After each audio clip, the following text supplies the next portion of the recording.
Yep. I guess we just start. Wait, we gotta do proper tiers first, though.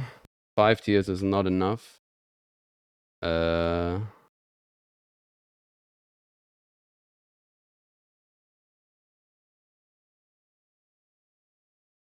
S... A... Hmm...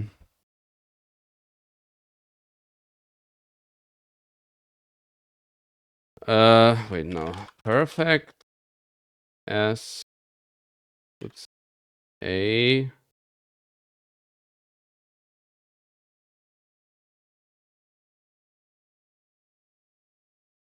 A plus, A minus... B plus... B minus. I don't want to have too many tiers, I guess. Oops. B minus... C plus... C minus... Absolute garbage. I think that's a good tier list.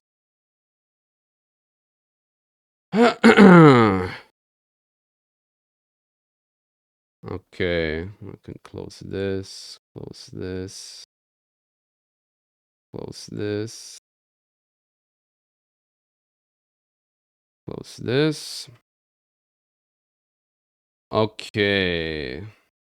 The first boss, do we go this order or do I go boss order how I played it? But for that I would have to like click through everything, so I guess we just go this order. Beast Man of Farum Azula. That's like, okay. Limgrave. Oh, we definitely go after. Oh, why is that so shit? Definitely go after areas. Can I not zoom that in better? Wait, what? No, I guess I can't. Okay, this must be enough. Beastman of Farum Azula. It's a good boss actually. Like there will be a lot of bosses in this where they are so early game that we still have so much damage that we can't actually like know everything about the boss and like actually see the insane flaws as if we would do like a 20-30 minute kill. But a lot of these early ones are also a lot simpler, so it will be mostly fine. There will be some things where it's like, yeah, this you could use more time here to actually judge better. But Beastman of Azula is pretty good. Like, I don't think there's really anything wrong with him. The arena is big enough. There's nothing. Yo, greetings, Enzian. There's nothing too much in the way. It's like there's some props, but they are not really a huge problem. So you can pretty easily outspace his moves, which is good on him. Can dodge everything fine as far as I can remember.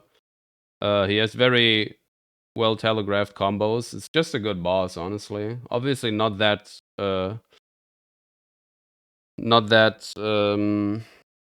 complicated, because it's basically just a normal enemy with a boss health bar. But it's good. I would say A plus for now. Like later we probably gonna switch around stuff, but Bell-bearing Hunter. Limgrave version. There's not really anything wrong with the area. Like, I don't know if any Bell-bearing Hunter has a bad arena, honestly. I think this one is also fine. And yeah, Bell-bearing Hunter also a good boss, actually. The only one that is actually bad is the Elema of Briar. Like, that arena is terrible for the boss, and that makes it go lower later, but the normal Bell-bearing Hunters in the open, they are, you have enough space to fight them. And the attacks are good, dude. Everything can be dodged again. It's very unique with the sword flying. By the way, I don't have chat active, I think. Wait, let me... What do I? Wait. Oh no, chat is active, right? I think it is active, yeah. Yeah, I like Bell-bearing Hunters. I don't think the flying sword is bullshit, as you said. It's I think it's quite good. Like, there's nothing really wrong with it. You can roll everything. Like, it's not like there's frame traps created, as far as I can remember. You can also do the loop if you want it a little bit easier. Even the slams, the big shield slams, you can all roll them quite easily. It's not like they have insane active frames, like, for example, the Tree Sentinel's shield slam, which is terrible. So he also has 2 different shield slam that are good, like, well telegraphed. With the explosion one, it's just a good boss, dude. Again, can only fight him up close. Yeah, it's certainly easier then, but there's nothing wrong with him from close. He goes over this guy, I think, because he's a bit more fun to fight, but they're kind of equal, honestly. Like, this guy has more of a boss aura, this guy has more of a normal enemy aura, but both are good. Black Knife Assassin. Ugh. Okay, so Black Knife Assassins. I don't know what they were thinking, dude. It's like I know what they were thinking. They wanted an enemy to be just like whoo woo woo, constantly attacking, and it just doesn't work, dude. Like, you basically can only punish 3 things, and the rest of the time you just want to roll away or get away or sprint away or whatever. Arena often too small. Not for this one. This one is, I think, fine. Is it? Don't know where it is here. The Limgrave version arena is, I guess, big enough because it's one of the normal big dungeon arenas. But yeah, the boss itself is not good. Like, it's again, this is kind of a candidate for I would have to do like a 30-minute kill to actually, like 30-minute hitless kill to figure out like really deeply how it is working. But like, I mean, we did Alecto later, and he's basically the same plus 2 extra things, I guess. And it's just like a bunch of running away and waiting, and it's just neither is it fun nor is it like it doesn't play well at all, and it's even like jank as well, because like consistently getting away is really like precise as well. Where like that's where we start going into the precise shit that Elden Ring has everywhere, where everything has to be ultra precise or else it isn't cool and isn't fit for Elden Ring. So I think this guy, there will be so much worse later. Like, we will switch around a lot, but I think for now I'm gonna put him in like the Limgrave version with the big enough arena and not the extra attacks that Alecto has. For now in B no, C plus. Quite bad, but like we gotta switch around later. Darawil. Another candidate for I would have to fight him way more because he's too early game, so he dies too fast, even with like +0 and all that. He's kind of a little bit like Black Knight Assassins, but not as bad. Like, you can get away more consistently, and the animations are more predictable, and you can actually like get in on stuff.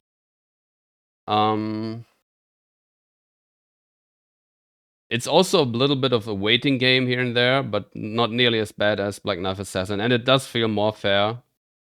So I think Darawil I will put like he's nothing special though, and definitely not like super fun or anything. And the stalling is crazy, but like I said, he's also a big candidate for too early game to really judge him very well, sadly. Maybe because he has less punish windows. Yeah, it's just like I said, it's similar to Black Knife Assassin, but not nearly as bad, and the animations are a lot better, so I'm gonna put him B- for now. Crucible Knight. I like Crucible Knight a lot, actually. All of them. If they're not together in a room, but we'll get to that later. The only, like, I think it's a very good boss. A lot of unique punish windows, a lot of, the arena is big enough. The Animations are well telegraphed. The stomp attack with the rocks could have a little less active frames, but you can jump it, of course, and like it's not even with the active frames that it has. It's not so much a tight roll. Like it's still fine. It's not like the consort stomp in phase 2 where it's just like ridiculous. The only thing that I don't like about this boss is the spam in phase 2 with the tail. Like the fact that everything gets a tail follow up basically is really annoying. I would like it more if that would be only on certain attacks or on certain positions. Like you basically have way less punish window in phase 2 because you always have to do only a quick attack or no attack to be ready to dodge tail. So I don't like that very much, but I do like the boss a lot. And I think I even like it more than these two, even though it has slight annoyance with the tail. But even then, it's like still fine. You just have to be ready for it. And yeah, I like it, dude. A plus. Every time I have to dodge early with tail follow up. Yeah. It's like, it can be annoying, but like, it's more about remembering that he does it, and then you kind of get in the flow, and it's fine. I just wish it wouldn't be on every single attack. The other Crucible Knight also has this problem, but with the like grab hand thing. But there it's not as annoying because you can strafe it sometimes, or it's like easier to roll and react. Except for him, he has the slow and fast version, which can be rough. But we get to that. Hive Boss is not an F tier already, yeah.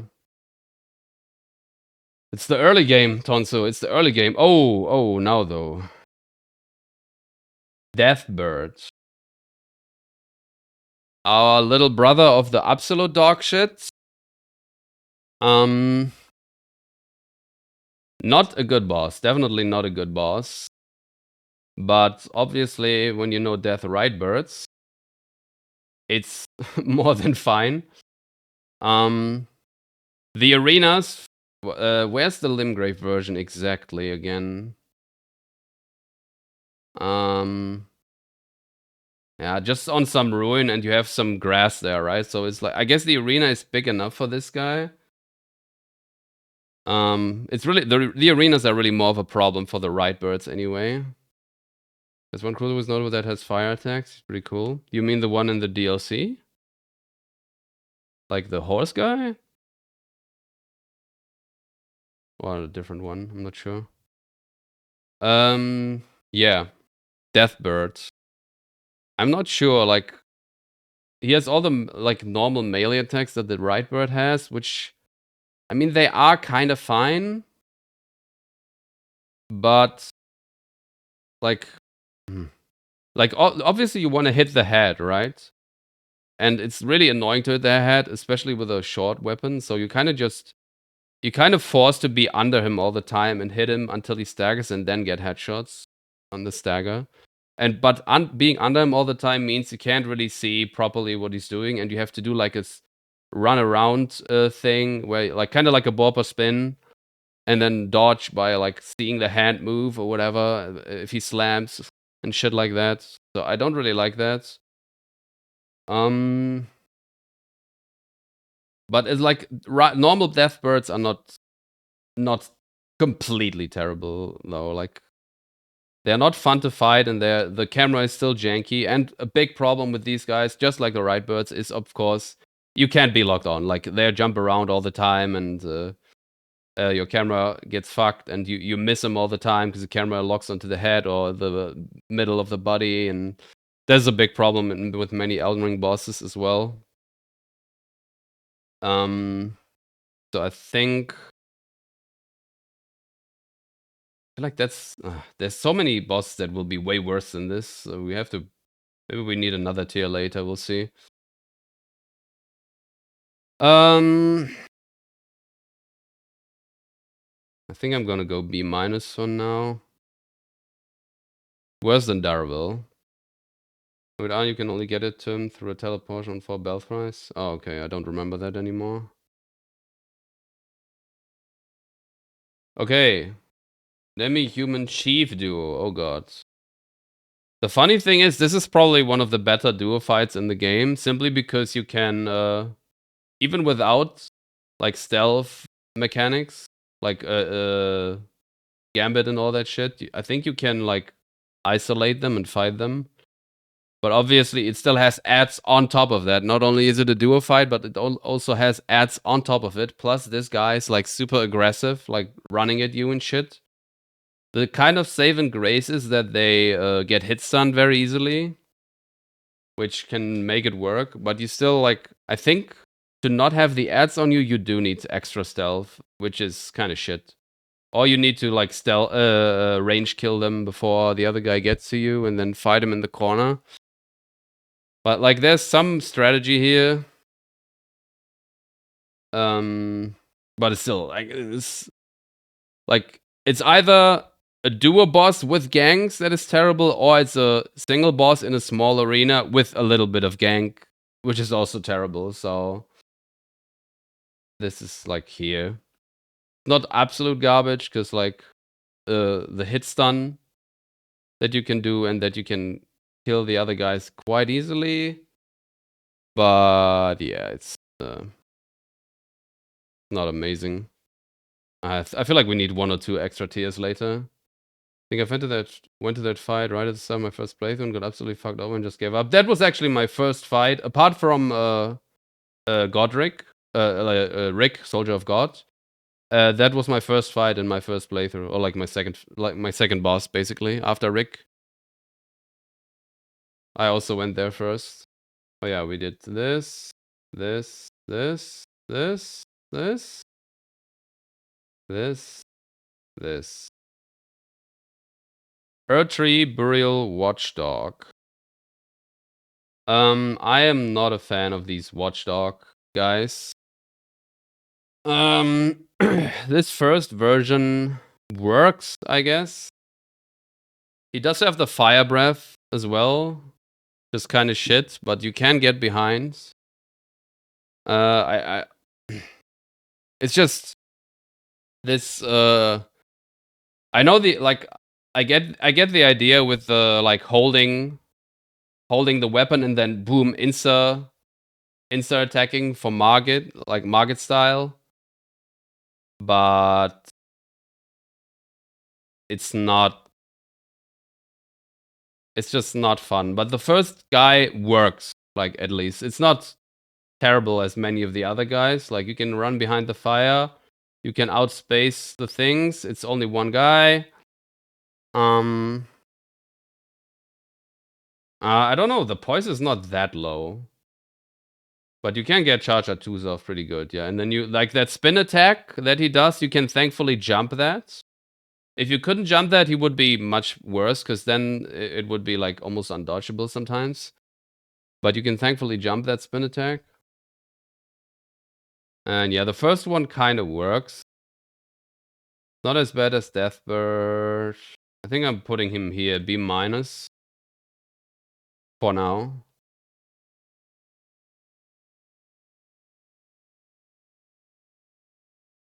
Yeah, for now. Some of these later will be terrible, though. Agil.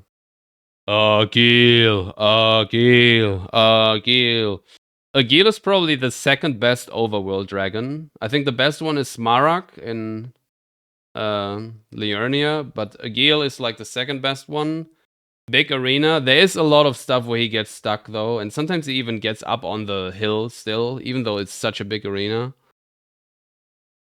Obviously, overworld dragons, shit moves. Like, a lot of like, you need Torrent to like dodge flying moves. They run away all the time. This first version, this first Agil is fine though. Like, he's not too big like Exyx. You can hit the head relatively okay, even though not great. Like, still not great. All of them not great for that, even though you're supposed to hit the head, especially with a short weapon. And then yeah, a lot of like little enemies and animals in that arena that can also annoy you. But it is still one of the better overworld dragons. Like I said, the second best one, I think.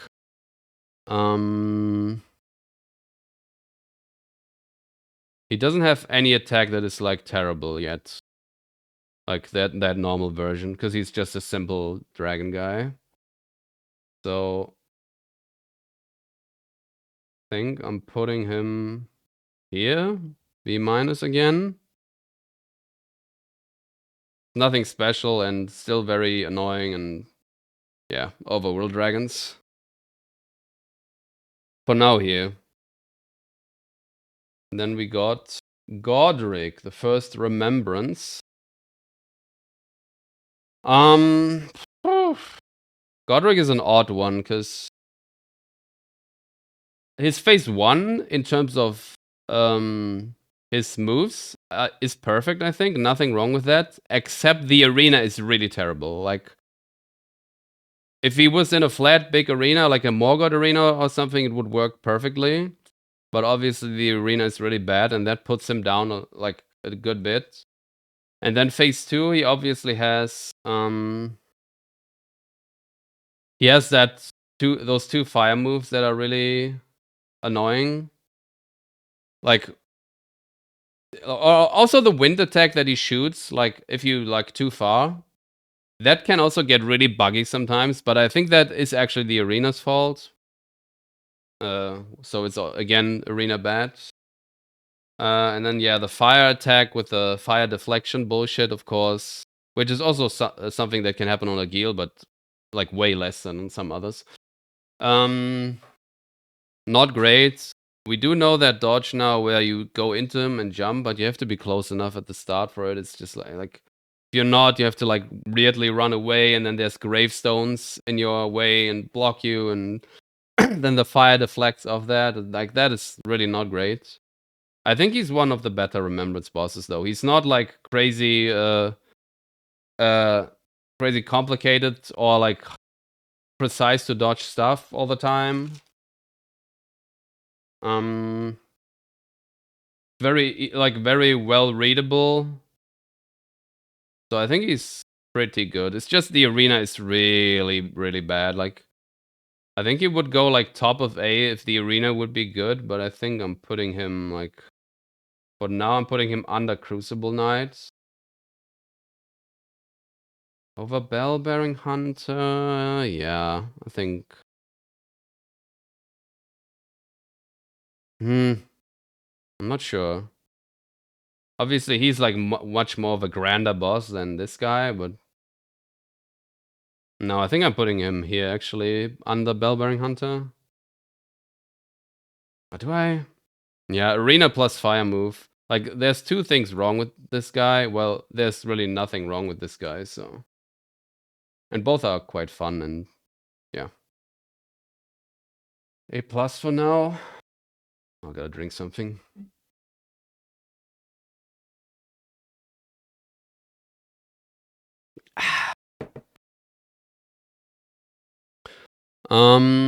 Okay. Scion. First boss we fought. Scion is a weird one. It's actually, ironically, or like unexpectedly, if you don't know, if you're not a knower, but the arena for this guy is actually also quite bad. Like the little differences in elevation often cause problems on this boss, like quite a lot actually. Like that arena at the start there, at the Chapel of Anticipation, whatever, is actually quite bad with the elevation and causes a lot of problems. With him canceling animations and like getting stuck and all that. The boss, the moves itself are fine though. I would say you can parry him. You can outspace very easily. The animations are well telegraphed, and you have to like dodge certain ways to not get hit by the longer weapon, and it works. You can go like behind him on many moves and then strafe around. So that all works. It's just really the arena that is a little bit bad. I think the fight itself is fine. He has one attack that is like really fast, that like really fast poke that he does, which can be annoying sometimes. You like basically like at all times you have to be like ultra ready to insta dodge, because if he does that, you just get hit when you're not fast enough, which is not something I like. Like, it would be better if that ultra fast thing would only be available for him like after certain attacks or something. But yeah, it works. I think I'm gonna put him A minus. Because the arena causes quite a lot of problems, and he's not nearly as fun as Beastman here. I don't know. I don't really like him that much, honestly, even though he works minus the arena. I think I'm gonna... Yeah, for now I'm gonna say minus. We definitely need 1 or 2 extra tiers later. Oh, he's counted as... Where is he? Is he not here? Wait, what is he counted as? Not Liurnia? Whatever, we will find him surely. We'll find him later. Because I think one boss is missing here. That's why I'm also doing the checklist. But he is in Liurnia? Am I blind? Ah, here. Yeah. Thank you. Grave Warden Duelist. Another good boss, dudes. The normal version, that's again a candidate for... I would need a very long low damage fight to really know it really well. But very good. Very good. He has also one really fast attack, but it's better telegraphed, I think, than what he has. Like, he leans back with the hammer or something, what that was. Like, the combos are long, but not too long, and you can, like, roll around him well. Some things you can even strafe, but not all of them, though, which is cool because of the chains. You can backstab him, right? Yeah, I think you can.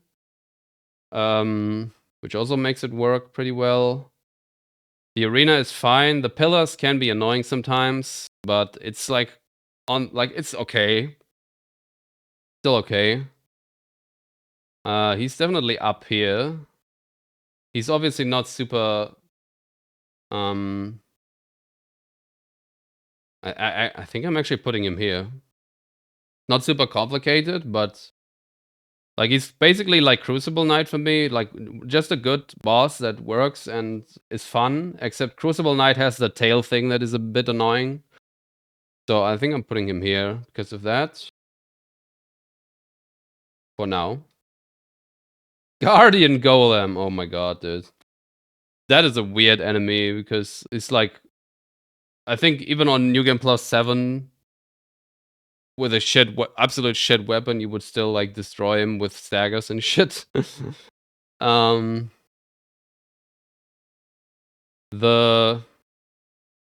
It's like, this is okay. This is the one in the dungeon, right? So it has a way too small arena for this guy, so that already puts him quite down.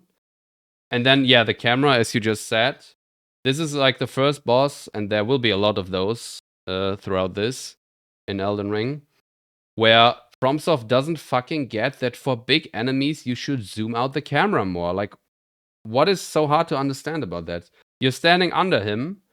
The normal storms you can like see still. Okay, fine. Kind of, at least. Unless there's...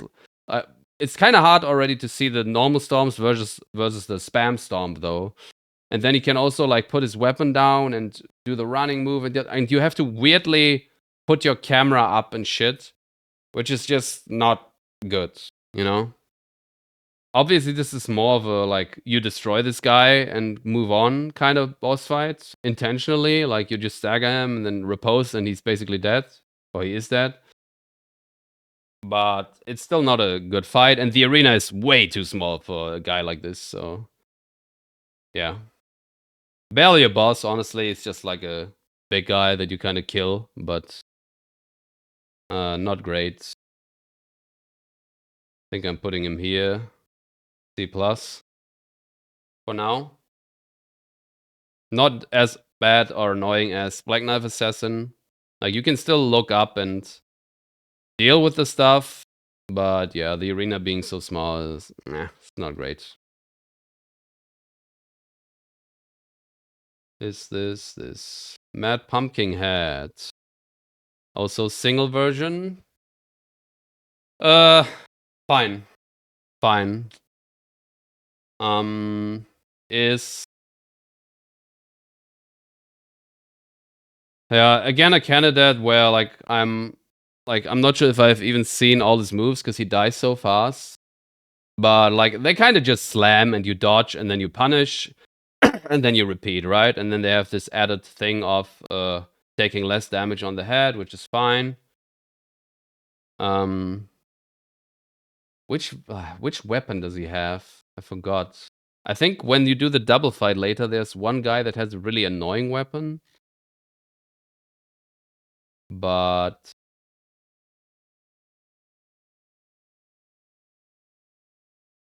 shut up.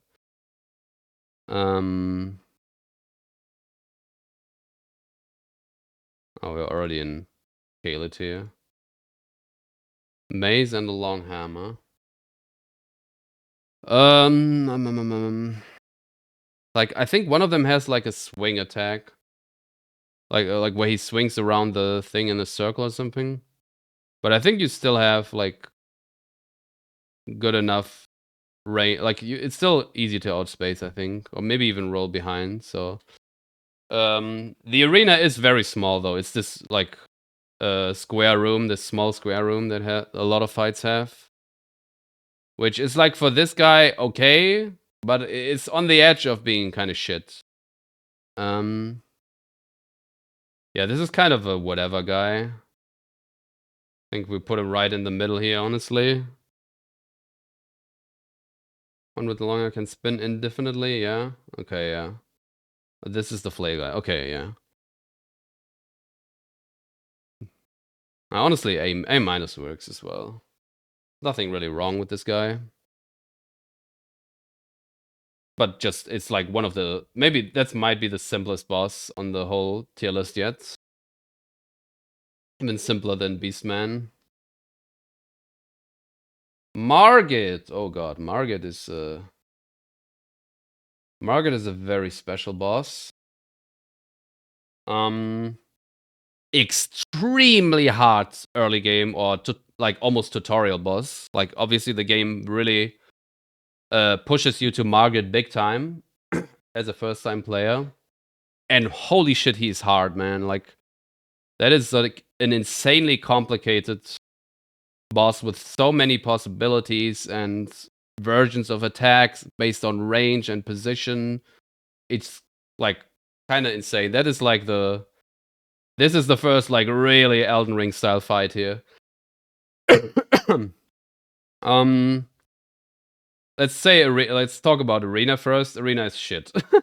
He gets stuck on stuff, you get stuck on stuff, like these little swords that stick out.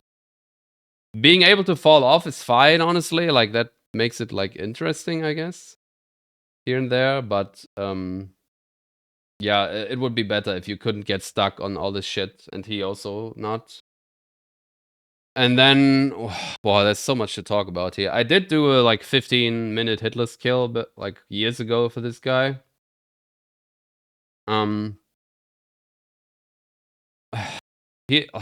do I start this, man? It's just he has this Elden Ring thing where, yeah, first of all, it's like not as bad as Morgoth yet with this, but he already has the thing where, oh, you didn't roll behind, so he keeps attacking, which like many Elden Ring bosses have, which I do not like. Like sometimes combos can end even if you don't roll behind. Thank you. And then like you bait, you basically have to like really study him and bait certain things so you get the big punish windows, right? So you can do charger twos and then you're behind and you can punish the tail with a jump or with a roll. And then he jumps maybe away again. You have to do it again. Like it's all about baiting the attacks that you want. He does have one attack that is not great. and it's the like phase 2 poke poke poke, like poke poke staff, poke light sword, poke staff, where you like you can't roll right or left. Like if you're too close on that, it's like almost it's very hard to dodge. When you're like already a little bit away, you just roll away twice and it's fine. But if you like point blank and he does that, you have to roll in like a really ultra specific weird angle to not get hit there, which is like dump Elden Ring preciseness, which we will have a lot of later. Like it's only one attack, and like you can with the proper positioning, you can be fine if he does it. Like you get away, but it's not great. The other one where he swings with multiple arms and light swords in a circle, that is fine because you can actually roll that to the left past him 3 times, even when you're close. But yeah, that poke poke poke is not great. Then he does have Sword Hammer, of course, which I think is a bad attack. Not a bad attack, but not a cool attack as well. But at least for Margit, unlike for Morgoth, if you roll Sword Hammer away, you get a good punish out of that. While on Morgoth, you want to roll it into it or past it, so you get the actual punish, which is the bad part about Sword Hammer. So on Margit, it kind of works. So yeah, very hard and complicated boss, early game especially. Arena, not great. Not terrible, but not great. And then the poke, poke, poke is not very cool. And then, yeah, obviously has the Elden Ring problem of like, oh, I don't stop attacking when you roll in front of me somewhere, which is the normal, like, intuitive thing to do, right? So, yeah. I think he still goes into A+, probably. Only with light roll. Oh, yeah, that's also a thing. Yeah, mid-rolling. Like, I can only really talk with light roll, I guess, because I was mostly light rolling, but... Actually, I maybe was mid-rolling here, I'm not sure. Maybe if you're like, if he starts that spin attack with, you have mid-roll and you're like a little bit away, then you can't get it, maybe? I'm not sure. But then you can maybe roll away. But yeah, that is also a thing in Elden Ring, of course. Like, if you're not light rolling, you're like often fucked for so many things. But yeah, I think he still goes here. He's better than Godric, I think. Is he better than these two, though? I would say no. Actually, he is better than Crucible Knight. Not as this guy, though. Like, this guy's obviously way more simple. Like, this is like, this guy's as complicated as all these guys together already, basically. I dodged him with mid-roll. It's basically frame perfect. I honestly like fighting Crucible Knight more than I like fighting Margit, I think. Because it's like once you know it, it's just like, oh, roll away. Okay, he didn't give you the long punish yet. Roll away again. Didn't give you the long punish yet. Roll away again. Okay, there's the long punish. You go behind, charge attack, boom. Then tail punish, then repeat. So it's like he's kind of boring to fight once you know, but he's like kind of an intimidating boss, and he's fucking cool as well. He's probably the coolest guy in the whole game, Morgoth. Just in terms of design and voice actor and shit. I'm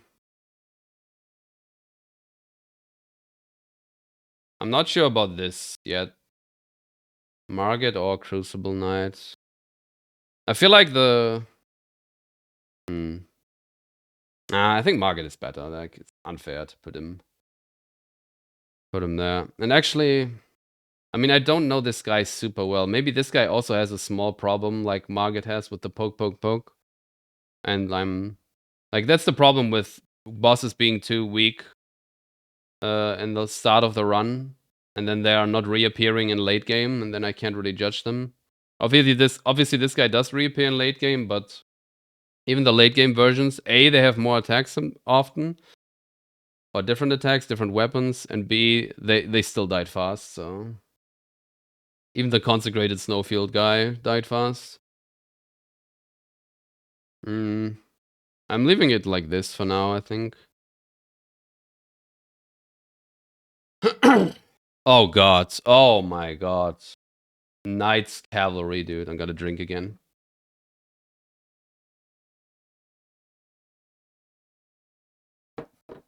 Wait, why is this the Weeping Peninsula version? It says Weeping Peninsula here. There's a Knights Cavalry in.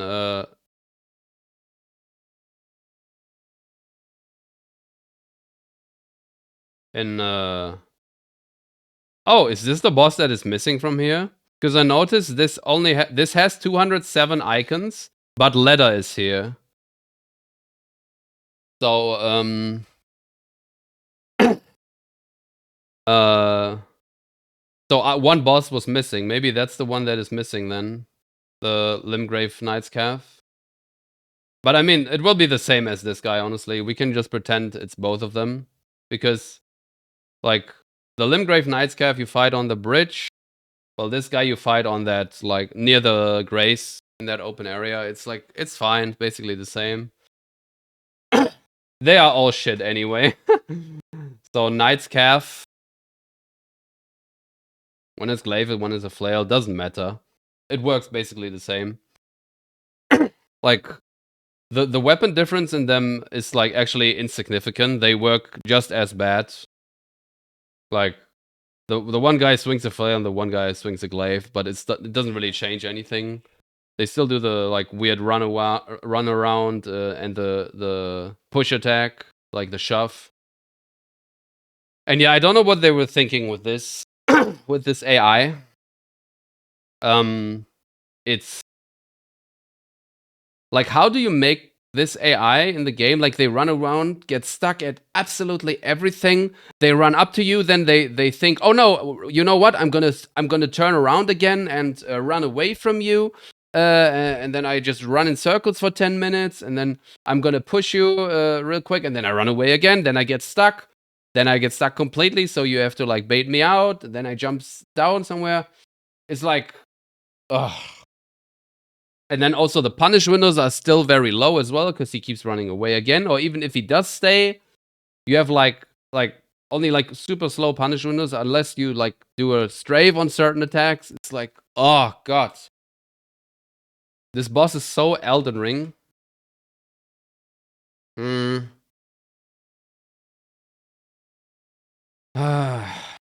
I hate Knight's Cavalry, man. It's like it's one of the worst mini bosses in the whole game, or like minor bosses, whatever. Like I'm actually putting it down here over this because this is a shitty gank fight on top, which this also has a gank version, of course. But yeah, just imagine that like this is sweeping Wait, no, wait.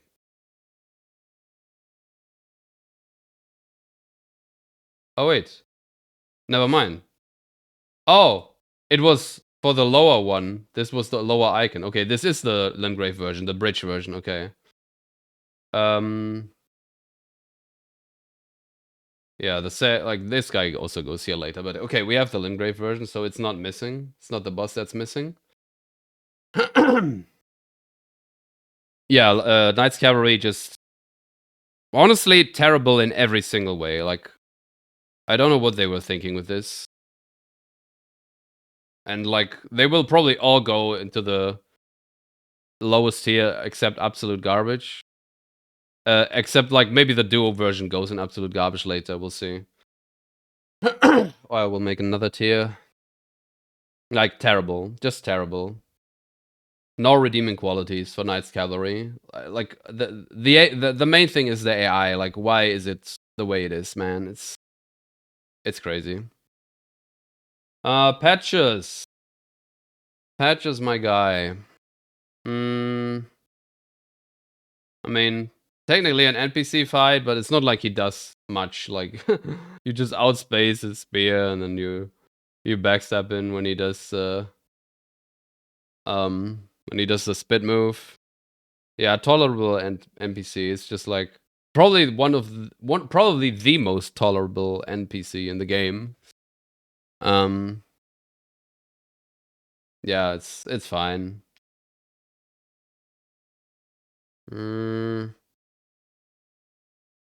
He's definitely better than these two. Honestly, he's better than Deathbird even. Putting him here. Not better than these two, but shitty Overworld Dragon and Deathbirds. And Suckerfed one. Patches. Patches is just patches, you know? Barely even a boss. Oh my god. Rick. Soldier of God. Obviously perfect. I mean, what can I say? What can you say about Rick, dude? No, I mean, obviously like of all the normal enemies that got turned into bosses, this is the most normal enemy that got turned into a boss. Super weak. Like they didn't even scale him up. I think it's just literally just a normal health soldier, but he has the aura. That's for sure. So, and there's nothing wrong with him. Like, let's be real. I feel like I'm putting him here.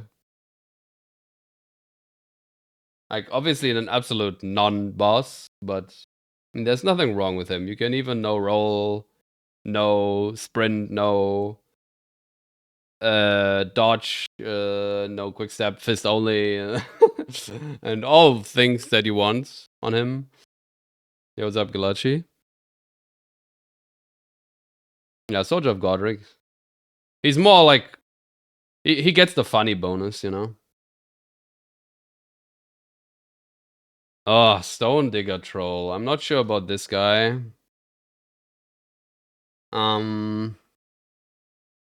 It is there's a cool mechanic with like blowing up the barrels, and he gets damage from it. Not just you, but he does too.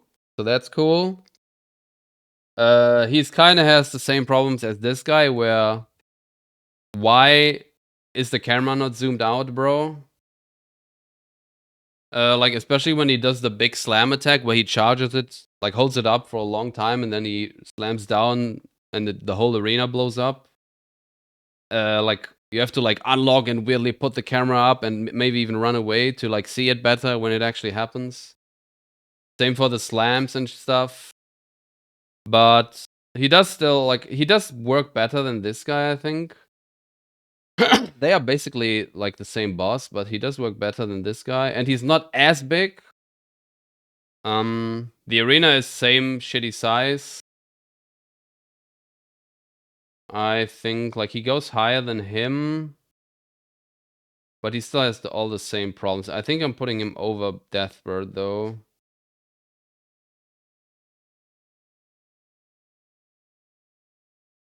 Yeah, I think I'm putting him here. Not like a special boss or anything, but it works good, like well enough. With a few minor things. Like the arena should absolutely be bigger again for a guy like this. And then again, camera zoom out. Why Elden Ring? Why don't you do that? Oh my god, I'm gonna have to talk so much. My voice is gonna die, man. Tibia Mariner. That first one in Limgrave. Obviously, it's a boss that spawns ads, which is annoying. But it does it in a, like, special enough way that I'm not, like, completely mad about it. And you can get away from it relatively well. Or like, kill them, like, one by one relatively well. Not great, but, like on that first one, it still kinda works. He's weak enough. He doesn't really do really any attacks. Like, you just... Like, he slams down a bit. Sometimes he swings his thing, and that's about it. And then he runs away again. And yeah, the mechanic with the teleporting away and then finding him... Kind of a, like... Minus the ads, it would be kind of a whatever non-boss here. Around here. But obviously with the ads, it gets, like, worse.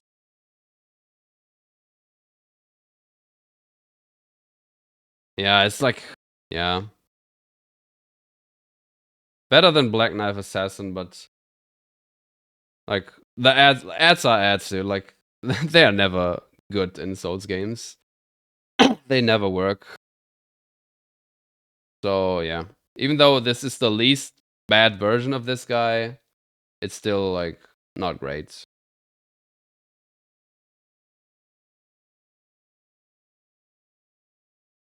Oh god, Tree Sentinel.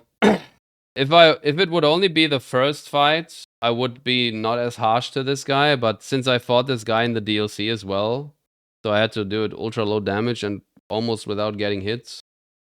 God, those shield attacks are terrible, man. Like why do they have so many active frames? For what reason?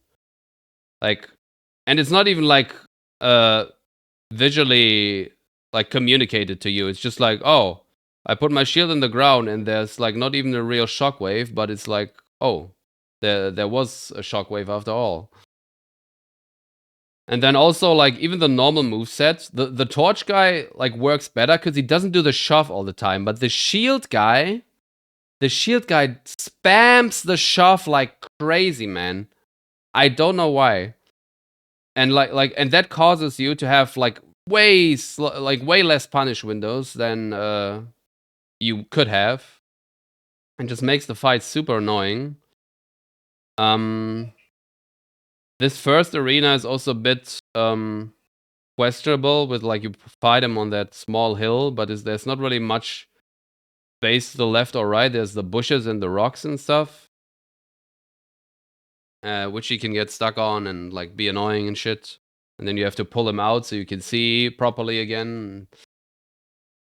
And then yeah, the shield attacks are like not only are they all terrible, but they also like look extremely similar. Also, a thing that Elden Ring has with like, oh, here's attacks, 3 different attacks, but they all start the same and like with the same animation, or they just look ultra similar with like ultra minor differences, which is just dumb.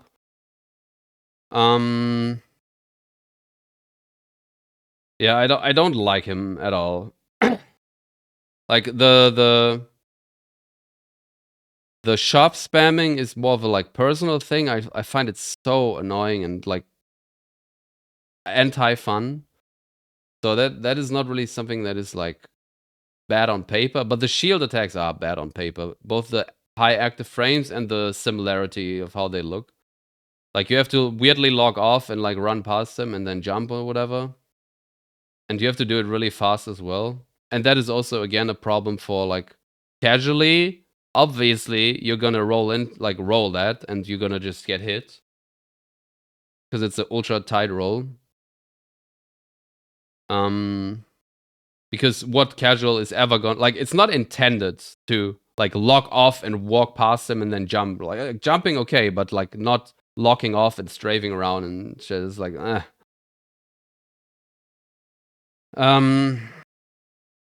yeah, not a terrible boss, but a one I strongly dislike.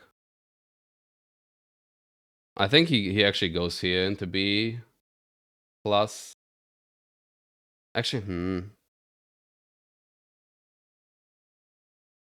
I think nah, top here was we will rearrange stuff later, but maybe B minus, top of B minus for now.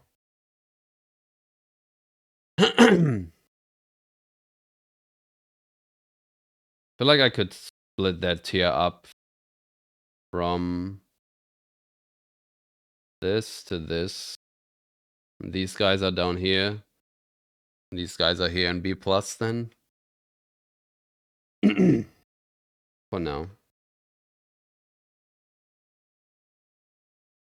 Oh god. Ulcerated tree spirit, bro. What is this, dudes?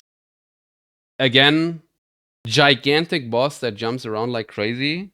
Even though the arena is already decently big, it's still too small, dude. It's still too small. And then like you can somehow read his animations better than you would first think. Like the slams and headbutts and all that. So if it would be just phase 1, I would say it would be like okay-ish, minus the too small arena. But yeah, sometimes he's still gonna just like he's gonna fly around like crazy. You're gonna lose him, and the arena, the camera is gonna go wild. And then yeah, phase 2, like the explosion move is just terrible, dude. Why? Why? Like you have like little time to run away when you're point blank, and then you still have the random AoE stuff on the ground that can still fuck you up, even if you somehow get out of range.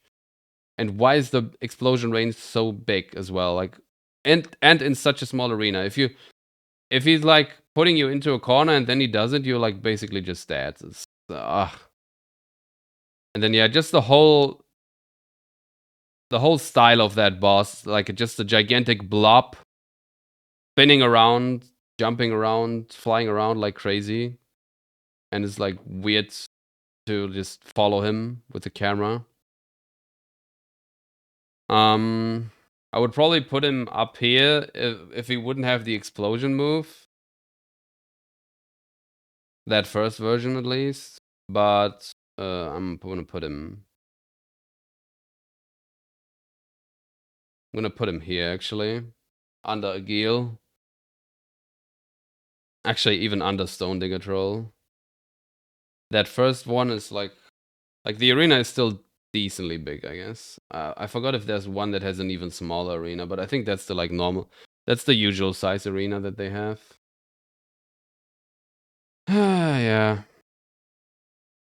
I think the camera is worse on like camera bullshit is even worse on Deathrite Bird than this guy. So like these are kind of similar here. Okay, Limgrave done. Ancient Hero of Zamor. That is again a boss that is really benefiting or not benefiting from being too early game and being too weak for me to really like know him well enough to like make a good judgment. But oh god, some of his attacks are really bad, man. Like he has a lot of frame traps, a lot of weird ranged frame traps as well, like with the spin moves and stuff, and the like he charges you and then he like the charge is basically a teleport on top of you. Ice attacks are mostly fine, I think. Like the breath stuff. I think you can always like sprint and jump it and stuff. But yeah, the melee attacks, so many of them are so bad. Obviously, I don't know him perfectly, like I said, because he's like too early game and he dies too fast. And there's no late game version of that guy, but really not great, really not great.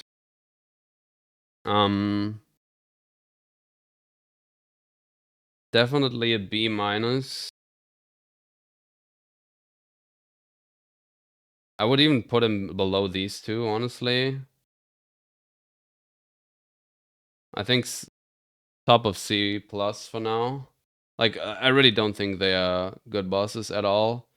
There's probably some weird as fuck obscure ways to dodge their frame trap moves, but it's like, again, like who's gonna find that out without spending hours and hours and hours on one boss, which is not like the expected thing to do.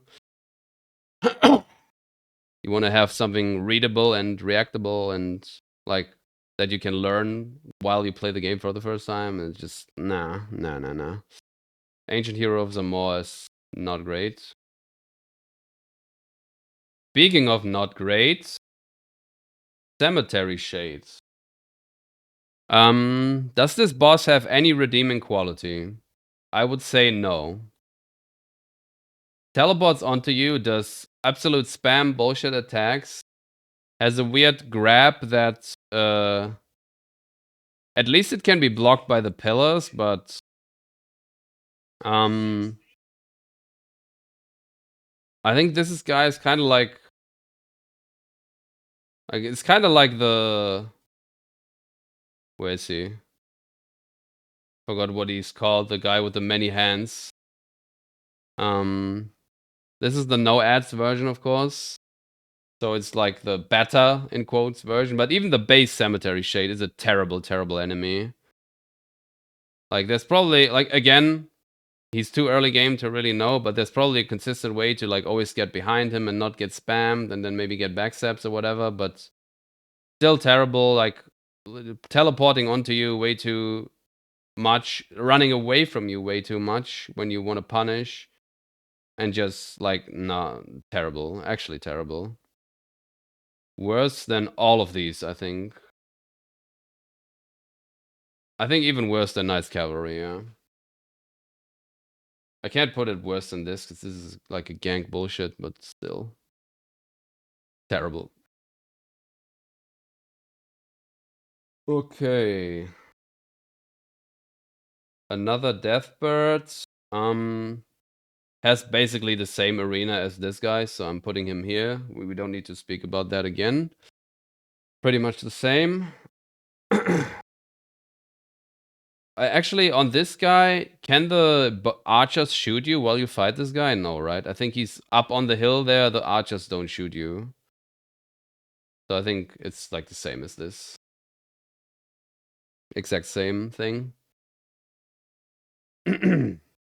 Erdtree Avatar, aka Asylum Demon. Really a shame of a boss, because it's basically the best version of the Asylum Demon. Like, really, like, well telegraphed attacks that you can dodge really well. This first version has no ads, right? No ads at all. So that works. You can jump many attacks. You can, like, strafe around. And you think, like, oh, that's a cool, great boss. And, like, the arena is not the greatest oftentimes, but on this first one, it's, like, fine. There's, like, a little bit of shit, but it's fine. And then, yep, you already said it, Sobo. And then comes Golden Land. And it's like, oh, you fighting him from point blank, and he decides to do a long range attack that you have to, like, double roll away on timing first, and then you are forced to be away from him. And strafe attacks while he also still attacks you. So you have to make sure you get far enough away, so you have to basically use torrent so he doesn't, like, reach you while you strafe the bullshit. And then because he forced you away, he is now way more likely to do Golden Land again. And he can spam it infinitely if he wants. And it's like, they gotta be, they had to have forgotten that they needed, like, a maximum, like, they needed to program a maximum amount that he can do that until he does something else again. And then why can he even do it from point blank? He should never do it from point blank. He should only do it if you actively get away from him. That would make more sense. So that actually, like, that one attack, even though it's otherwise a really, really good boss that just works, simple but really good, that one attack destroys the entire fight. And, like, in a major way, actually. And it's super duper annoying. That first version is still the absolute best, because it's A, not the rotten version, which has, like, the staying AoE, and B, it has no ads, and C, it has probably the best arena out of all of them. So he goes still relatively high. Actually, he might go here. Yeah, like bottom of B plus. But all of the others will be lower than this. Like, this is already the best version of this guy, simply because of Golden Land. Without Golden Land, he would be, like, somewhere here. Maybe even here. Like, under Margit or something. But Golden Land just destroys it. Yeah. Dude, I'm not used to talking that much. Holy shit.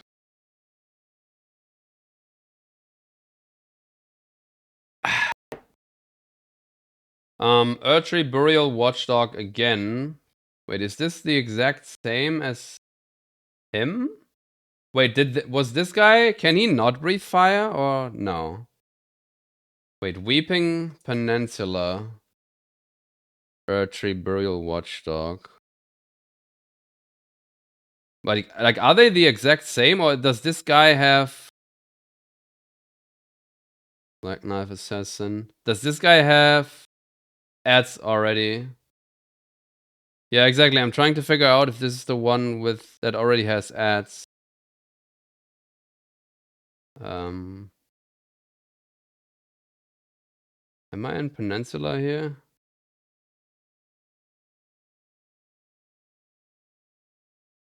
Has ads? Okay. Ah, here. Wait, no, this is already way later. What the hell? In what area am I in here?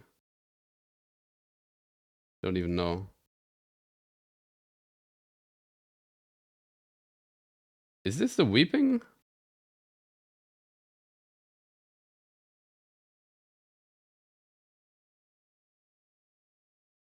Wait, what?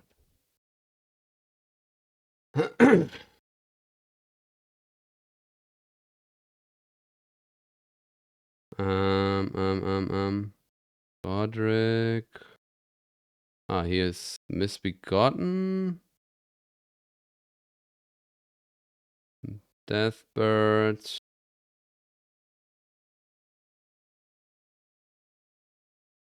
I'm not sure, but Weeping has ads, you say, so.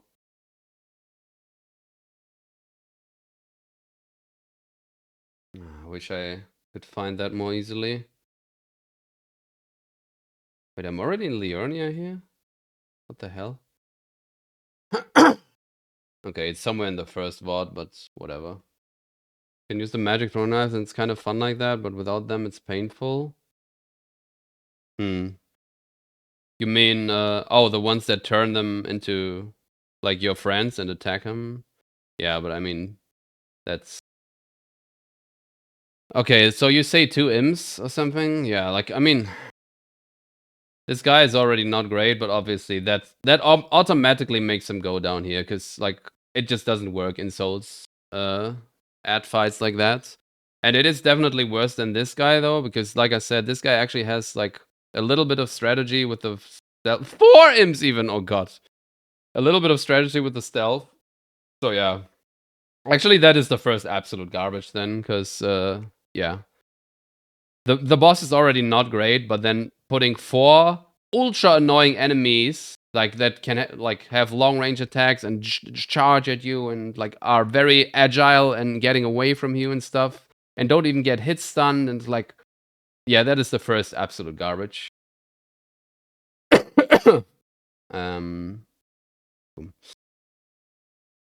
So yeah, this is our first absolute garbage then. And they have bleed as well, yeah.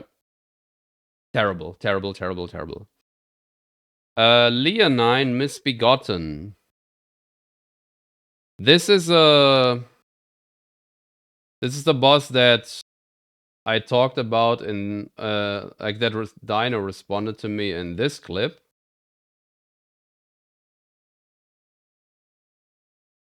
Yep, I'm right about this guy because this is basically a really good boss, minus the double, like, swing arm swing attack or like claw attack or whatever.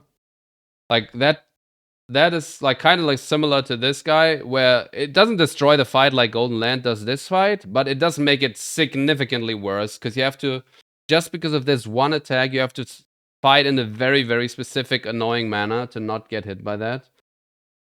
And he also has the, like, super spin, but that is, like, much easier to dodge and, like, more reasonable.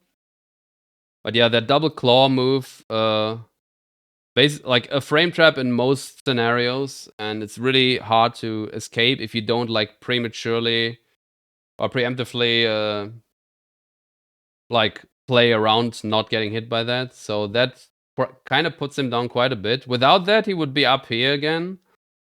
But with that, I think he only goes, like, top of B+ for now for me.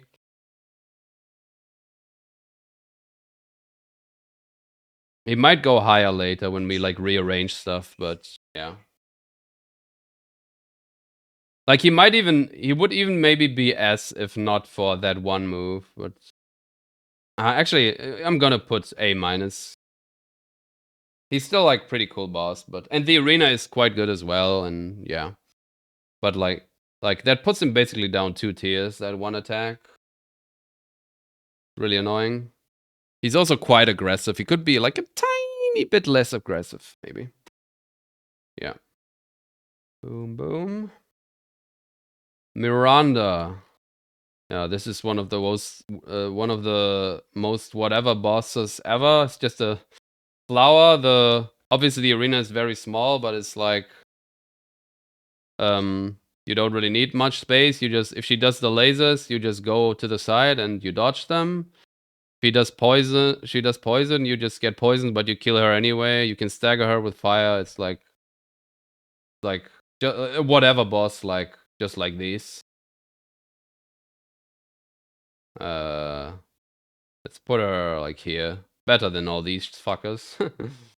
You could make an argument for it's almost impossible to not get poisoned if you like really want to punish, but it's whatever. It's weak poison as well. You can heal it. You can put armor on, and like yeah, it's fine. Miranda is whatever. Knights Cavalry again. We already talked about this. Even though one has flail and one has glaive, for me it's absolute same. Like work the exact same. Not like both absolute dog shit. Not much to say. Same as this guy. The arena is equally good or bad. There's like the Liurnia one will actually go lower because the Liurnia one has the worst arena of them all. He gets stuck everywhere, but we'll get there. Yeah, Knights Cavalry. It's Knights Cavalry. Rune Bear. How big is the arena that he's in? I forgot. Isn't he in a quite small arena? Which is not good for the... Yeah, he's in a quite small arena. Yeah. Which is not nice. Other small cave, yeah. Like, if you had a big, like very big arena and a good visual clarity, and you could always like see him, put the camera on him and stuff, it would like work relatively well. Because you obviously need to be ready for him to charge and shit. But you like need to see him properly, and that is not a given in the arena that he's in. And then he's also just like, I think he is consistent to like deal with the way he is, even with the charge. But it's it's just he's too big, and the camera is not zoomed out, and the arena is small. So half the time you just don't see what he's doing, and you get hit because of that, even though you could normally maybe dodge it.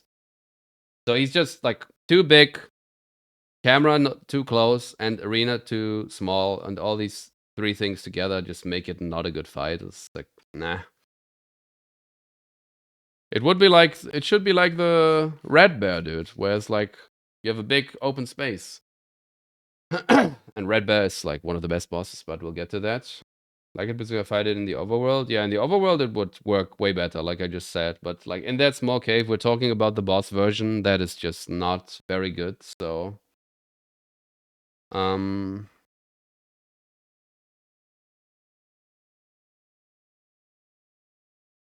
feel like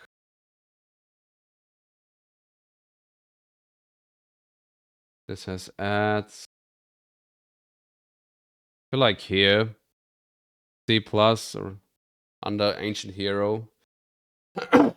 Actually, maybe Ancient Hero is worse, but at least in the like you can see stuff. What's up, Soulsblood? Yeah.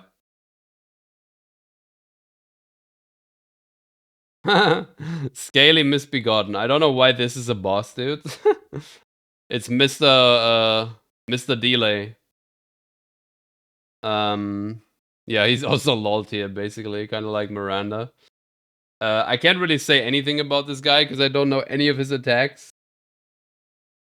Because he's just like way too easy, and there's no late game version, of course, and it's just like a normal enemy. I don't know why this is a boss. It's like it's actually a meme. But yeah, like I guess he's not like bad or anything. Like arena is big enough for a small guy like this. You can outspace him. He's dodgeable. It's like it's fine. It's kind of like where's Miranda? here. It's kind of like the same. Like, it's whatever. Works. Okay, that was Weeping. Now we go to Liurnia with Onyx Lord.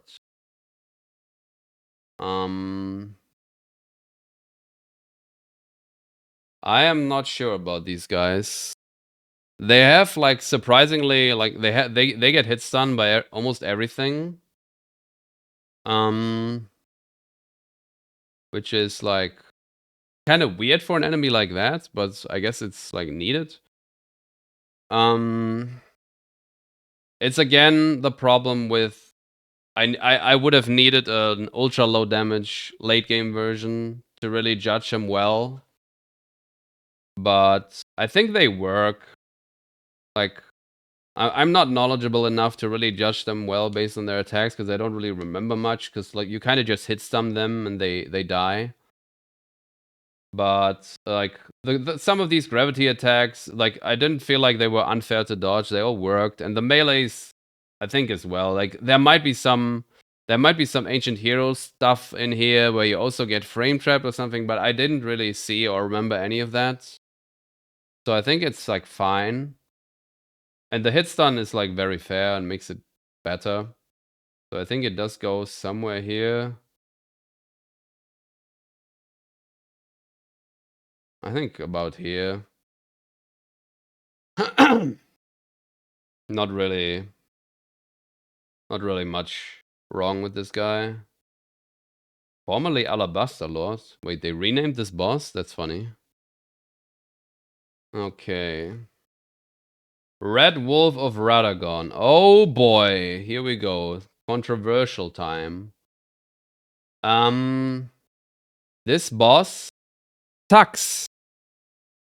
Even, like, first of all, the arena is terrible. It's same as, like, Alama of the Briar. Like, why are you putting so much shit that you get stuck on and the boss, like, has to destroy in the arena? And why is the arena so small for a boss that jumps around and flies around so much? Like, those are the first two things. And then the boss itself.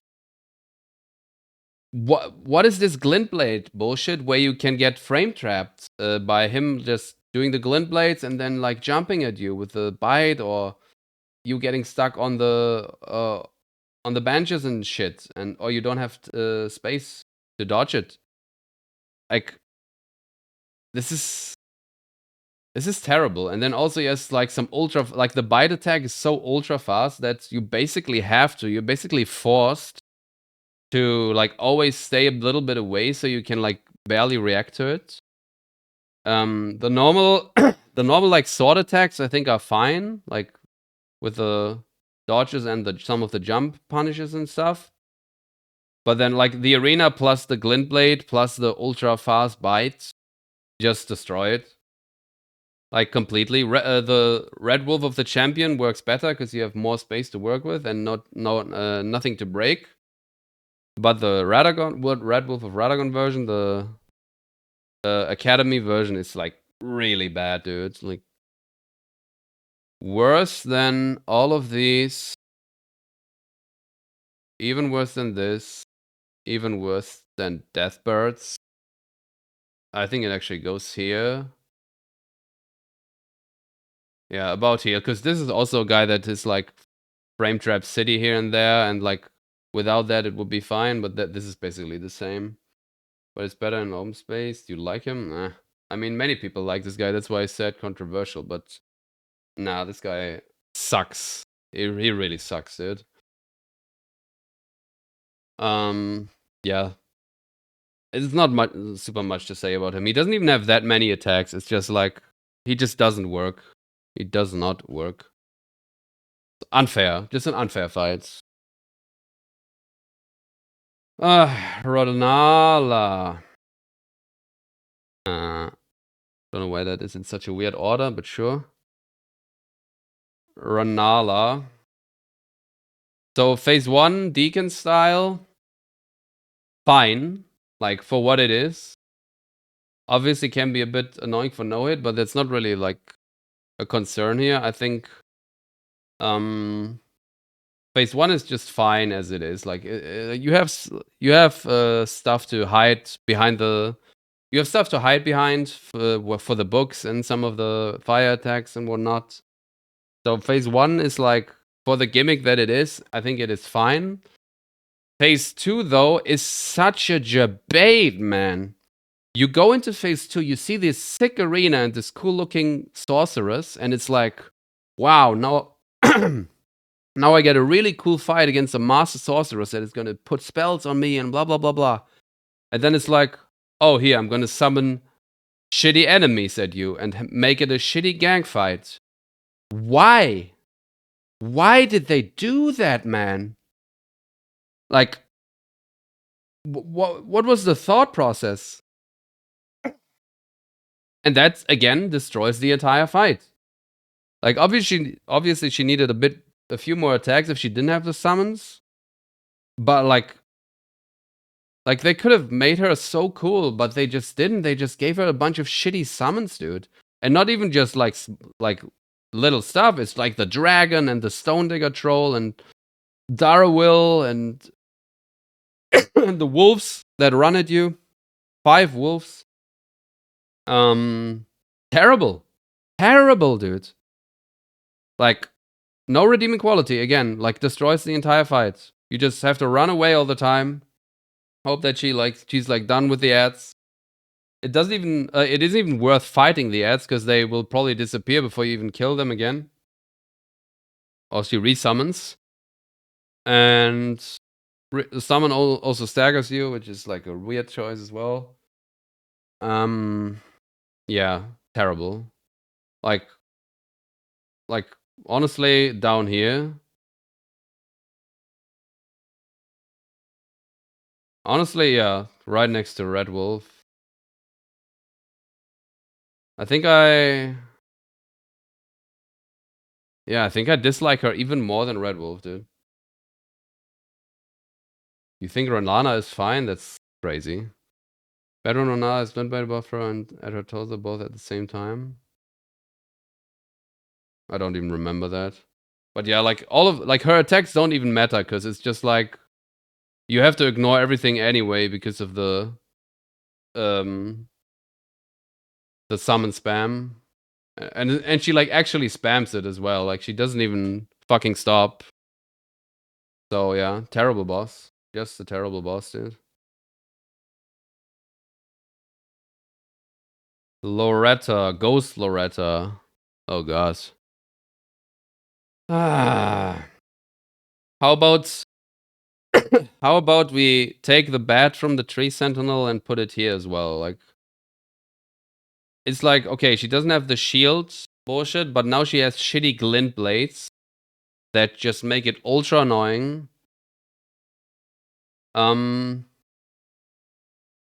She has the like bow attack, the mastery, or Loretta's bow or whatever. It's not as bad as on the real Loretta yet, but it's still like that is a like unnecessarily tight dodge. But it's worse on the real Loretta. Like on this one, it's like still okay-ish. But yeah, the glint blade spam. Arena is big enough at least. Not good though, not good.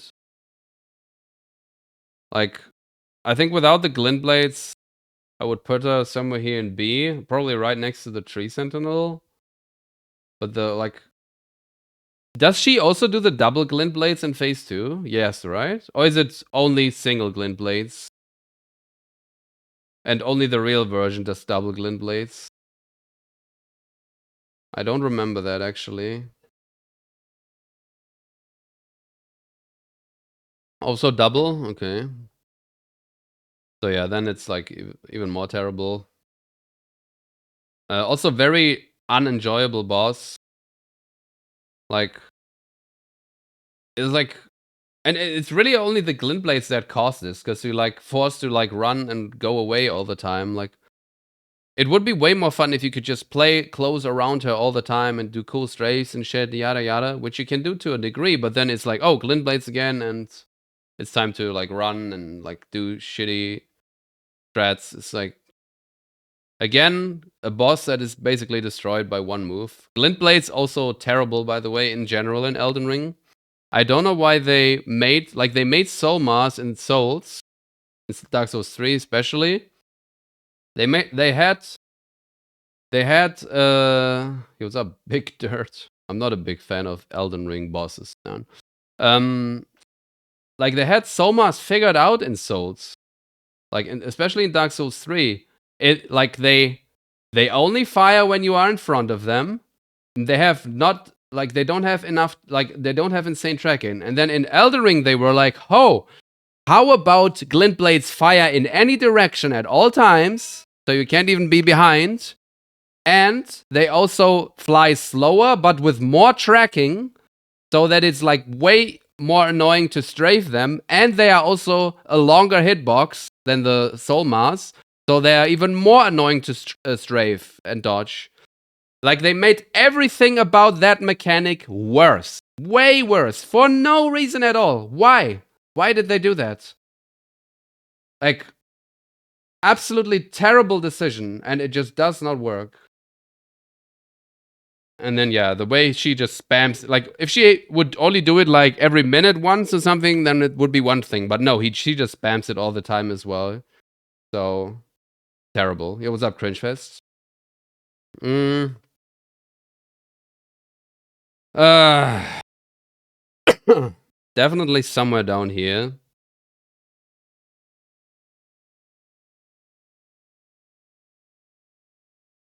Unironically worse than Deathbirds, dude. Oh, I don't have song overlay in this. But this is Eric Cartman, Poker Face.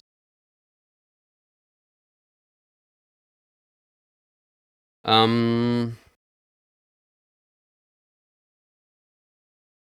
don't know.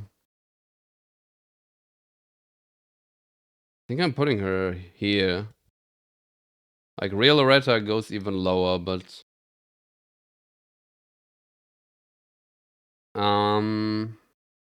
this is kind of hard to place her.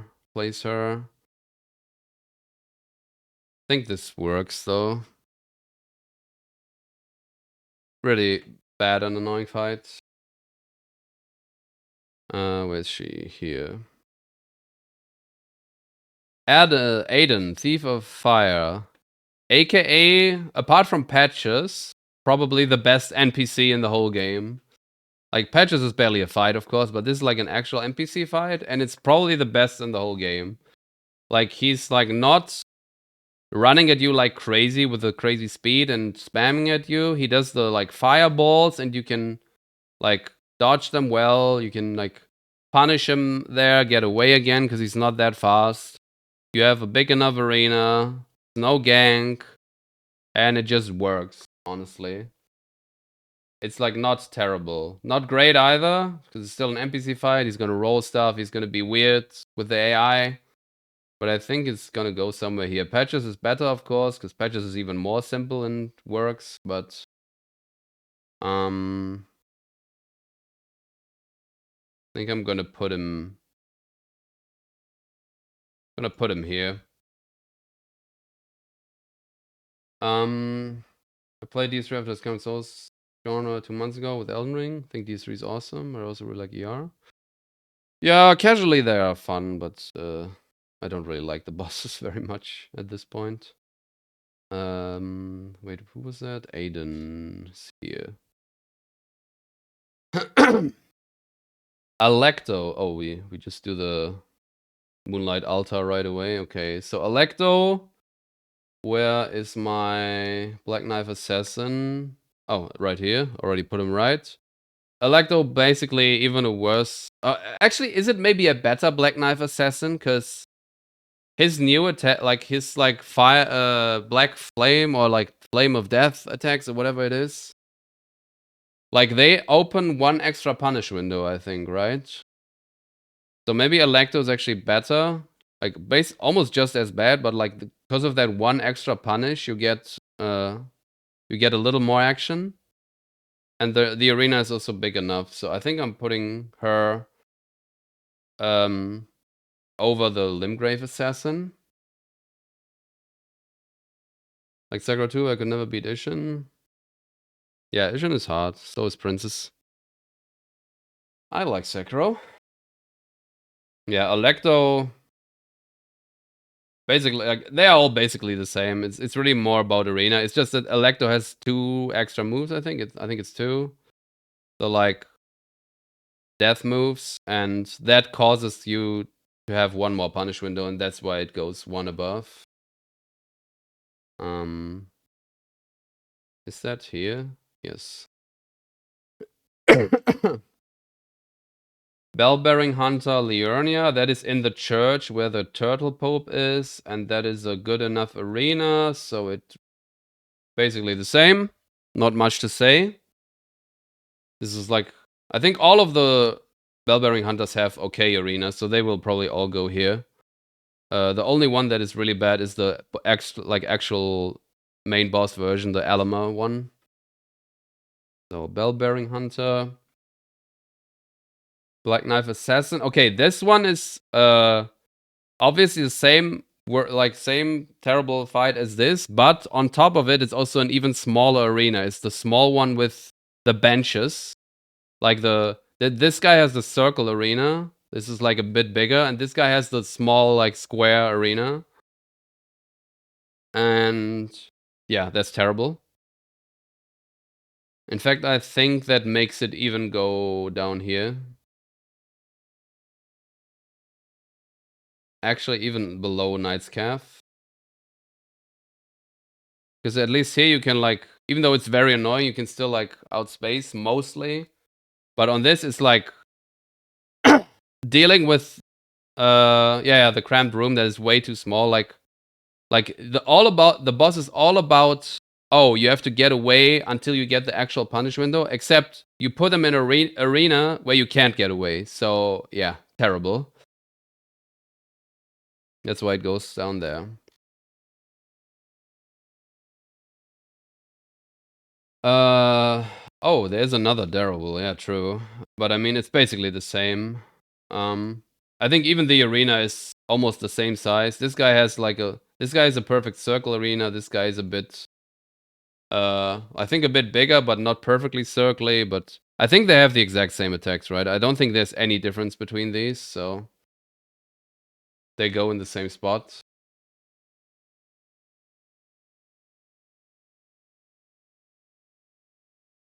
And then Bowls is a special version of the Stone Digger Troll.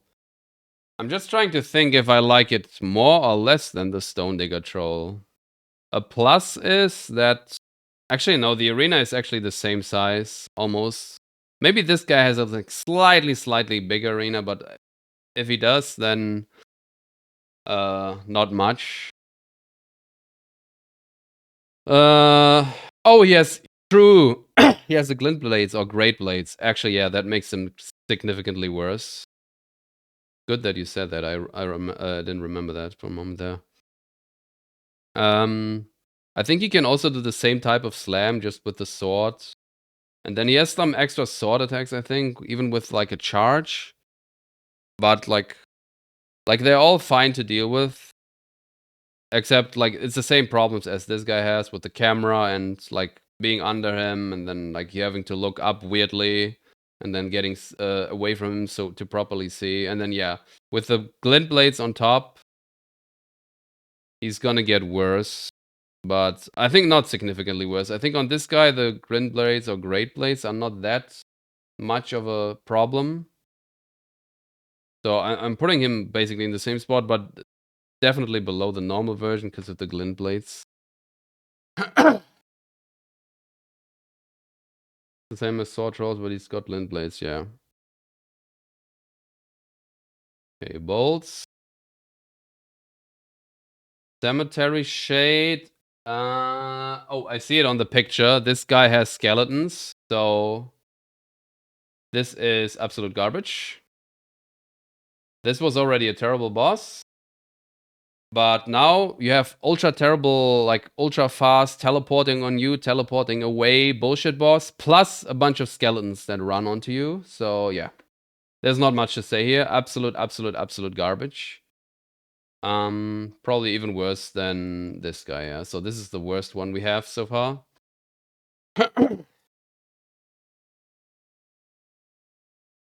Okay. Oh my god, this is gonna take so long. Holy shit.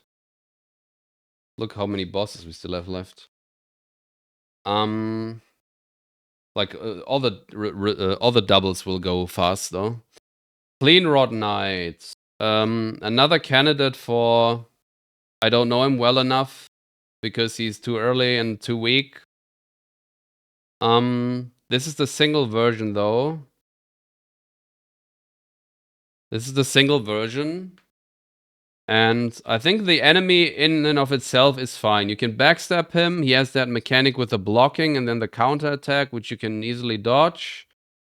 Does this guy have rot or poison in his arena? He does, right? That is kind of not cool. But I think you have that small island where you can fight him at least, and the poison is not strong.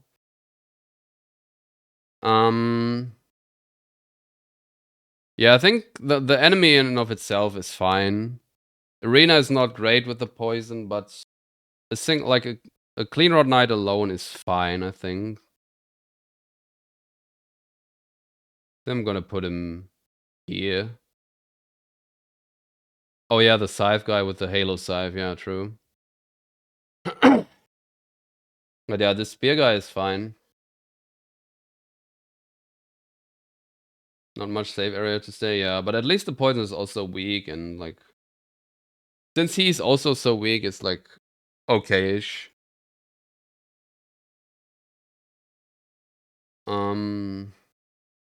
Crystallion. Wait. Oh wait, no, Crystallion Ringblade is what it is. Okay. That is the single Crystallion with the ring blades. Which honestly, there's nothing wrong with this guy. All attacks, very much dodgeable. Arena big enough. There's the mechanic with the ultra poise that you have to break first. I have nothing bad to say about this guy, honestly. Obviously, not like a big highlight or anything, but honestly, a cool, unique encounter. I actually like it. I'm gonna put him up here with these as like kind of the nothing wrong with them, but nothing special. Yeah. So that's Crystallion Ring Blade. Is that a double Crystallion? Yeah, it is. Okay. Oh god, Royal Revenant. The thing is, once you like get how this guy works, you can kind of deal with him, kinda. But it's not like clear how he works at all for the first like 20 times fighting him. Like you actually have to spend time probably with cheats even to even understand how he works. So that's already like bad. Like it's basically not clear what you have to do at any point. And then also the aggressiveness, terrible in that small arena. Like that's a big part about it as well. There are Royal Revenants, non-boss Royal Revenants in the open world where you can fight them way more like way better. But this guy is in that small like square arena again, which makes it like so much worse. So much worse. Like this guy's already not a great boss, but in that arena that he becomes a terrible boss. So I think he's gonna go at least down here.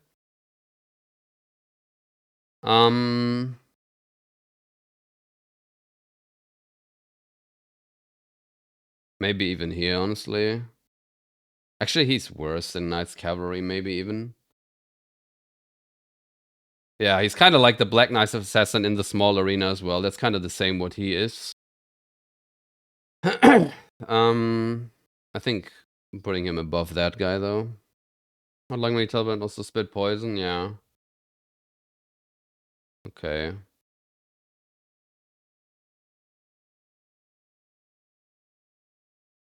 Okay. Yeah. Where is he? Royal Revenant.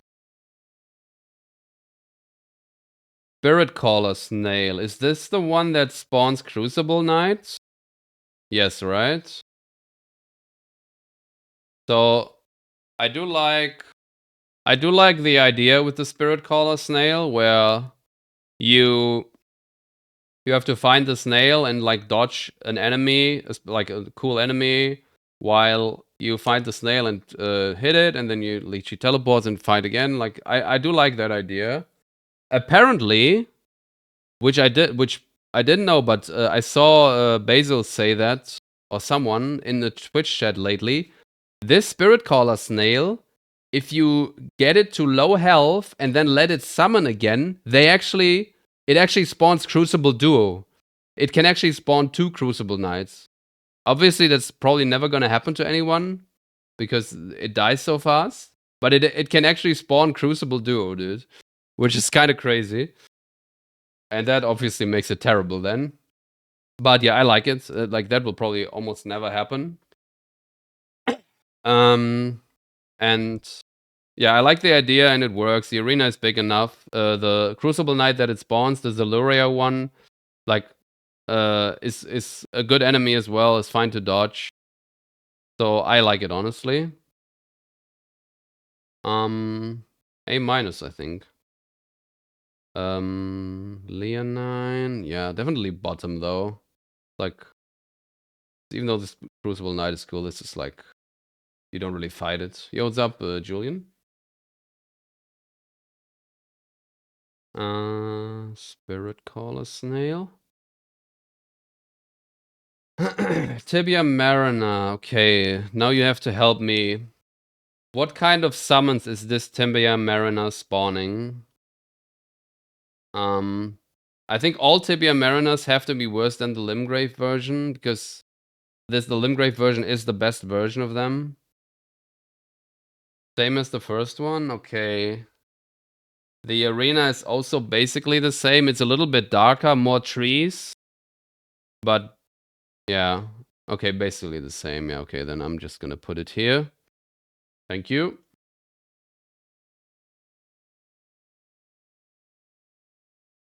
Crystallian Duo.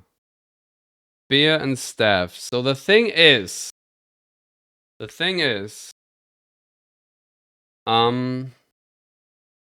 since this is not the magic, like this doesn't have the magic. Oh wait, no, staff is the magic version. Okay, wait, no, then it's bad. The magic version is really bad with the like long range attacks, of course. Otherwise, if it would be spear and ring blade, then it would be like better. But they really, apparently they did something to the AI of these guys and also to the triple, because they stay like they stay back so hard and not attack you when you deal with one of the guys. Like there's something with the AI there that they did. But it's still obviously not great. If this would be Ringblade and Spear, I would probably put it even somewhere here. But since it also has the magic guy, which can like shoot you, and the arena is also not the biggest, I think you can hide behind these little pillars here. But yeah, not great, of course. Think it's not as bad as this. Can I justify putting it above a non-gank boss though? I feel like I honestly can. I feel like I can put it here. Then if they have like all the side gank boss pretty early on, yeah, that's nice at least. Because it kind of like works is too strong of a word, but it's like you can get through it well enough, you know.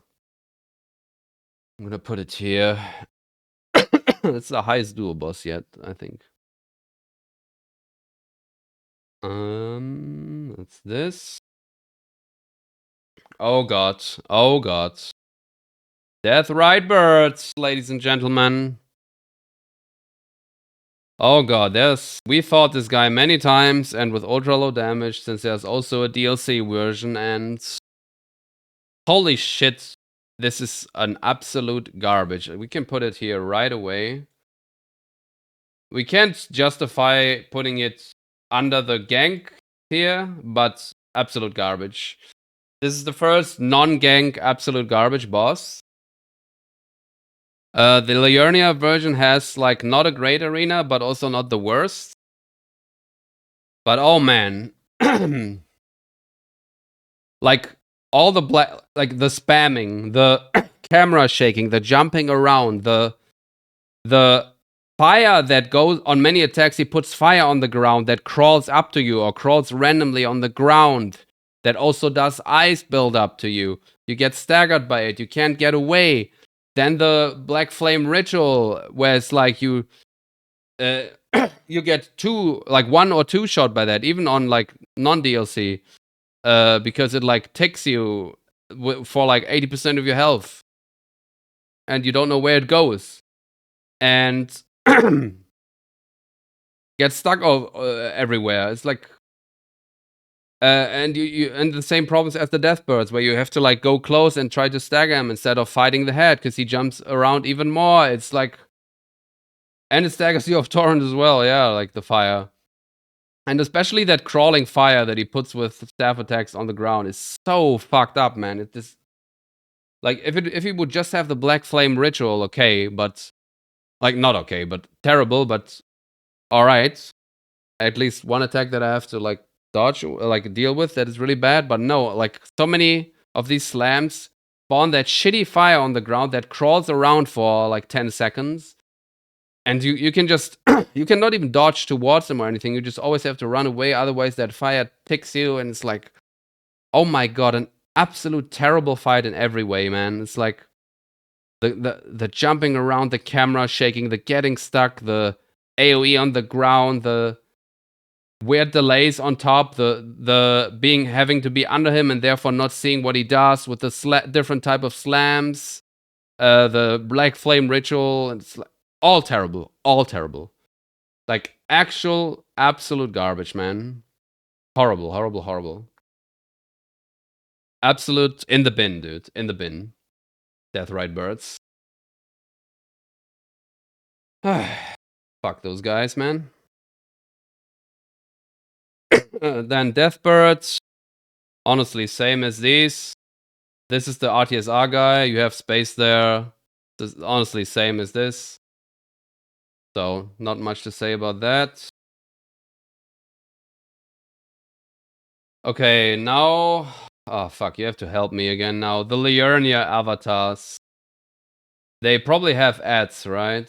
Ugh, I wish I could... But I mean, okay, like, many of the avatars have ads, but honestly, they are easy enough to avoid, or him pulling him away from that is easy enough, or killing them is easy enough, but one by one. So I'm not even putting that in so much of a negative. So I have him up here, which is the best version. I think I'm putting them like Deathbird style here. Actually, maybe a bit higher, like.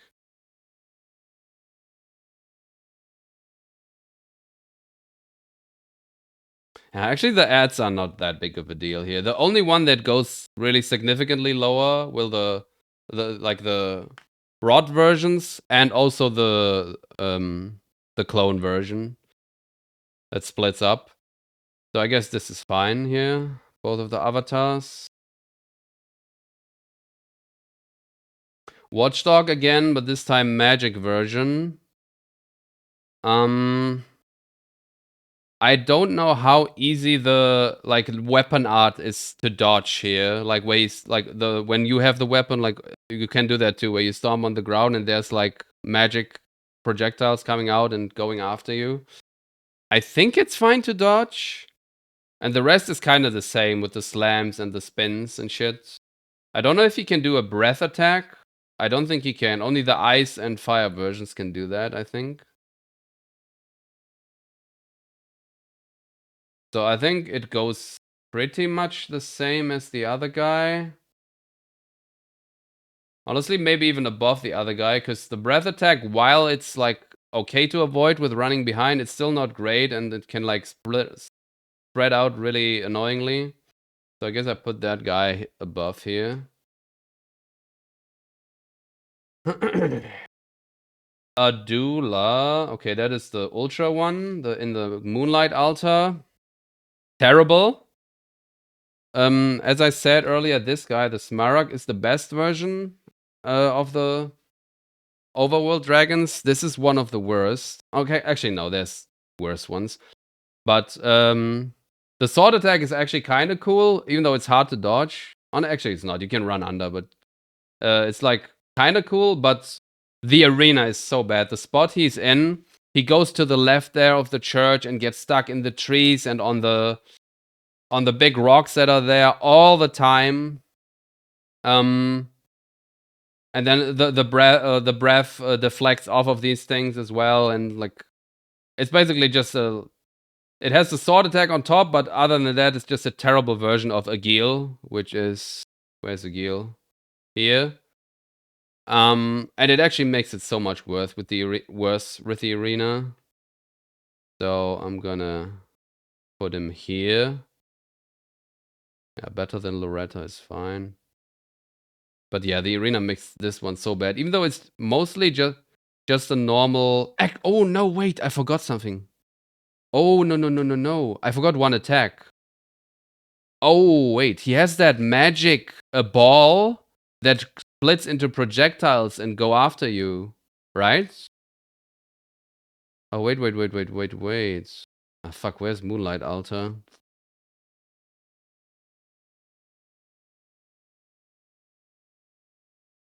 When do you get to Moonlight Altar? No idea, dude.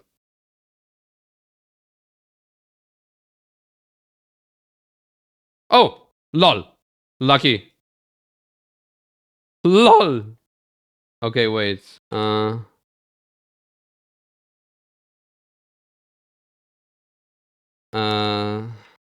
want to see that move.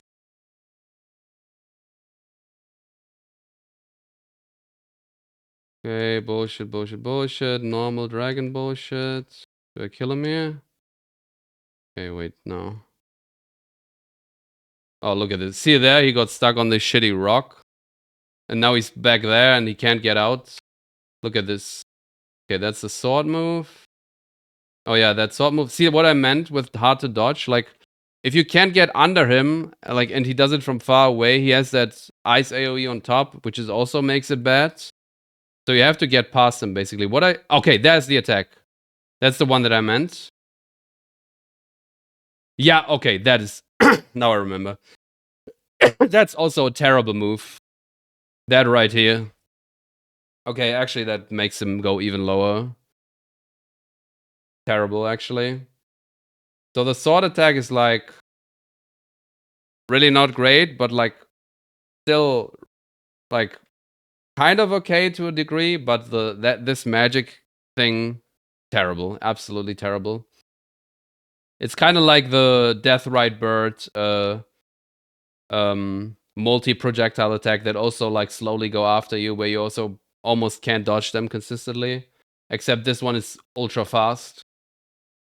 So that makes him go even lower, honestly. Lower than all of these. No. I think I'm putting him here now. Not on the top of C+, but like under these. Yeah. Okay. And then Smaragd, like I said, I think is the best overworld dragon. Like, it's basically the same as Agil, except he has that one magic projectile, which is fine to dodge. But, most importantly, he has the best arena out of all the overworld dragons, so that makes him a tiny bit better than Agil. Agil has the second best arena, and he doesn't have any special attacks apart from that projectile, which is easy to dodge. So that's why he goes there. Makar. A magma worm. I forgot if Makar is actually special with, like, does Makar have any special attacks that other magma worms don't? Makar! I'm not sure actually. But yeah, I've talked about magma worms. He stands up. Don't they all stand up in phase 2? And do the, like, the slam moves and shit?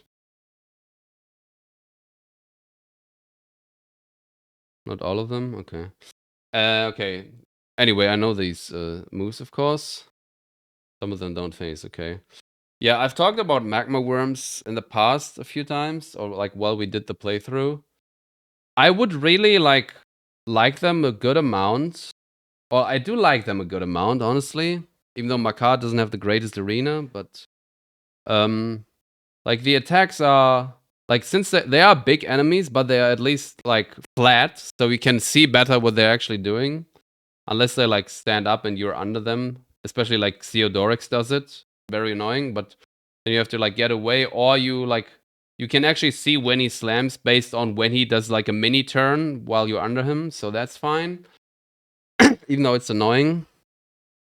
And then the one thing that I really dislike about this boss, and it doesn't destroy the fight like some of these other things. Yo, Meta. Thank you for the raid. Welcome to Everything Goes to F tier. The zoomies, yeah. What's up, Meta, Lakami, Ventures, Hide Windows. We're doing an Elden Ring all boss tier list. And all your favorite bosses are terrible. I hate to break it to you. How was the stream, Meta? Oh, dude, I gotta drink more. I'm talking so much. Oh, God. So warm as well. Ah. We're told Elden Ring is your favorite game? Exactly, dude. Oh, Revenant, not an F. I mean, you can. Where's Royal Revenant? I mean, that is like this. You can rename that to F tier, I guess, if you want. We can, like, we will switch around stuff later and maybe even add a tier or something. Stream was good. Lost my run to Ghostwriter staring at me because she was next to a tree. Fun times. Oh, great. So, like this. Not a great boss. Fucking Glintblades. Sorry about that. Yeah, we were just at Makar, talking about Makar. If you got a raid and run, don't worry. I understand. Yeah, what I like, you can deal with the standing up moves even if you're under him, because you see the turn. And all of this I really liked well enough. It's not like amazing or anything, but it works. Like, you can see them pretty well for big enemies and stuff like that. It's just, why did you add these this charge move to him? Like, I could understand if that charge move is like an opening and then he never does it again. But no, again, because it's Elden Ring, they add this attack and it doesn't have any cooldown. It can always happen. He can just spam it, and it's like, oh, he will now charge 4 times and you are not allowed to do anything except maybe do a range attack while he does that. And there's a gigantic full body hitbox. And it's like, why? Like, why would you do that? Oh, again, only the opener, okay, I could see that. Okay, sure, that's what they do. But like, it destroys the fight, man. Like, where's the fun in looking at him and like running in circles? Like, it's not even hard to avoid. You just go out of the way and wait until he's done with that shit. And it's always multiple times. It's never just once. It's always like 2, 3, sometimes even 4 times. And it's like, bro, why? So, like, I like the boss minus that. And Makar specifically has like an okay arena, not a great one, but okay. And for that reason, I think I put him up here. next to the avatars, because it's kind of like the avatars as well. I like everything they do, except they kind of get destroyed by Golden Land, and it's kind of the same with this. I like everything he does, except he gets destroyed by the crawling around move. Actually, he goes above those though. Cooldown in my Elden Ring, yeah, true. Okay, that's Makar.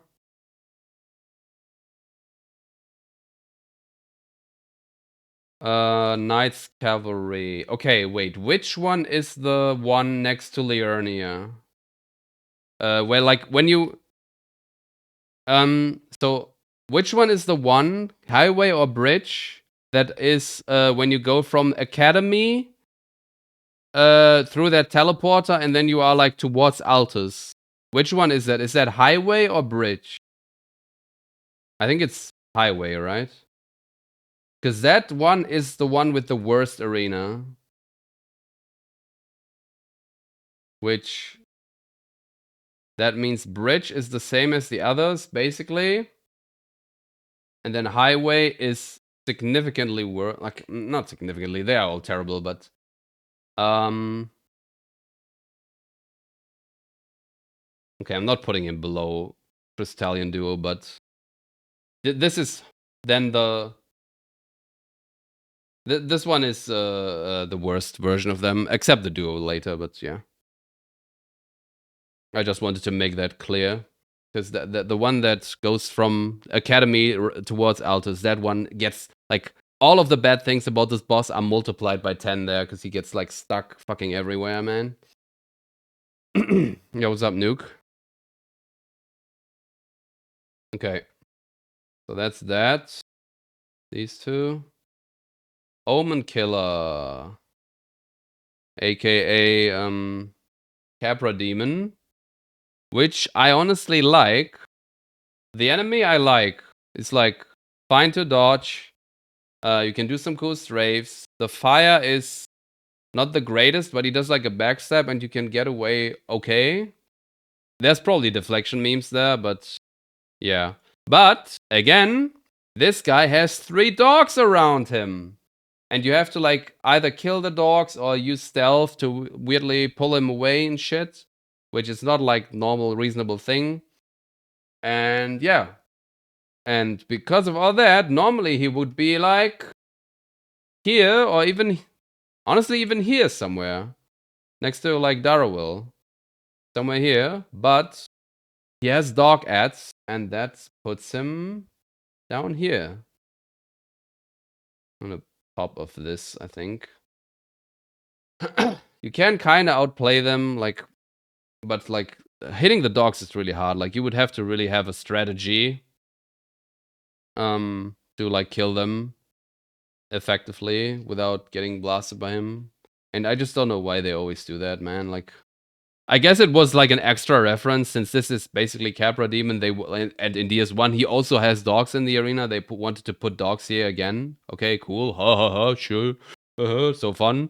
But it just doesn't play well, dude. It plays like shit. Like why? It's cringe. Okay, that's Liurnia. Theophra River. Which is down here. Oh, it only has 2 bosses, lol. Ancestor Spirit. I like that fight. It's obviously like a little bit boring, but I like it. Except he has 2 really, really, really, really bad attacks. Actually, I don't know. Does the non-regal version, the non-remembrance version, have the roll and the jump move, or does only the remembrance version have that? Does anyone know that?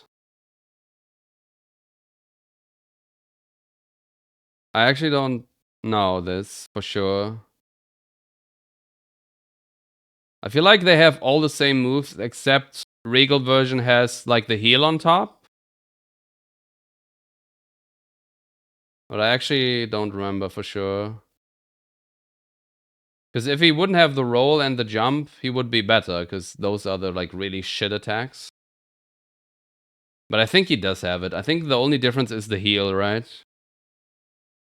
So for that reason, He goes quite a bit lower.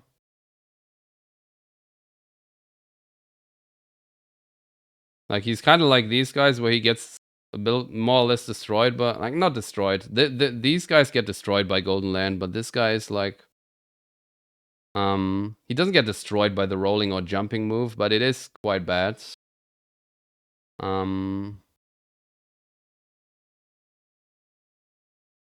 Car... Not better than Makar. I think I'm gonna put it here.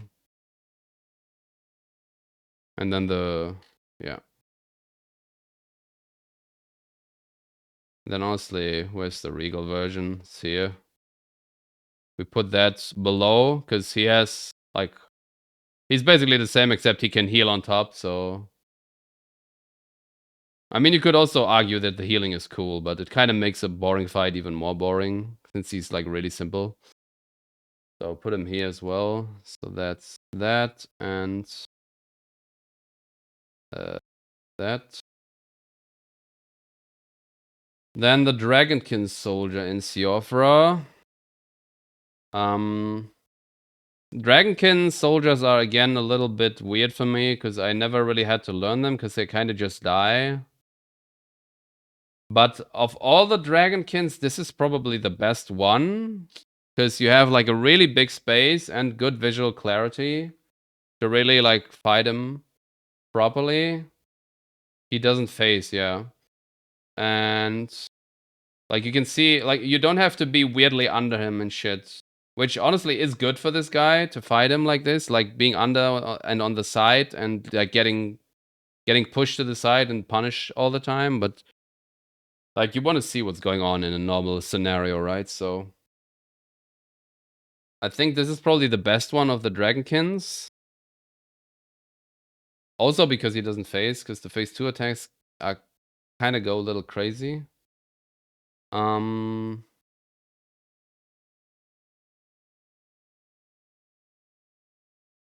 think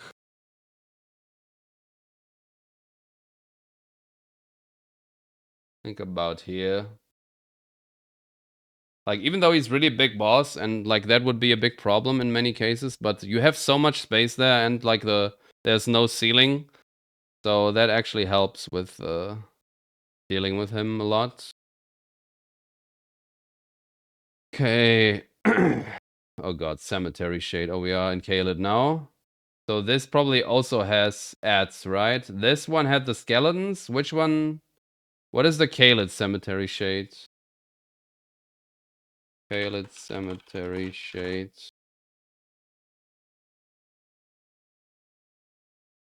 Does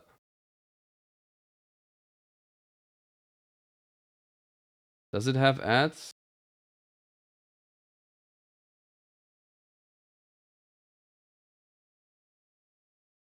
Oh wait, it doesn't even...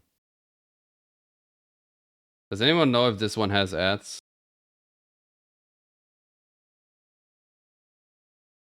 Mr. Lova.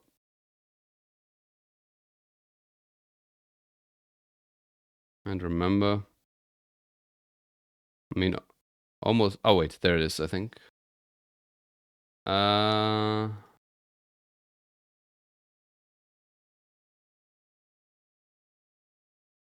Is that Bobby? It is I, Mr. Boombastic. Okay.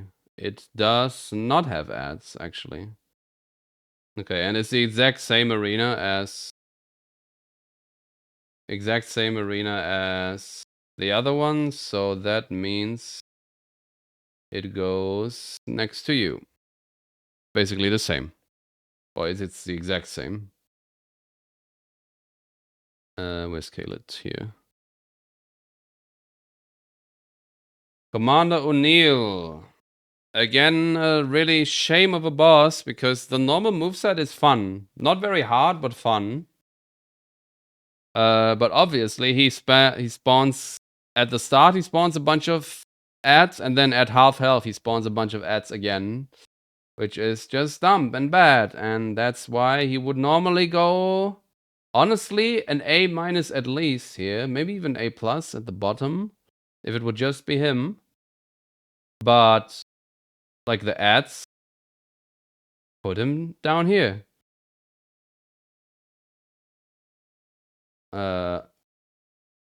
Maybe even absolute garbage. No, okay, he doesn't go absolute garbage because you can't pull him away from the ads and fight him outside. But then, like at half health, he spawns the ads again, so you would have to pull him away again or kill them. But yeah, like that's the like reason why he doesn't go to absolute garbage here. Maybe I should rename this to.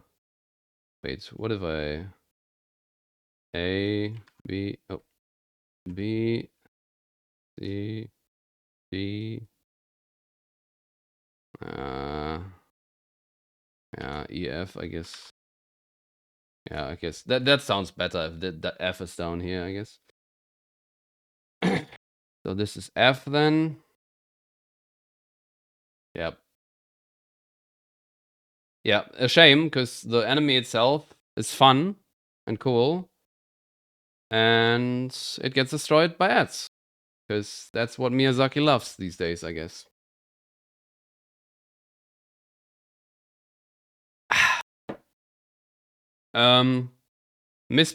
Crucible Duo. Oh my god. Two enemies that are on their own really good.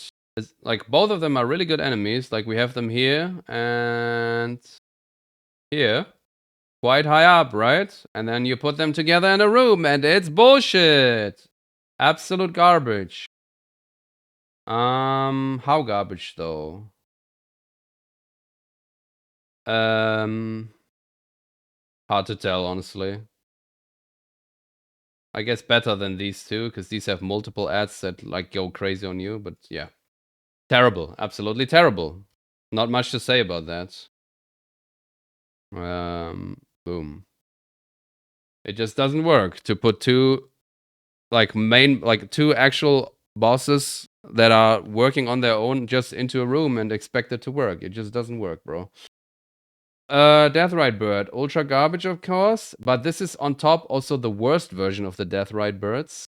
Apart maybe from DLC, since this one has ads, but because this one has the worst arena by far. Like, he gets stuck fucking everywhere, man, and it's like an absolute clusterfuck of bullshit. Terrible, absolutely terrible. Boom. Another Garble Bird, yeah. Oh god, X-Zykes. So this is probably the second worst overworld dragon. We have a small arena for him.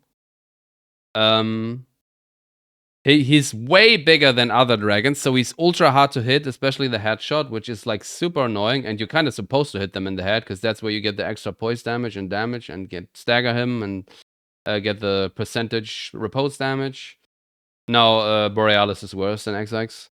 And then he has, of course, the gigantic, and I really mean gigantic rod AoE that not only builds up rod but also actively damages you, which is also a theme in this game that is terrible. With the like, they somehow in this game decided that mist or like mist type of attacks or auras always they need to damage and stagger you. Otherwise, it's like that is the rule in Elden Ring now. Apparently, they can't only do build up. No. You also have to get damage, active damage. Super dumb, dude. Like actual, like moron behavior. And then yeah, the AOE is this might be the most like the biggest attack in the entire game, dude. And like the AOE of that rod, it spreads out so far. You can ride with Torrent for like 20 seconds, and then you're maybe outside of the range of that. It's crazy, dude. Like, I have no words, man. I have absolutely no words. And then, of course, like I said, the arena also too small for this kind of gigantic dragon. He gets stuck on walls and jumps up there and he's so hard to hit because he's so big. It's terrible. Absolutely terrible. So definitely F tier. Well, though. Worse than Cavalries, for sure. Even worse than Crystal Duo.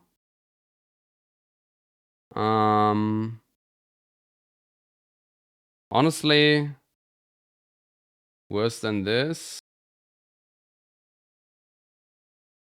I'm gonna put him here. Actually, I'm put him below Commander O'Neill. Bigger than the plus 226 nuke. Yeah, it's gigantic, dude. It's crazy. Yeah. Okay. Yeah. Bottom of F. Like, did I even put him in absolute garbage, honestly? Like that. Nah, I'm gonna leave him here for now. Maybe I'll change my mind later. But like, it is basically absolute garbage. Execs. Watchdog, and that is the first duo Watchdog. One magic, one fire, and that immediately goes down here. I would say better than these two, because these two have the small ads that jump at you all the time. But yeah, obviously absolutely terrible. We don't have to say much about that. Yeah. Garbage. Duo fights. This is again quite fun with the magic throwing knives. Yeah, like, okay, but like that's not really a valid like thing in my opinion. Okay. Falling Star Beast. Normally a boss that I don't completely dislike. However, I don't think any Falling Star Beast, yeah, actually none of them have a good arena. All of them have terrible arenas, even the overworld ones, because of that weird elevation. This is the one in the cave, which ironically has probably the best arena in terms of terrain, because it's flat at least. But the cave is way, way, way, way, way too small. And that makes it not work. On top of that, it also has the flip move where he like is in the air for a moment and then you have to like time roll it. And that has like unnecessarily high active frames, which is not fun and completely unnecessary. And I don't know why you would do that.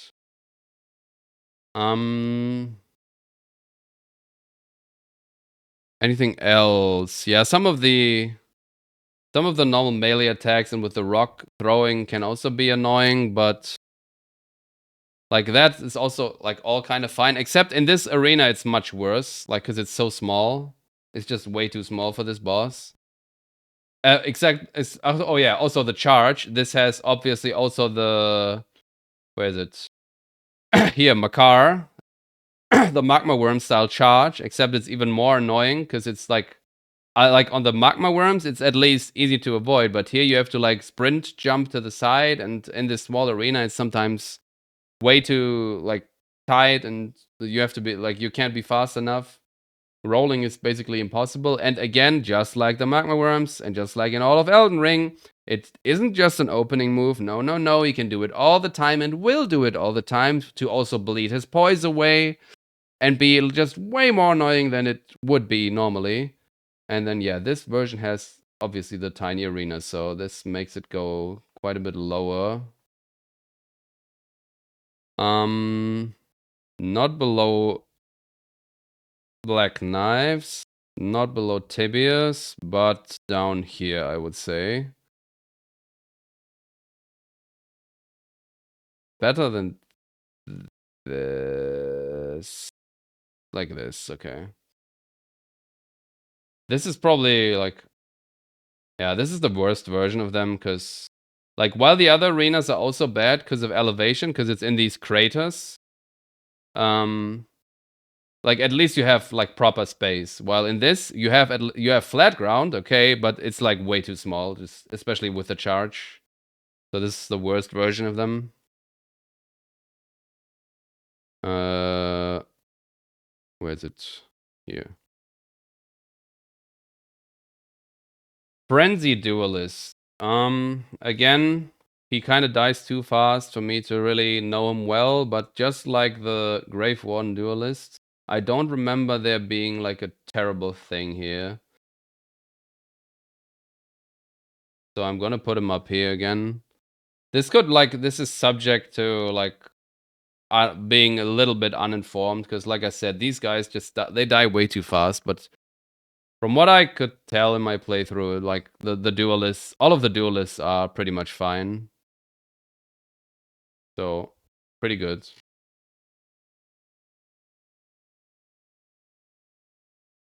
But yeah, I don't know them like too well. Mad Pumpkin Heads. That is the duo Pumpkin Head fight. Also in the same type of small arena. The normal Pumpkin Head is up here. And the duo will go down here. Is it absolute garbage? I would say no. Xyx is worse. This is also worse, gang. I'm gonna put it here. Yep. Terrible. Not much to say. Magma Worm. Okay, normal Magma Worm. So this was Makar. But honestly, like, even though Makar has the phase 2 and some of them have not, like, they're still basically the same to me. Like, all the pros and cons still, like are clear here. The only one that will be a bit different probably is Theodorix. Maybe not, actually. I'm not sure. Is a non-standing up Magma Worm better than a standing up Magma Worm? No. No. Yeah, this is fine. Like this is actually this one is also in the cave because it's like it has a way smaller arena than this guy, so that's also a good reason for him to be lower. But like I said, it's not like the Falling Star Beast. At least the walking, the zoomies can be like easily avoided usually. Magma Worm, yeah. Knights Cavalry.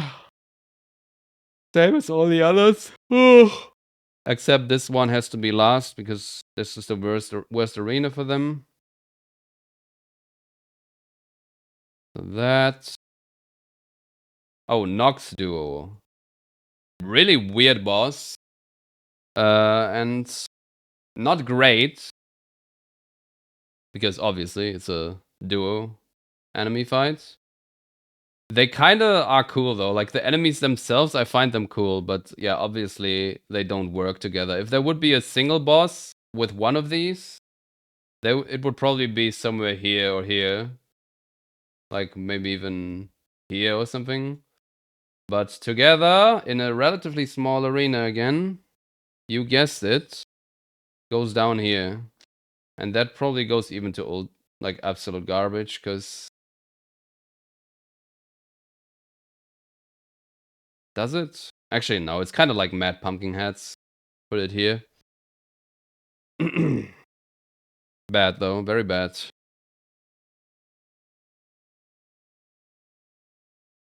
Putrid Avatar. Okay, we have the first Rot Avatar here. So all the other avatars are here. The problem with the Rod avatars is it's like basically the same fight, right? You just have to, on the ass bomb move, you have to roll to the side to not get into the rod. However, yeah, you just said it. They can, like, the rod stays there for quite some time. Plus, he can, again, no cooldown. He can just spam it infinite times if he wants. And what causes that? Yep, you don't have space because you always have to roll to the left or right, like to the side, to not be in the rod after the roll. And then he does it 3 times, and boom, you roll into the rod that is still there from the first move. Or you get stuck on a wall and you can't, like, don't have space to outroll the rod. Terrible, again. So while these all have one terrible attack, the Golden Land, this guy also has Golden Land, of course. So this one has 2 terrible attacks. And that makes him go quite a bit lower. There's also ads like way in front of him, but you can fight him without that, so that's not really a big deal. Definitely below all of these. Loretta. Yeah, I'm gonna put it here. For now. Definitely worse. Not worse than Red Wolf. Loretta. Yeah, it's fine, yeah. He doesn't do that, like, that 3-4 times rod spam, like, all the time. And you can, like, if you see it coming early, you can just, like, run away. But then, of course, running away, obviously, causes him to do Golden Land way more again. And that is, like, a devil's circle of absolute bullshit again. So, yeah. Not fun. So I think here is good. Let's see. Oh wait, Commander O'Neill, I forgot to tick. Archery avatar. Wait, shouldn't it be putrid avatar? Okay, it doesn't say putrid here, but this is the only one that makes sense. Oh wait, no. Dragon Barrel, right? Yeah, putrid avatar. That's what it is. Commander O'Neill, yeah. Okay. Oh, Radahn. Radahn is an interesting one. Ironically, even though it's a big remembrance boss, he's quite squishy. And that causes me to also not... I just didn't. Why do you think Red Bull and Foix are bad? I'm not gonna repeat myself during the tier list. Like, you can, like... look it back if you wanna know, I guess. But they're basically just unfair. Like, Red Wolf is just an unfair shit boss with a bunch of shit attacks, and Falling Star Beast has, like, 1 or 2 not great attacks, and it's, like, in a small arena, that version of Falling Star Beast. Anyway, Radahn. They called it Avatar Art? No, this is the Dragon Barrel one, though. I see it from the... Oh, is it? Oh, no, it's not. Okay, they called it Edge. Okay, you're right. Boom. Yeah. Okay, Radahn. Like I said, it was a little bit of a... weird thing for me, because even though he's a big remembrance boss, he's so squishy. And I kind of like... And I expected this beforehand. Even though we had quite low damage, I did not have to really learn him well to beat him. Which also causes me, again, and that is kind of sad to say about a remembrance boss, but I don't know him quite well enough to really judge him as well as I would want him to judge. Want to judge him. So that is a bit sad. But I think he is fine. Like, Radahn is... Should maybe, like, not put him up there and, like, wait here before I do it. Radahn is... They nerfed him at some point? No, they didn't, bro. The nerf was just that the opener arrow doesn't... Like, it's now strafable with Torrent and, like, maybe some damage thing, but, like the nerf is basically non-existent. Anyway. First of all, let's start with the opening, as I was just talking about it. We are just lucky that we have the Radahn pull strategy with the, like, deloading and then he comes to you.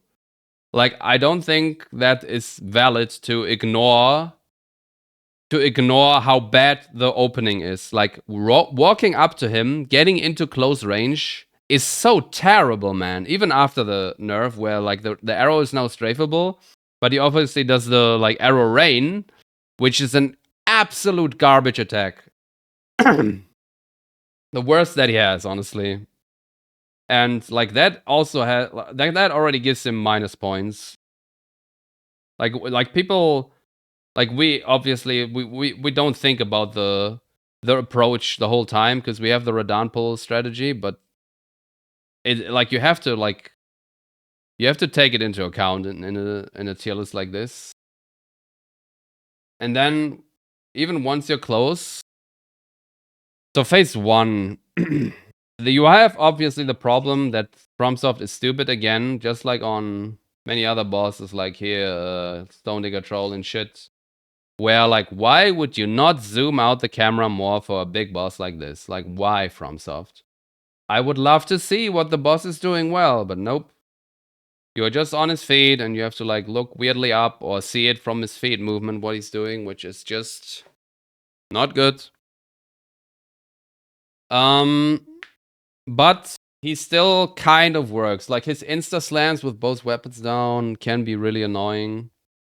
But they are dodgeable, even though they're really fast, man. Like, you really have to be on the edge there to dodge it every time. Then when he pulls the rocks, the rock attacks are also bad. You can jump over the wave then. Like, his normal melee combos are honestly more of a problem in terms of visibility. But it somehow still kind of works. Since the arena is also very big, of course. Obviously, the biggest arena.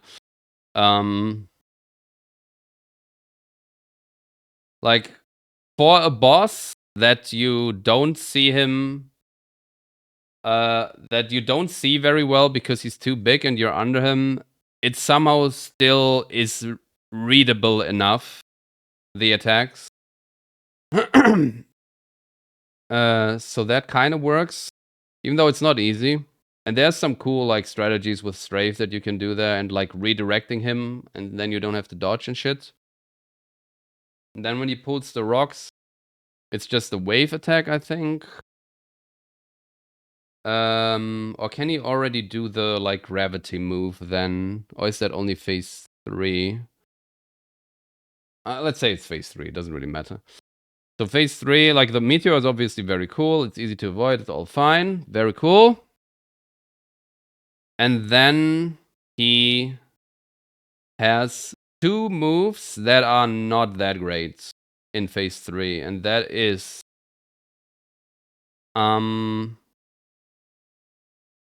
the gravity push. Can I maybe pull him up here? Forgot where I did Radahn. Do I see him on the thumbnail? No.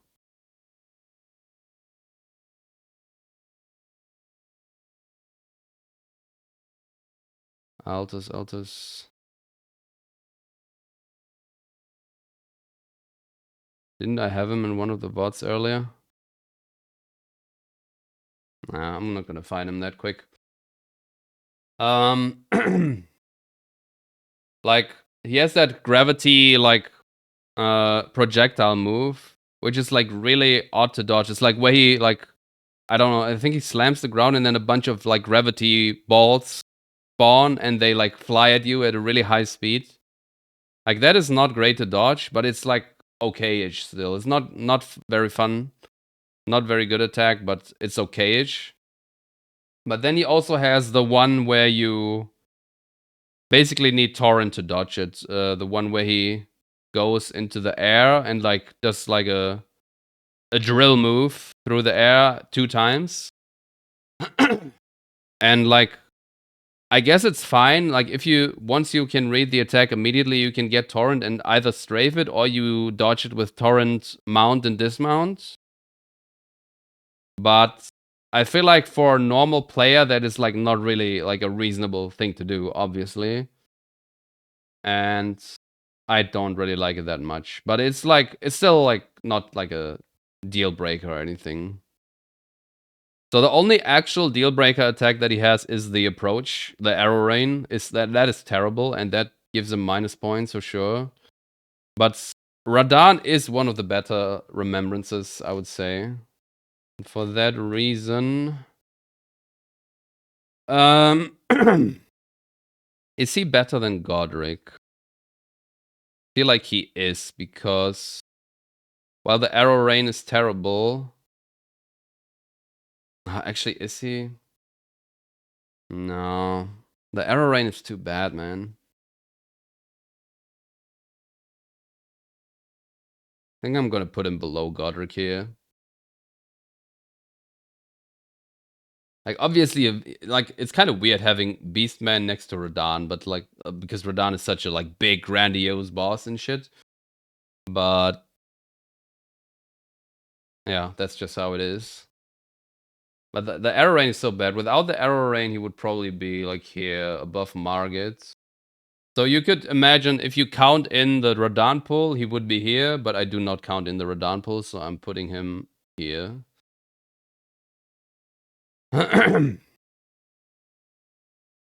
Oh god. Is it already time? No. Not yet. Hugus? Whatever. Battle Mage. Not much to say. Easy to dodge.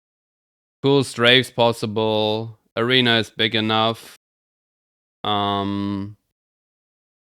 Readable. Not a bad boss. Battle Mage Hugus.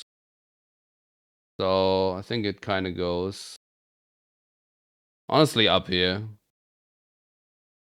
Maybe yeah, it's kind of like Beastman, honestly. Pretty good boss. Not like a major thing or anything.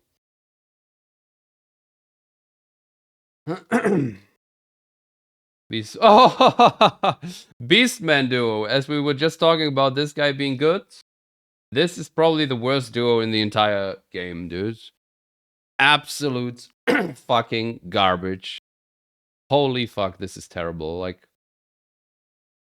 For just surviving and killing them, it's fine, I guess, because they don't deal a lot of damage. They have low poise, but oh my god, if you're trying to go through untouched or like do it cleanly, oh my god, what an absolute terrible fight. Gonna put it here since these are all actually no, this is worse. This is a gang. This is a duo. This is a duo, and these are gangs. So I'm gonna put him here. Absolute garbage. Terrible. Where is it?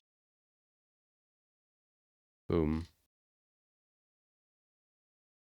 Bell-bearing hunter, as I said, just like the others, they all have pretty much the same type of arena level. So that's like this. Black Blade Kindred. That is an interesting one, because of all the gargoyles, this is the best gargoyle, I think, in terms of movesets. But obviously the arena is terrible. Like that elevation and all that shit he gets stuck on and makes the fight so much worse than it would normally be. And it's sad, because this is like, yeah, this is just the best gargoyle. On a like in Placidusax Arena, this guy would basically be perfect, because he has none of the shitty raw moves with AoEs. Like many of the others have. He doesn't have the poison move. And he's just like the weapons, like the sword plus halberd or whatever, is the best version. And yeah, it just works. It just like some dodges are just inconsistent here because he how do I say this? By the way, I can zoom in one more here. Because he because of the arena, because of the weird terrain, like with like the sword spamming moves where he spams under him. Normally you could go under that or on the side, but because of elevation, it's often like not safe and it's not great. Like some of the dodges are really just bad because of the arena, but this is like a good gargoyle, and I like it quite a lot. Just sad that the arena makes it like quite a bit worse. I think I'm gonna put him top of B here. Quite hard gargoyles, but even this best one, but pretty cool. So yeah, I like it. Clean Rod Knight duo. Yeah, this is like the normal Clean Rod Knight we had here, like the spear version, pretty good. This also has spear version, which is pretty good, but it also has another guy. And is it worse than this duo? No, I think it's not. But yeah, the Halo Scythe bullshit. He spams at you all the time, and it's a duo. Is like, and the arena has poison again, or rot or whatever. Terrible, just terrible. Wait, where is it? Isn't that Dragon Barrow? Yeah. Am I blind? Eh? Do they have it here? No. Oh no, it's here. Okay, this one isn't Kaled for some reason. Yeah. Flying Dragon Grail. Basically the same as Agil, except in a way worse arena. Whereas Agil is here. Super little space to work with the fire moves and shit. It's not as bad as Adula, but almost. So we put it here.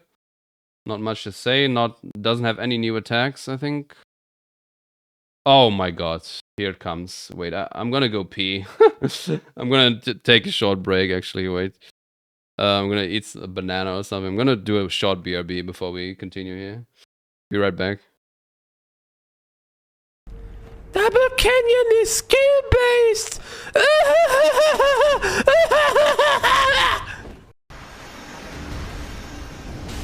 What? Give me Sekiro 2.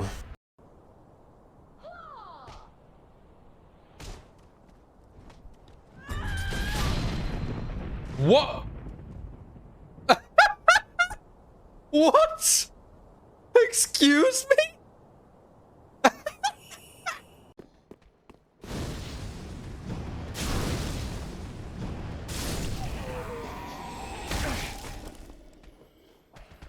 I hate this game. Oh my god, my entire weapon is broken as fuck. Because the K is a... Oh yeah, oh yeah, oh yeah, oh yeah. The beautiful game, beautiful video game.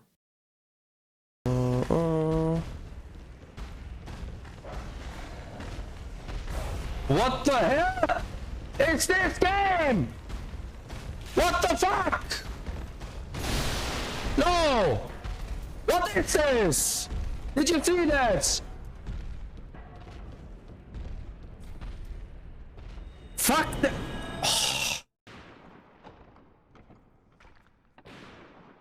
Come on, a wallfish to bless the last run of the day. Oh! Oh! Oh! No! I didn't mean it. I didn't mean an aggro fish. Oh! Oh!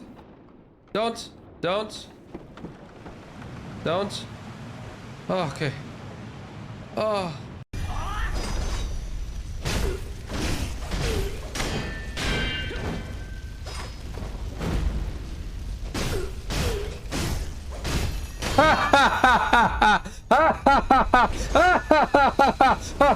Great game.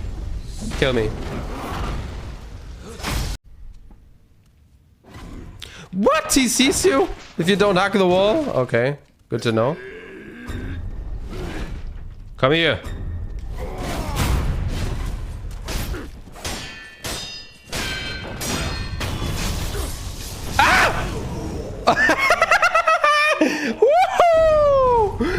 Dude, that was it was such a Giga Chat move to kill him like that, and then he just shoots me in the face.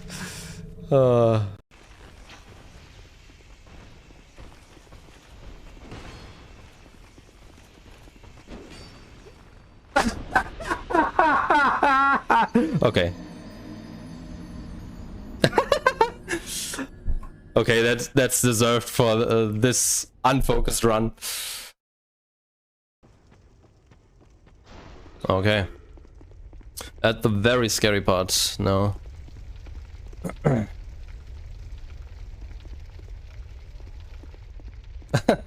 Imagine realizing now. No! Yeah, I knew he had a quick attack. I knew it, dude. Okay, now I know. Now I know. Okay. I was me. The nose dipping into the into the rock. Look at that. He's like boop and boop. Also really nice from this game. You can immediately retry bosses after dying major bosses. Boom, retry, and I'm here. Oh, he grabbed me, and I'm dead.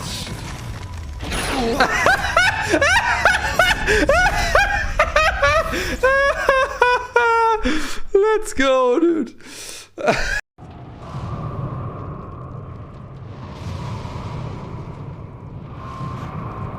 That's it.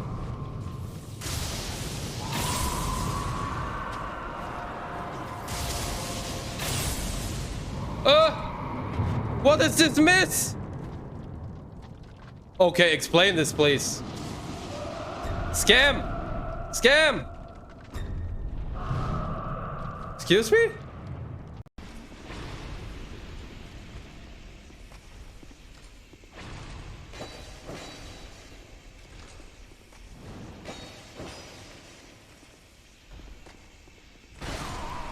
What?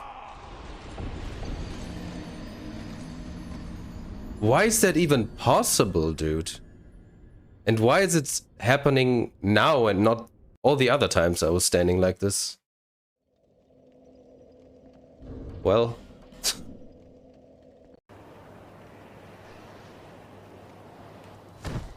okay. Funny. Oh, fucking course. This fucking orphan phasing is so dumb, dude. Like, oh, sometimes I phase at 50, sometimes at 45, sometimes at 40. Ha ha ha ha ha! Oh, oops. Huh?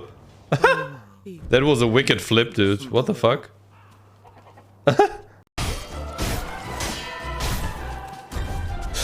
What? Yeah, nice, nice. I knew I would get memed someday. Lol, look where I respawned. That's how I respawn, dude.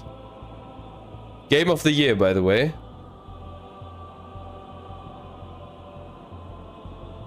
Nice.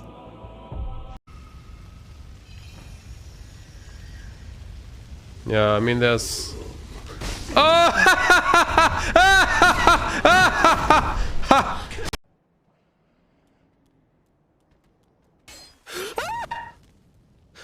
Oh mein Gott.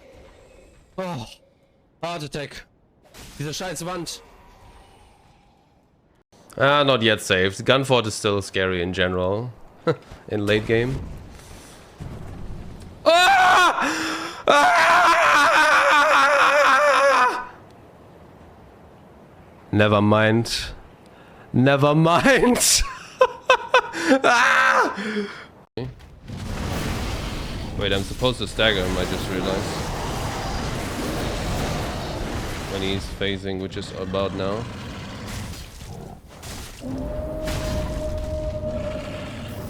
Oh, hello. Hello, geometry.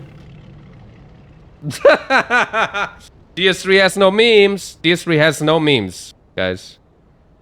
DS3 has no memes. It's a way better game than Sekiro. It has no memes. Oh, wait. Oh, definitely bone out here. Almost forgot. Ah! Ah! Oh, now that was a jump scare.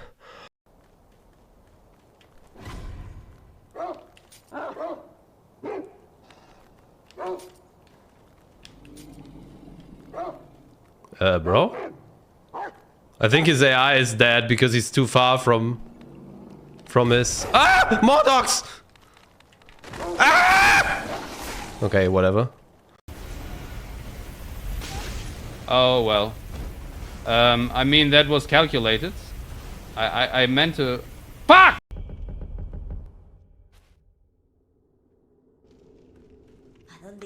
I don't want to talk to you, you fucking bitch! Oh my god, I want to murder this kid. In game.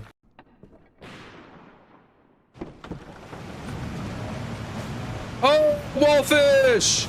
Woohoo! He's now it's a roof fish. Oh, he's Oh my god. He's New Game Plus, boy. Oh, now it's a ground fish. Now it's almost an elevator fish. Come here. Come up. Come here. Come here, my boy. No. He gone. Wah.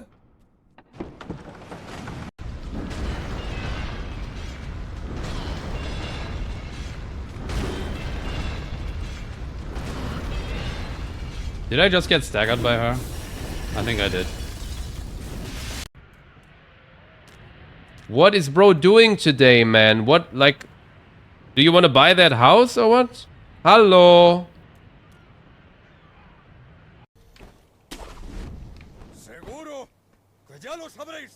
Oh. Oopsie. Doc. Gunner.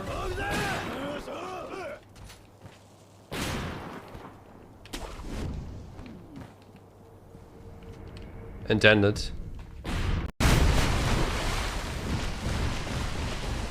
LOL! We got the A-bomber spin, dude!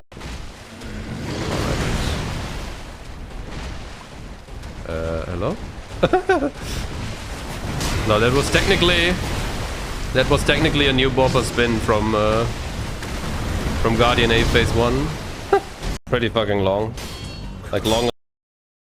Okay. Time to continue with absolute garbage, aka Godskin Apostle. Oh my god, I underestimated before I started that playthrough how terrible this boss is. I always thought previously, oh, it's really hard, but it's like it's fine. It's like at least well designed or whatever. I was wrong. It's not well designed. It's the most unfair type of design like a boss like this can have, I think. Where everything catches you with either too much range or a frame trap or being unreactable. The amount of unreactable stuff this guy has, like, it's insane. I also think this is probably the second hardest boss to consistently know it in the game after Consorts. Like melee at least. Like low damage, consistent kill, whatever. Like this guy is just insane. It makes you feel great. Yeah, Apostle is crazy. And yeah, like I feel like I can't even communicate in like a few sentences here how bad this boss really is. Like you would have to watch my like, oh, he's even on the thumbnail here because it took so long. Like, look at this. Apostle, Apostle, Apostle, Apostle, Apostle, Apostle. Oh, no Apostle. Okay, that was already the second day of doing Apostle, I think. So we also, like, I also did it. Fuck. Here as well, right? Yep, Apostle, Apostle. Yeah, I did like 3 to 4 hours of Apostle. And it was terrible. And yeah, like, I guess we can look around a bit. This is phase 2, of course. In phase 2, it gets even worse. Like, I don't know if it's even worth explaining. Wait, let me see a fight from the start. Like, that is probably one of the better moves that he has. And then here, boom, frame trap on, like, either frame trap or you roll it perfectly and early enough. If you don't roll it early enough, you're just dead. That is, again, one of the better moves. There comes this shit. Okay, I die here. And, like, everything is just... That I also hate this move. The range on that also insane. Can also... And it starts as the exact same animation as that spin move. And then everything has like a follow-up. Then he has like these shitty pause combos in phase 2 especially. And then in phase 2 he gets the triple spin around, of course, that catches you basically everywhere. And you have to like lock off strafe. And like... it's like unfair, the boss, dude. And Like unreactable, frame trap, insane range, ultra fast bullshit. Like I don't get it really how this boss exists. And I don't get it even less how this boss got put into a duo fight and therefore made even worse. Like crazy. Let's see phase 2 here a bit. Like these attacks are actually like phase 2. These like fire attacks and shit are actually better because they actually give like some normal punish windows, like a normal boss would have them. But yeah. And I'm dead. I don't even have the energy to talk about this fucking shitty boss, and it does go in absolute garbage. Plus, you only need to be perfect position to not get frame trapped. Yeah, and like it's not even like a little bit good position. No. It's like the most precise bullshit ever after consort. I think. Like this guy is so bad, dude. So bad. I underestimated how bad this boss was. So hard, man. So, worse than the Deathrite Birds even. I can't make him worse than these, because these are all ganks or duos, but the worst non-duo, I would say.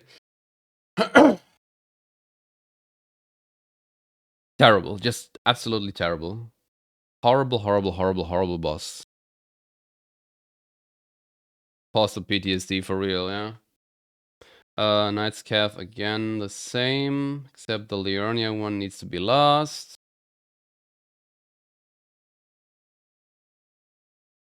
Putrid Avatar, the same as the other one. Where is the other one? Here.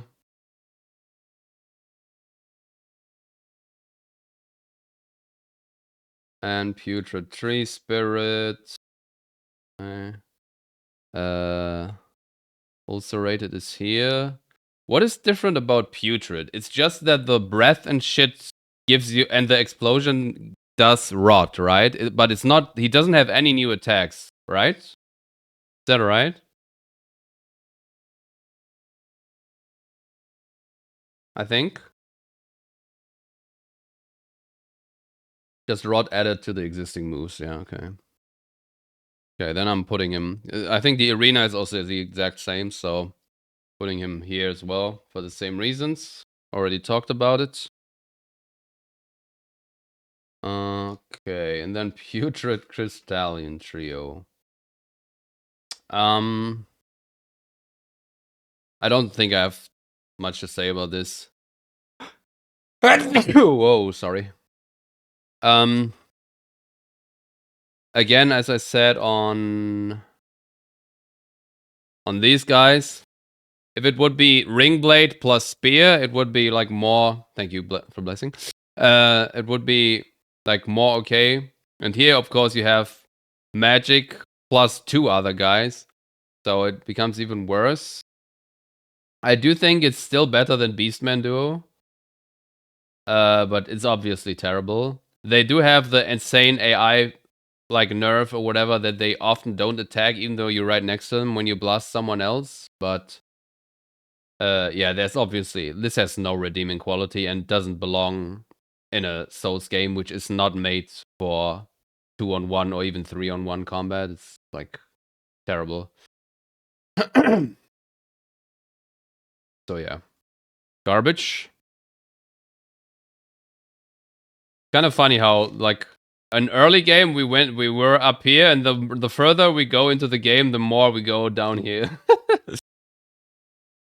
Okay, Drankin Soldier with the phase 2, which is cool. Where's the other Drankin? Where did I put it? Here. Do I find it better or worse though? Like this is not a terrible arena, but a worse arena than this guy. I don't really remember what the phase 2 does though. Like I don't remember if there's actually unfair moves there, because he's too weak again. Like he just died. I'm kind of like, this is again a candidate for I'm not knowledgeable enough because he died too quickly. But the arena is still like decently big. And I don't remember the lightning like throwing moves and stuff being terrible. I don't think they cause like gigantic AoEs. I think you could like dodge them and go under him and stuff. I think I'm gonna just put him here. Gonna put him under this guy because like just this is only phase 1 and it's obviously better in terms of working. And since this could technically have bad attacks, I'm gonna put him there. But again, not super knowledgeable about that. Einsel is here. It's the only dodge. Not too hard to dodge. Okay, yeah. He does look very cool. Mimic Tier. Actually, this is also an NPC technically, and I kind of forgot about Mimic Tier. I guess together with patches, that's the best NPC. Simply because you have, like, it's in your hands, right? What you give it to, what you give to him, or you can even kill it from far away when it's still a blob. And it's like kind of a cool mechanic. You go in there, oh, it copies me, and then you try out, oh, what if I unequip stuff? Okay, and then you're like, okay, I'm just gonna not give you anything, and then equip it in the fight again, and it's fine. Mimic tier, yep. Oh god, is it time? Yep, it's time. Valiant Gargoyles. Oh my god. I knew this was bad, and I like honestly, it was about as bad as I expected, and it was like because I expected it to be absolutely terrible, and it was.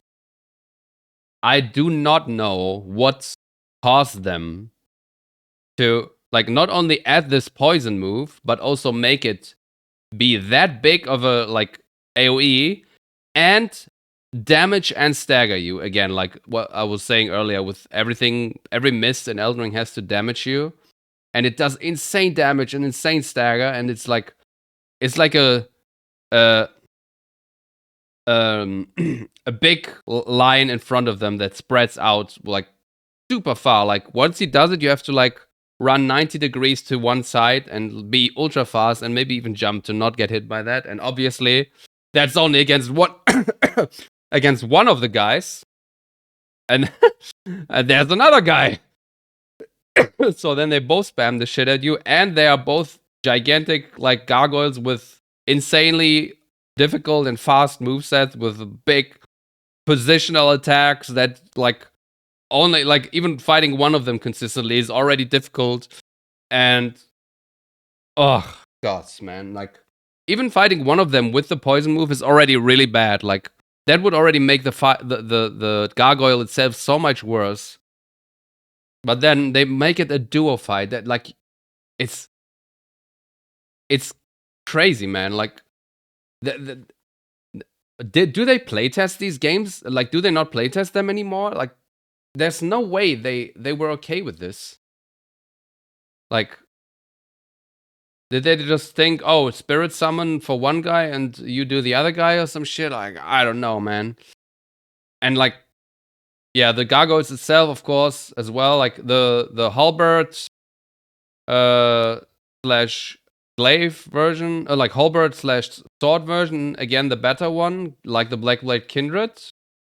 But then the other one with the axe has the raw move and it's like harder to dodge as well, and has some. Oh no, a twin blade. I mean, sorry, twin blade. Oh yeah, it's yeah. Actually, the axe is fine as well here. Not great, but fine. But the other one has the raw move and twin blades. Yeah, really bad. Oh, like terrible. I don't have words. So do I get the question is, I was always wondering, like these are ganks. I'm gonna put them lower, but is Beastman Duo or is Gargoyles worse? I feel like Gargoyles has to be worse because Beastman Duo you can like it's kind of just an enemy bullshit throwaway thing. And you can just overpower them and it's not as serious. While this is like a serious major boss encounter that they like supposedly put work into. They didn't. And it's like so bad. It's so terrible. So I think Gargoyles is the worst like boss encounter that doesn't have ads. Yeah. It's honestly maybe even worse than these.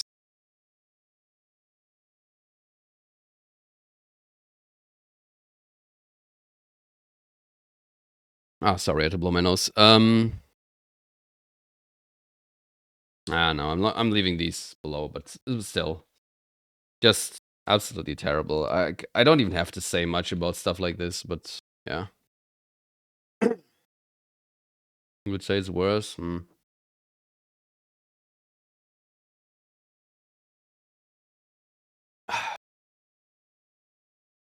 I don't know.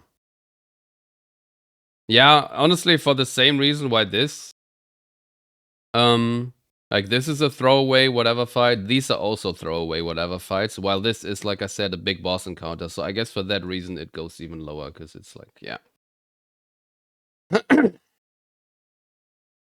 Yeah. Hey, what's up, Iso? Okay, got this. And there's the next dog shit. Ancient Dragon Lanciax. Oh god, Ancient Dragons are so terrible, man. Like, you can't stagger them because they have like effectively 400 or 600 poise or some shit. You can barely ever hit their heads anyway, which they would take more poise damage even if you could stagger them. Lightning AoEs, shitty camera under them. The arena he's in has shitty elevation and trees and the cliff where you can fall down, and it rains, so you take more damage.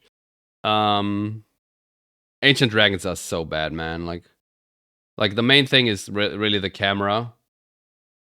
Ancient Dragons are worse than normal overworld dragons. In general, the worst overworld dragons are probably worse than ancients, but I'm not sure. But yeah, like fighting them like cleanly requires like insanely long fight with insanely passive type of oh god, mid. What is this day today? With this insane like passive fighting, so you're not getting hit all the time, and you have to like go away, like terrible. Now X-Dykes is worse for that rod move. Yo, Derman. Thank you for the raid. And hey Tor. Hope you had a nice stream, dude. We're doing Elden Ring tier list. And I'm losing my voice because I'm talking too much. But yeah, Ancient Dragon, absolutely terrible. I'm probably gonna put it below, above these duos though, and even above Cemetery Shade, and above Black Knife Assassin in the small room, and above Royal Revenant, but not above this. Yeah, like this.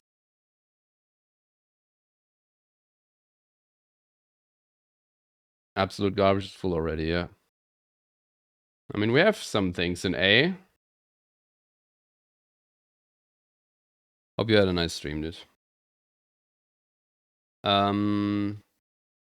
Ancient Hero of Zamor is basically the same as the other guy, which is here. Don't have to talk much about that. Boom, and... Wait, is that the mountaintops? No, that's Altus. Whoops. Where's Altus? Altus. Lanciax and him. Okay. Wonder if everything goes in S? I think it does, yeah.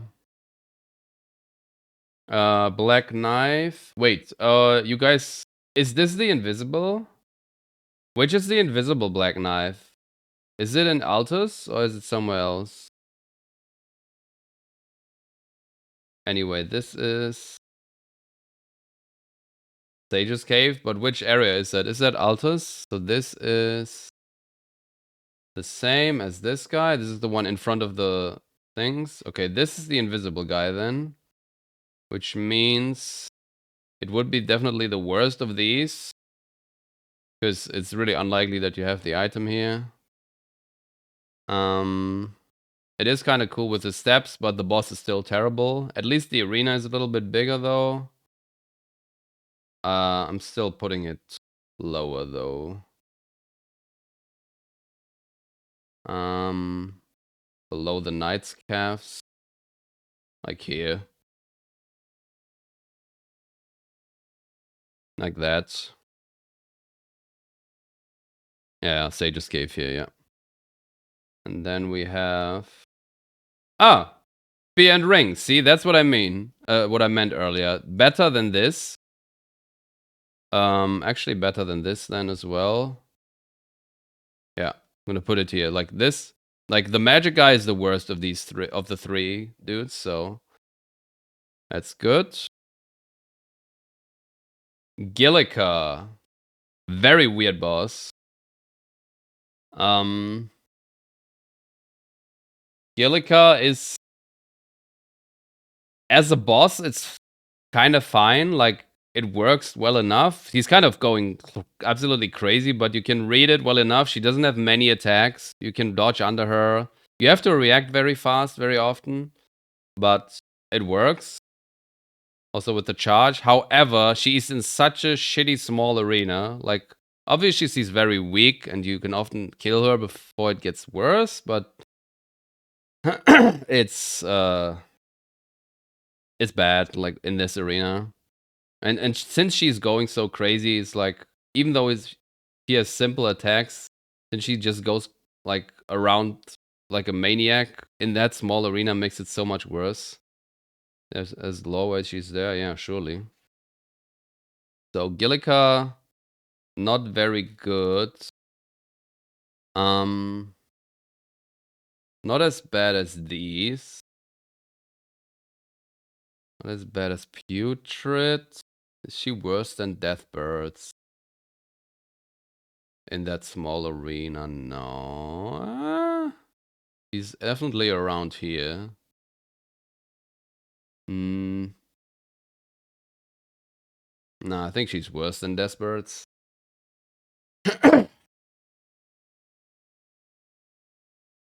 Royal Ancestor? Yeah, I mean, Ancestor, like, it has two really bad attacks, but they are not that big of a deal in the grand scheme of the fight. Okay, yeah, Gillica here is fine, I think. Oh, Elama now? Yeah, Elama's interesting, because the main boss version of the Bell-Bearing Hunters here. However, the arena is so terrible for the boss like this, it actually makes the fight quite a lot worse, and that's why I'm putting it, honestly, a tier lower. Over here. In B, top of B. Because the arena is just so bad. Yeah. Falling Star Beast? No, not yet. Another Watchdog, the lightning version. Does he have ads? Does anyone know?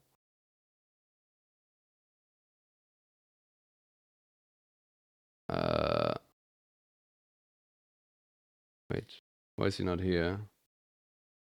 Just normal lightning version, right? He goes in the same spot as the other guy then. He has water? Yeah, I guess. But that doesn't cause extra AoEs in that case, right? I think you can still dodge everything fine. Where's the dude? Where did I put him? There. Same as the other guys. Single guys. Why is he not here though? Erdtree Burial Watchdog. Shouldn't he be there? I guess it's missing him. Weird. The list is incomplete, whatever. Okay. Falling Star Beast, Altus. Yeah, where is the other beast? Because it goes above that. Oh god. Too many bosses. Where did I put the beast? Here. So it definitely goes above, because this has the small mini arena. However, this arena is also bad, just in a different way with the elevation. But it's not as bad as being in that small room. There are also some ads here that often join the fight in this encounter, which is also really annoying, because it runs around so much. But yeah, everything else I said applies to this guy as well. I would say it goes above these, though. Actually, above even the dragons. Because the enemy itself is mostly fine, it's just doesn't really play well, sadly. Actually, maybe even higher, honestly. Because this is the best arena, even the best of these craters. The above Deathbirds. I kind of underestimated how bad it makes this guy that he's in that small arena. Above tree spirits, above trolls,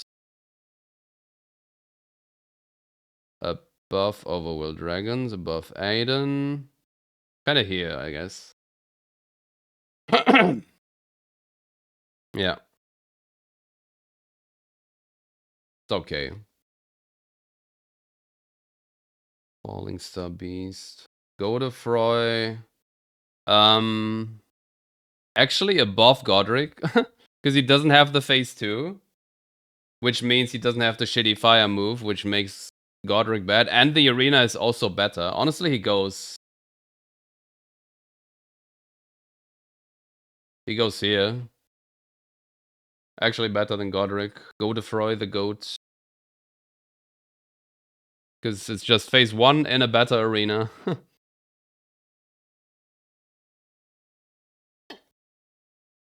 Okay, we have garbage again. Also goes here.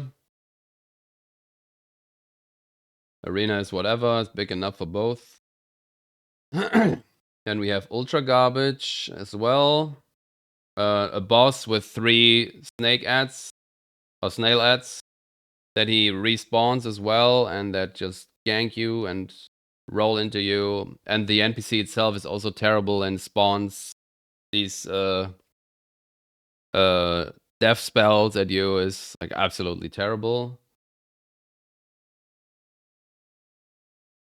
Over there, together with these other ganks here. Knight's Calf stays the same. This one stays the worst.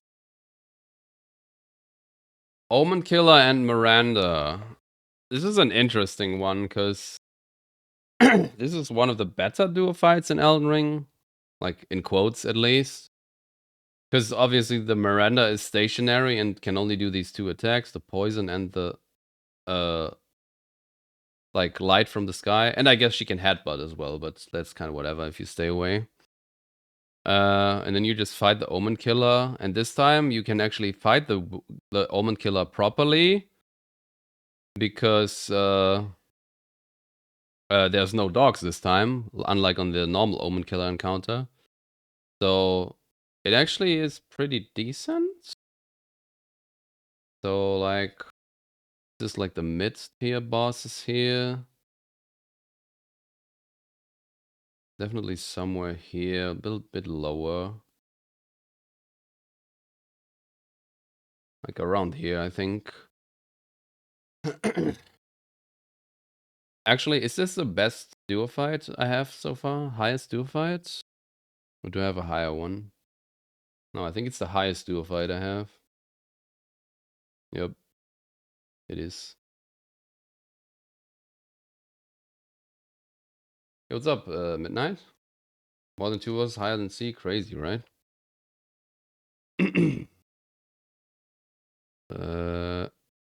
Apostle, Garrus, Knight's Cap, Omen Killer, Perfumer, Tricia, and Misbegotten Warrior. Terrible! Again, terrible duo fights. The guy just spams you all the time, well, she buffs him and also attacks you when you go too close, and you don't even have time to attack either of them because you just get ganked all the time. Absolute garbage.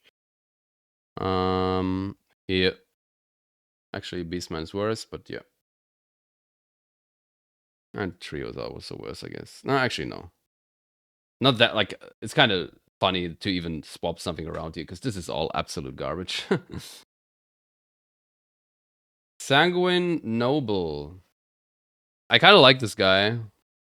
Like, you can backstab him, you can, like, strafe around, behind him, pretty cool, and then backstab. The arena is small, but he's also a small enemy, so it's fine.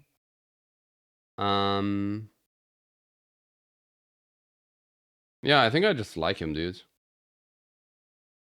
Maybe he spams sometimes the Reduvia a bit too much, but I think it's fine. So he's pretty decent boss. Honestly, A, I think. Not better than Beastman. Yeah, bottom of A, I think. Love is not DS3. How's your DS3 today? I died to DSA and then I started the tier list. Noble. Stone Digger Troll, we had already. The same here. I think the arena is even the same size. Tibia Mariner. Okay, this is the one that spawn. This is the first one that spawns the Volniers, right? The laser Volniers, which is not great. And also the arena. He has 3 different stages where he can be, so he can be even further away and like go up the hill and spawn there, which is also bad because the Volniers have more time to shoot you and shit. So I have the easier type of Mariners here. This one goes a tier lower for sure, though. No, below Knight's Calves. I think here.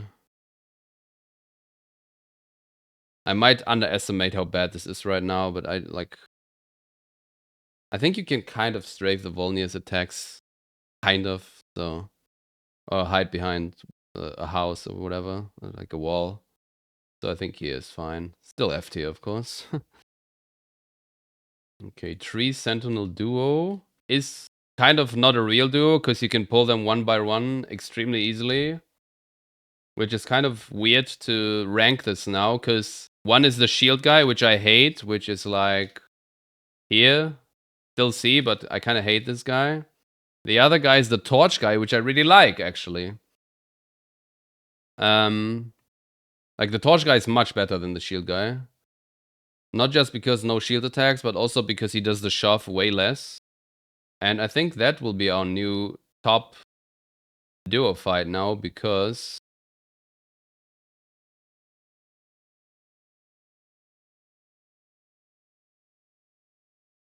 B?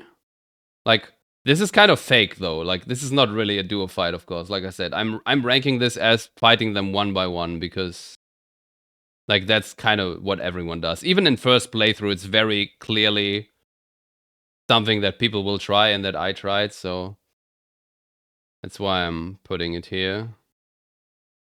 So that like this is the real actual highest duo, but this is like the fake highest duo. Oops.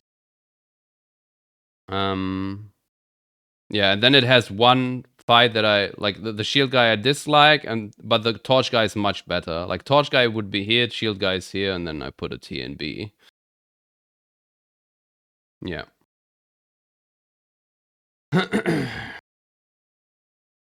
Worm face. This is a weird one as well. This is technically also a fight with ads. It has like 3 of these like plant guys there, tree guys. And the guy itself is...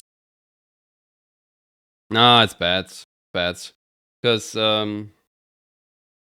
like the slams and the stomps are fine, and then most of the like death attacks are also fine. However, he can spam death around like the entire area, and then you just have to run away and hope that you don't get built up, and like that kind of makes it bad again. And then also on top, he does have ads. Like technically, this is overworld boss, and you could pull him away and yada yada yada. But like realistically, this guy has 3 of these tree guys as ads. It's not like on the tree avatars where you can easily pull him away or like not fight him near the ads. It very much has ads, which means I think it's not quite F tier, but E, and then unironically better than Renala. Is it better than Red Wolf? No. Actually, it is. That's Glint Blades. Yeah, this is fine. Wormface better than Red Wolf.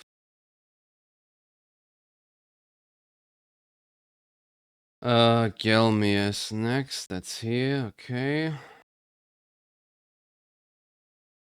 Now we drink something.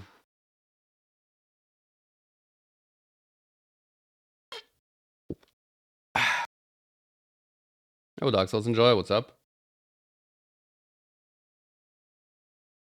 Yeah, Nightcalf sucks.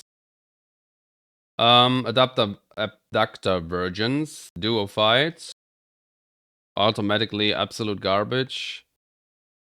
One of the duo fights that works a tiny bit better than most, so I'm gonna put it here. One of the, like, in quotes, better duo fights. Obviously, still absolutely terrible. That's why it goes in absolute garbage, but probably better than these. Oh, God. Okay. Then we have Maggie. Maggie is the... Wait. Maggie is the sorceress. And this is... Margot is the... Is Margot also a sorceress, or is it the Gillica clone? I think Margot is the Gillica clone, right? Yeah, Knight's Calf is terrible, dude.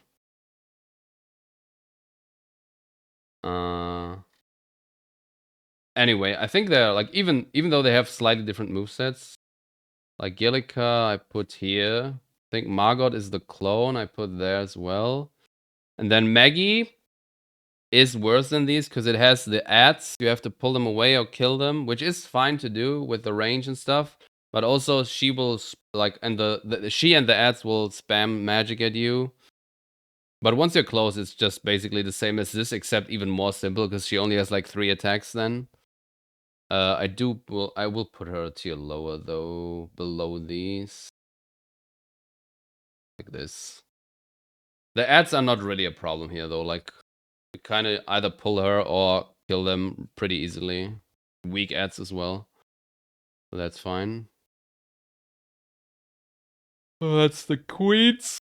Ugh.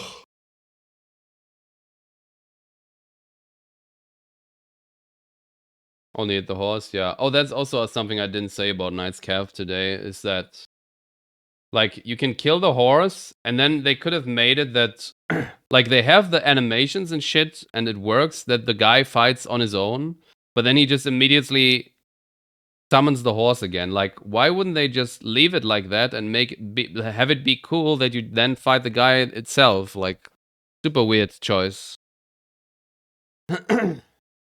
Yeah, also dump. Full-grown falling star beast. So,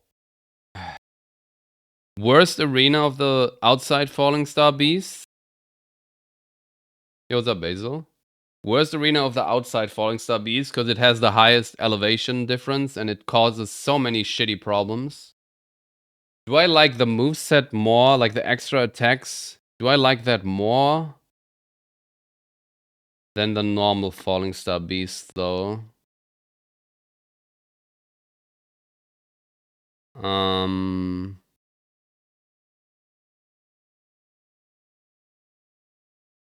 I'm not sure, dude. I'm undecided, but like I said, we have, where do we have the other Falling Star Beast? I have, oh god, too many bosses in this fucking game. Where's the others? Here. That is the better one, while this is the worst one in the small cave. And then this goes somewhere in between because while the moveset I'm not sure about, but the elevation is so much worse. To the point where it almost is as bad as this in terms of the cave. Not worse than this though. Not worse than Deathbird, maybe? Yeah, I'm giving it all above this. Like this, I think. Oh, oops, like this. Over Tree Spirits, but here. Not like it's really sad. On a completely flat arena, this guy would be way more fun.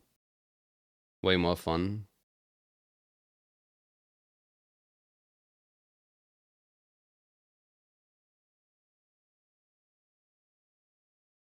I mean, it's still like a mid-tier boss, Basil.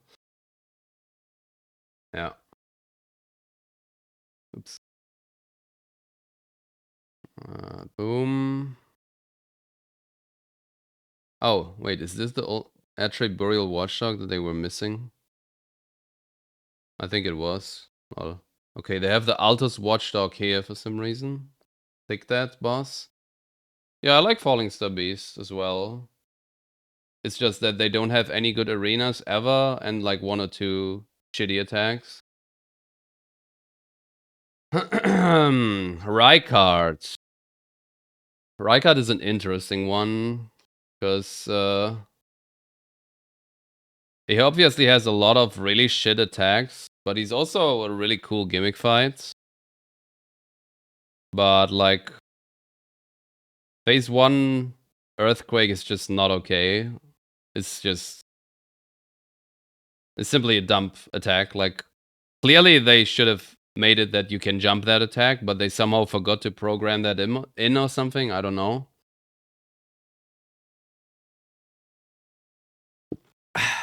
Sorry. So that is terrible. And you can't even like stay close, because if you stay point blank, you actually never get Earthquake.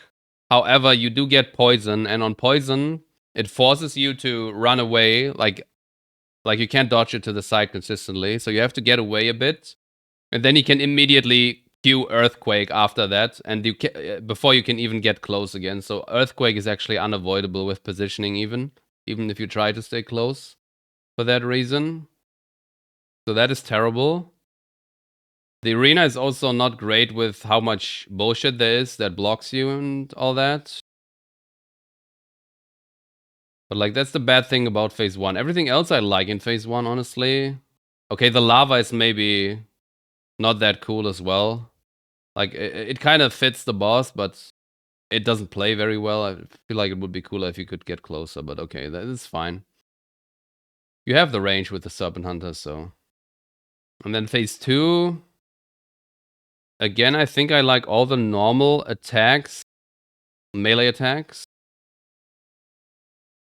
Especially because you can also jump some things. And then obviously he has the small ranker, the one that like the small head that goes after you and then takes an explosion with it or whatever. And then the like insane nightmare phase. And both of those are terrible, of course. Obviously we can interrupt it, but it's not really like, that doesn't really count for it being okay. The small one is kind of cool for a concept, because you have to like think about positioning and how you move in the arena while it follows you and then explodes after. So the small one I'm actually fine with, I think. And you can also interrupt that if you're fast enough. But yeah, the nightmare phase is absolute garbage, of course. Like, it's like butterfly summons to the max, where like you're not allowed to do anything for like I don't know how long, and it also can hit you like pretty easily if you're unlucky. Actual garbage. So like one extremely bad attack in phase 1 and one extremely bad attack in phase 2. Apart from that, I really like him though. I mean, phase 1, you can do that with Vow and some other things, which is annoying. I know you can, like, if you sprint and jump, you can avoid the earthquake, but obviously that's not something that's happening in a normal scenario where you fight him. And also because you're probably getting blocked by stuff in the arena at some point. So where do I put him then? It's really weird.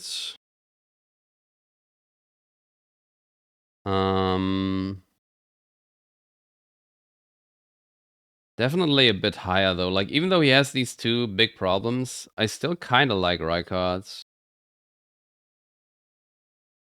The Earthquake is worse than the Rancor for sure. I think maybe B is too high though.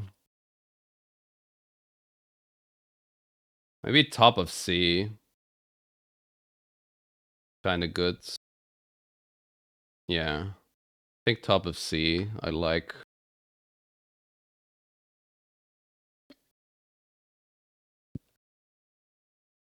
Surely fine. Godskin Noble. Ugh. This is also a weird one. Because it's not nearly as bad as Apostle, of course, but still pretty bad. Especially with this arena.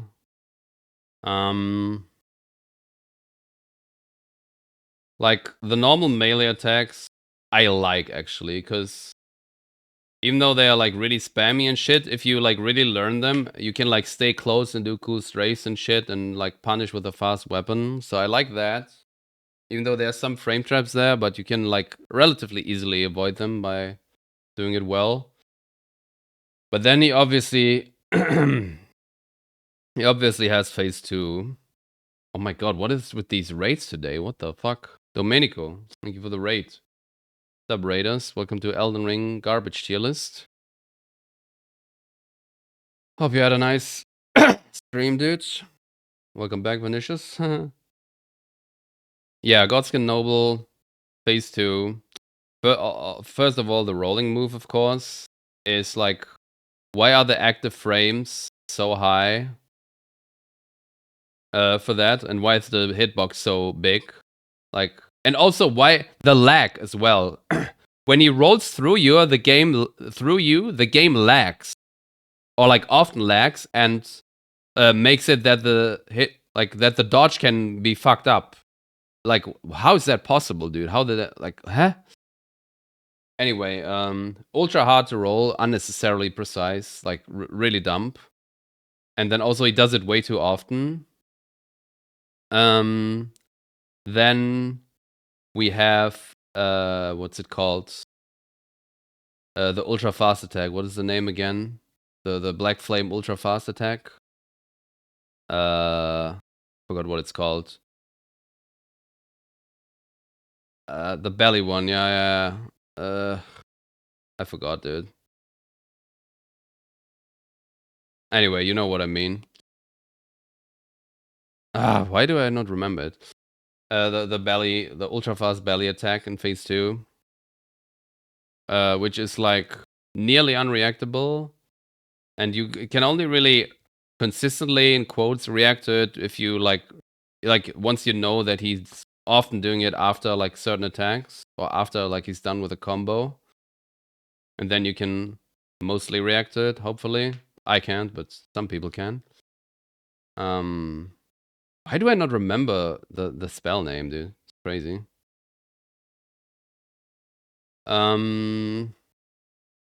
Yeah, these two things. Roll move and that belly move that I forgot the name of. Really bad. Do I forget something? In the combo, the melee combos get a bit faster in phase 2, but it's not really a big deal. And in fact, it's even like the spam combo he has, the push, the poke spam is actually good when you're close. You can actually strafe that and get a big punish. So that's nice. For this specific encounter, the arena is also really bad though. So that makes it worse again. Although you can use the arena to avoid the roll move, kinda, at least, but would be easier if you just had flat, big ground and you could circle it, so. Obviously it's not absolute garbage like Apostle, but I still don't like him very much. Noble Presence, yes, thank you. Noble Presence, yeah. That's what it's called. Yeah, all the other moves are kind of fine, honestly. So at least E, I think, but honestly, I think it's higher even. Like, the roll move is really bad, like, for sure. This is kind of the whatever, guys. 13 frames, great. Actually, maybe it is E tier, actually. Actually, I'm gonna put it here, I think. Bottom of D, kind of. Yeah. Like, the roll move really destroys it. If he would only do it on phase transition, that would be one thing, but he also does it all the time, like, very, very frequently. Sometimes he even does it twice in a row, like, if he wants to. Like, it's actually terrible. Yo, Daniel, what's up, dude? Hope you're doing well. So yeah, that's Godskin Noble. Kindred of Rod duo, obviously garbage. Not much to say. Shitty normal enemy duo fight in a poison or rod or whatever. With absolute ultra high damage range attacks that fuck you up. Just dog shits. So, kind of here, I guess. Not much to say about that. Magma Worm, that is the one in the outside. You can't fight him outside the lava though, so he goes where the others are. Like here. Fine. Red Wolf of the Champion is definitely better than Red Wolf of Radagon, because it's like the arena is not nearly as bad and there isn't, like, it's much bigger and there isn't stuff that needs to be destroyed, so you have space. And that makes it definitely better. It's still like frame trap possibilities and also the ultra fast bite attack and shit, which is still bad. I'm putting him bottom D here, I think. Bit higher than Red Wolf of Radagon. Not great though. Another tree spirit. This is the one in the outside there. This arena is actually quite bad for him. Where are my other tree spirits? Oh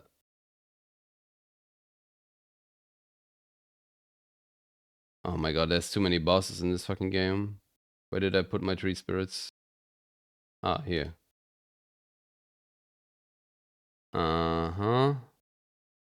I think this I put below, because these two are in a room, but the room is like kind of working once you know, while this is like a lot of randomness with the terrain again, and he gets stuck in shit or in the tree. So that's kind of bullshit. It's Gelmir. Bell-bearing hunter. Why is that such a weird picture? Anyway, another bell-bearing hunter goes here to the others. Actually, I don't know if this one can have one of the undead ads sometimes that annoy you. But I think if you take care, they don't come near you, so. Wait, where's the bell-bearing hunter even? Dude, I feel like Some bosses are missing here, actually. Ah, Lane Dell. It goes in Lane Dell. Okay. Oh god. Crucible Knight Duo. Yeah. It's basically the same as where is it? Crucible, the same as Red Main Duo, where you put two good enemies together in a room and surely it's gonna work out, right? Oh no, it's not. Unlucky.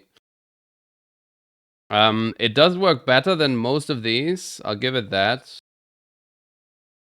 But it's still terrible. Better than Abducted versions. This is probably even the best one. Certainly better than Red Main Duo. Yeah. Really pissed me off, that fight. But yeah. Both of the enemies are really good on their own, but together it just doesn't fucking work, bro. Oh, another Deathbird. Goes to the others. Actually, actually, no. It doesn't go to the others. Cause this is the one with the ads, right? This has the snail ads, right? Oh, yeah. Snails everywhere. Yep, I forgot, dudes. Okay, that goes quite a lot lower then. In fact, it goes into F tier. Even below all these.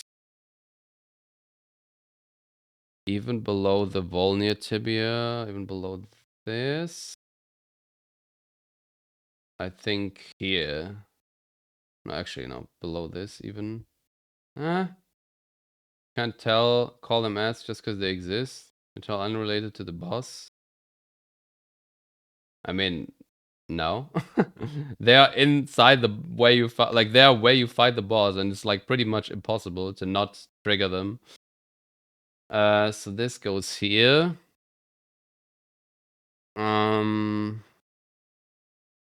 Yeah, I think he is fine. Better than Lanceax. Boom, boom. Draconic Tree Sentinel. This is also a weird one for me. I really don't like fighting that guy. But there's actually less wrong with him than with, like, Shield Tree Sentinel. However, he's really annoying because, like, what I really dislike about him is the fire spit. When, like, once you get, like, even just mid-range, he just starts fire spitting for as long as until you get close without any hesitation. And the hitbox of the fire is also unnecessarily big and long. So, to the point where you have to, like, really specifically roll it. And hopefully with light roll, not with mid roll as well. To, like, not get fucked up. Yeah.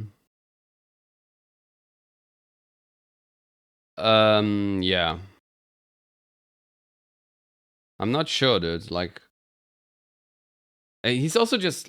My problem is that he's just really unsatisfying to fight for me, but there's not really that much wrong with him. He's just really annoying. But he's gonna.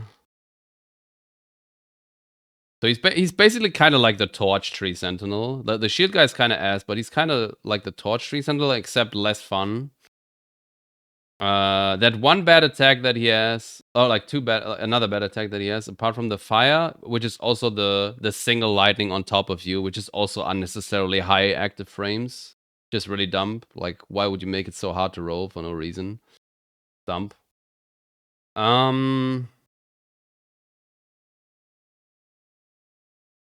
Is he quite B? I think he actually is. I'm gonna put him bottom of B. Yeah. Not really much super wrong with him, but very annoying fights. Streamable.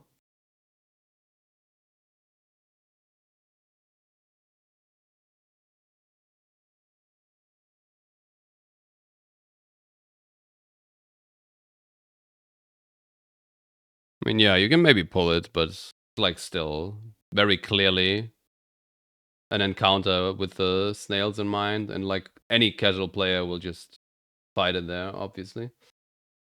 Okay, we had that.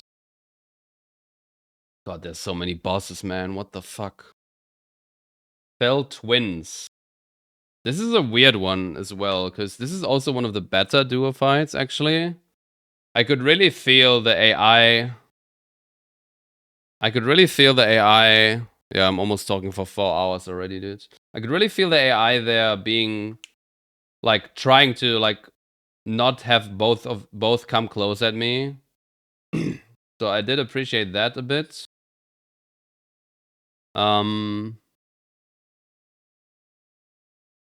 The normal melee attacks are mostly fine. It's not like I know the enemies super well, but I mean, it's just normal enemies in the overworld just together as a boss. The fire attacks can be a bit annoying, but I think they're still fine to dodge. Especially if you're far, you just jump them to the side. But it is still a duo boss, even though it's one of the better ones. I think it actually goes into F. It's one of the, like, it's this type of duo here. Mad Pumpkin, Demi, Moon Chief, Nox, and shit. I'm gonna put it here, I think. Actually, better than Nox. Yeah. Actually, even better than Pumpkins, because Pumpkin's arena is so small. Yep, like this.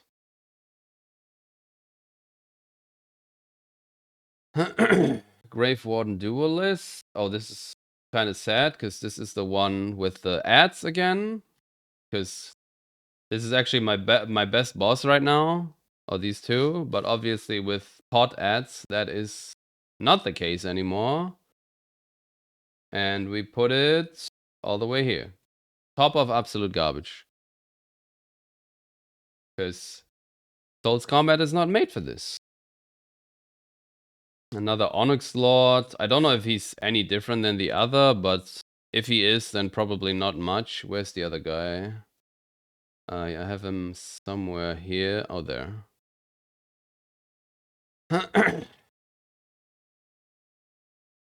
Boom. And boom. Crucial Knight Siluria. Really good boss again. This is... I think he's even better than the Ordovis guy.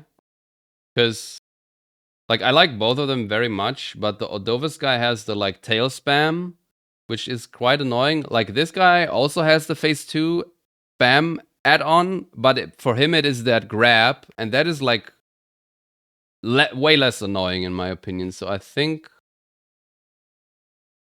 I put him even above him. But, like, both of these are very good, actually. I really like them. Just not together in a room, please. And yeah, like all the normal attacks, super dodgeable, super fun, strafeable as well, some things. It's just fun. It's just a good boss.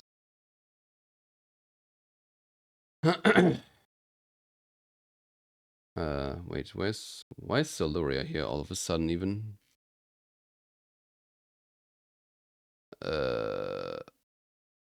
Weird. Fierce Champs!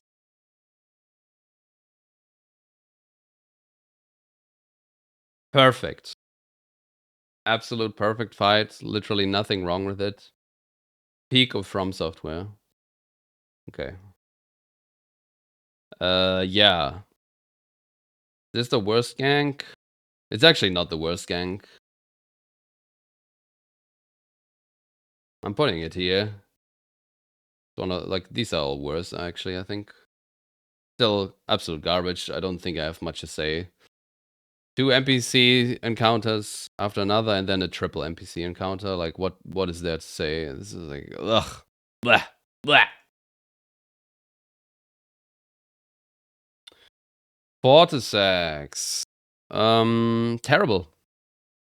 Like, we already had Lanciax down here in F, but Fortisax is even worse.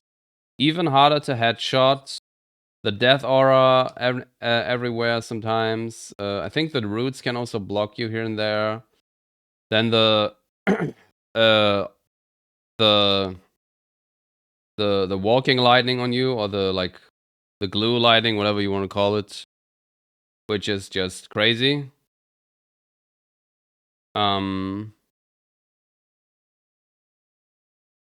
So bad. Like, also so hard to headshot as well. Like, you have to like really like do it absolutely perfectly with running away and running in again, so he doesn't follow up, and it's like more AOE's. Like, and then like on top of all of that, having this shitty glued lightning to you is like so bad, dude. Like, and you can't even consistently outwalk it. Like, you can outwalk it most of the time, but sometimes you just get clipped anyway. So you have to always sprint to ensure you don't get clipped or roll on time, and that is just absolute garbage, man. Can I give him absolute garbage or just bottom of F? No, I don't think I can give him bottom. I can give him absolute garbage.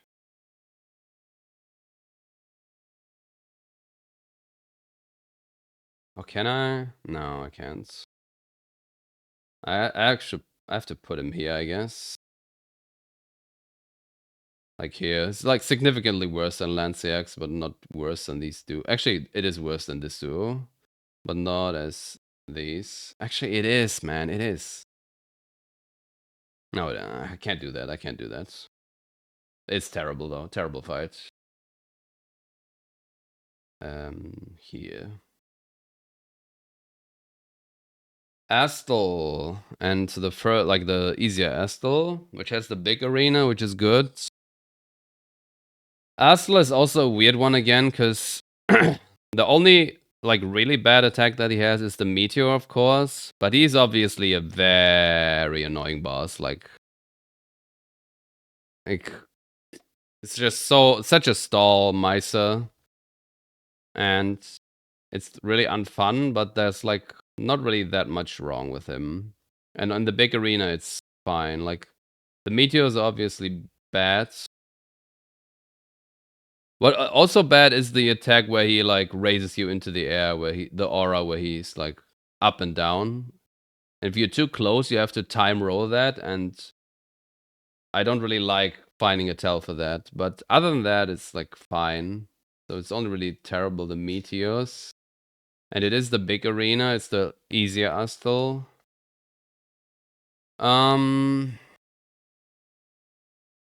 Yeah, I think B is a good idea for him. Better than Draconic. I can't make it better than any of these, though, because none of these have anything wrong with them, really. No, I think I'm putting him top of C. Like, Rykard has 2 really bad moves, he has 1 really bad move. Top of C is fine. Where the fuck is Astel? Here. Rod, Lake of Rod Dragonkin. Obviously the worst Dragonkin. Especially because he like runs around a lot as well. So where do I have my other Dragonkins? They are like here. He's quite a lot worse. So I like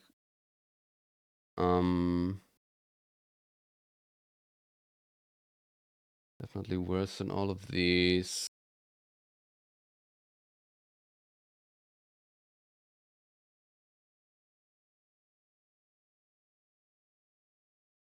Maybe here?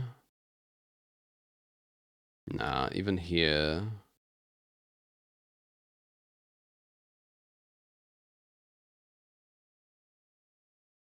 I'm not sure. This is really hard. It gets really hard to rank them in one tier. Within one tier.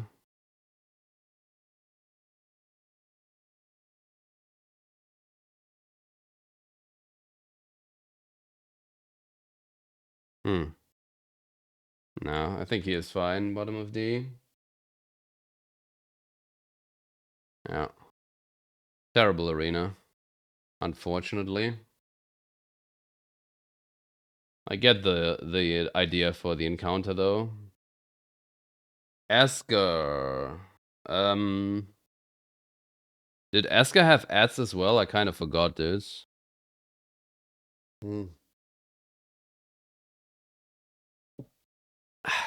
Yes, it was a blank.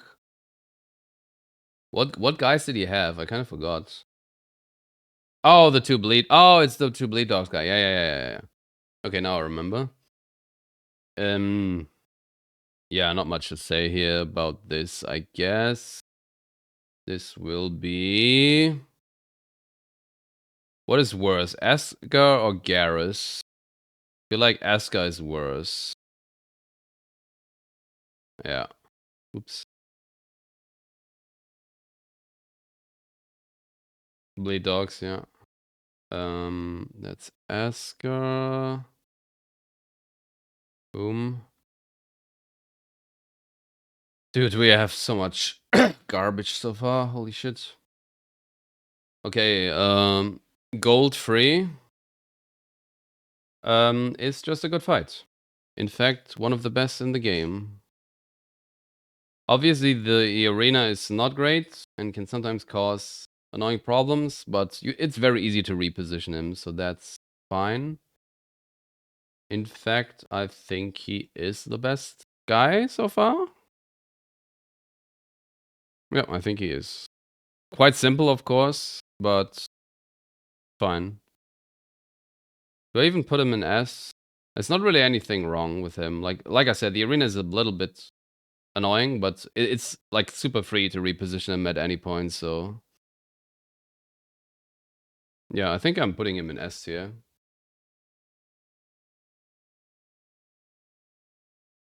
Is he... Yeah. Yeah. At least Asker can be cheesed through the fog gates. True. The bleed dog kill. Pretty funny cheese. Wow, we have our first S tier. That's crazy, dude. Moke. Mini Moke.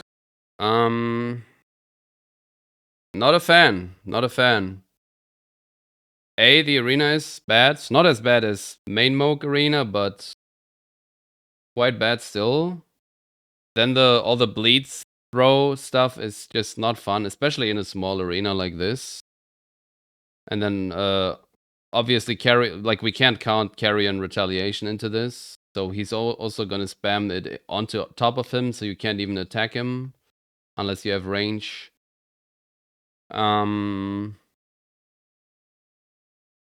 Yeah. And I also really dislike Moke's moveset. Like, many people like Moke. And like the main moveset is fine on paper, but I really dislike fighting Moke just in general. Like, he has such unsatisfying timings. It's just super annoying. And like not very satisfying to fight at all. So for that reason, I mean, he's definitely not terrible or anything, but I'm also not a big fan. I think C is about right here.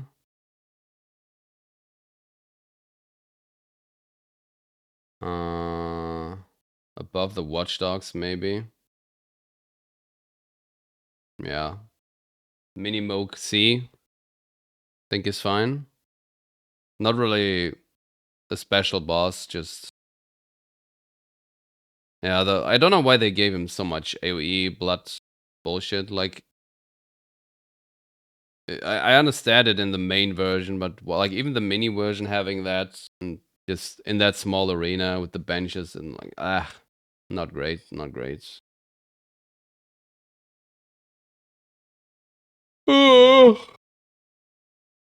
Godefroy? Yeah, Godefroy is just a better version of Godric, because he doesn't have the phase 2. And he has a better arena. Okay, Morgoth. Morgoth is also a weird one. Because he's like ultra complicated boss. One of the most complicated in the whole game. But like, I don't think that's necessarily for the better. And he's like ultra... He's the problem... Like, he's the perfect example for the problem of Elden Ring bosses never stopping attacking when you roll when you don't roll behind them to cancel it. Like, that is such a shit design philosophy, in my opinion. With the I never stop attacking if you don't roll behind me or very far away. It's like, spam, spam, spam, spam, spam. Attacks themselves, once you know how to dodge them. I'm not a fan of Sword Hammer. Like, it's best to dodge it behind him, so you get a better punish. But it's really like annoying to dodge it behind him, especially when you're from point blank. You have to like roll away and roll in again, or you sprint around him and strafe it. Not very fun. He's very satisfying to fight once you know how. Simply because he is so complicated. Like that is a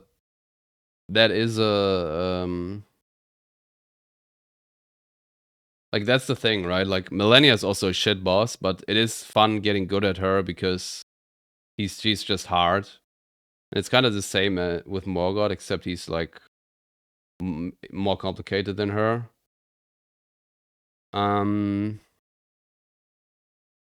Hard, dude. I'm thinking of like I also really don't like the geysers in phase 2. Like, they add yet another element to the boss to make it even more complicated, but it doesn't really benefit the boss fight, I think. It just makes it more annoying again.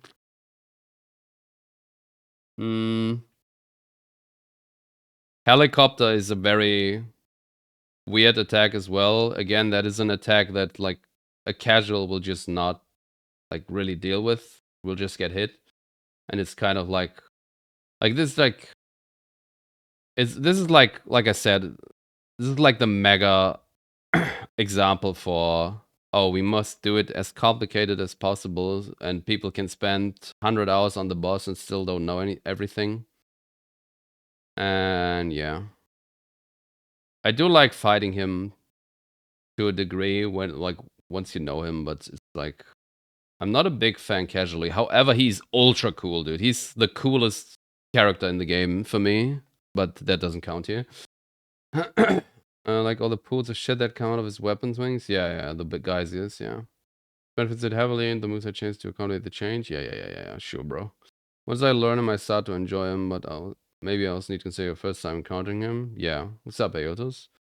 Yeah, Morgoth is really a weird one. But even first time encounter, that's the one thing with him. Even though he is so ultra complicated and first time players gonna have a hard time figuring him out, he's still ultimately easy because he's very squishy. So like that is the one good thing they made about him, is that they made him really squishy. Yeah, exactly. He has low HP. Exactly, Heotus. That is kind of what makes it okay for him being so complicated. No, I don't know what you mean. Like, I just don't agree with you, Recycle. I literally said earlier that it makes it more, like, adds another layer on top of it, but it just doesn't make it cool, in my opinion. Like, I don't know what's so hard to understand about that. I think mode is fine for casuals. Yeah, I already read that, yeah. Morgoth that he has unsatisfying time. I have this feeling with Morgoth. Oh, really? I don't think Morgoth has unsatisfying timings now. For me, it's Moog. Like, really weird. Morgoth timings I like. Yeah, the question is, where do I put him now? The arena is also good, which is nice. I'm not sure if I want to put him above Margit, honestly.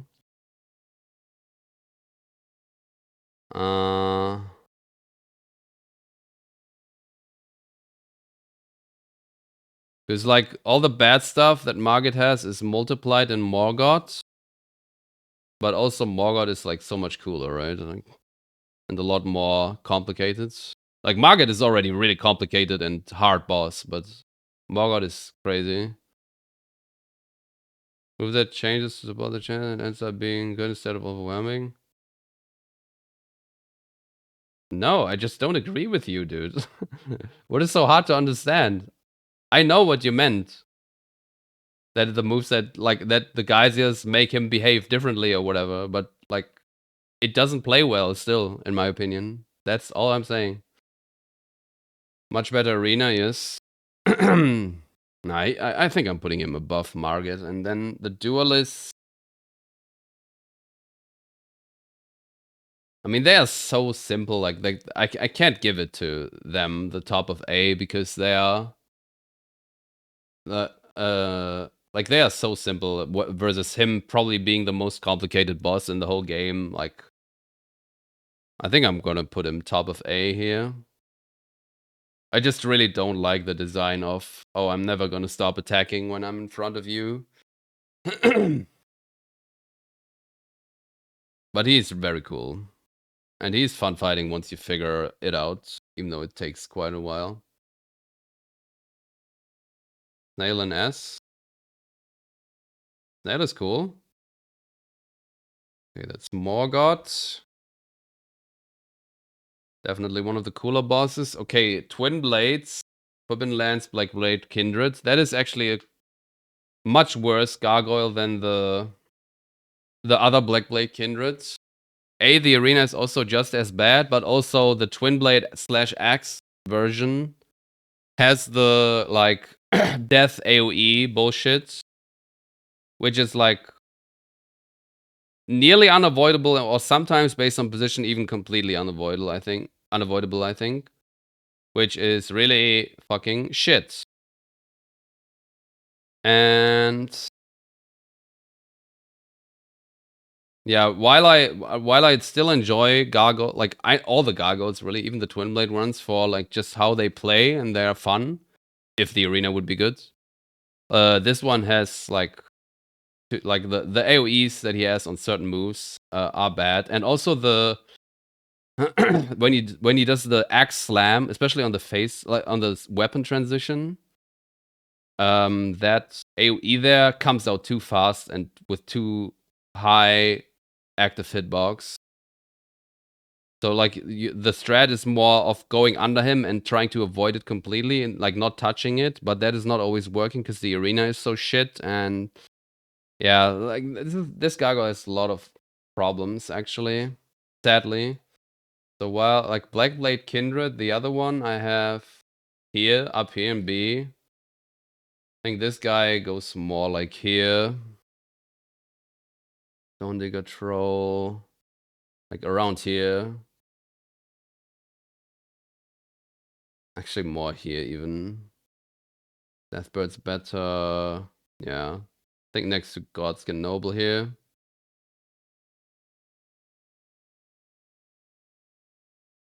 Yeah. Issue with perfect same as yeah. But the Dragon Barrel one doesn't have like unfair attacks or some shit, so yeah. Okay. Knights Cavalry. Same here again. Although this is probably the second worst Knights Cavalry in terms of arena. The Highway one in Liurnia has the worst arena, I think, with how he gets stuck. But this one is also terrible with how he gets stuck everywhere. Like these probably about the same in terms of dog shitness. Stray Mimic tier is the same as the normal Mimic tier. Or is it? Yeah, right. It's the exact same, I think.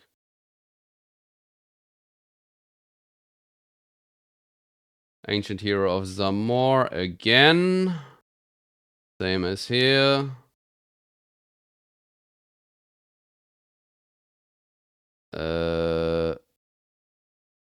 Where's Mountaintops? Here. Oh god. Is it coming? Yes. Borealis. I gotta show you guys a clip.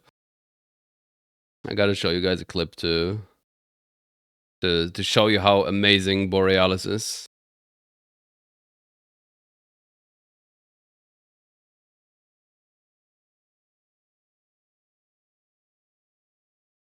Wait. Let me do it like this, I guess.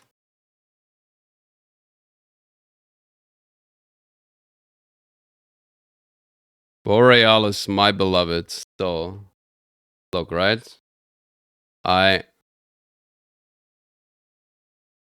He's gonna attack.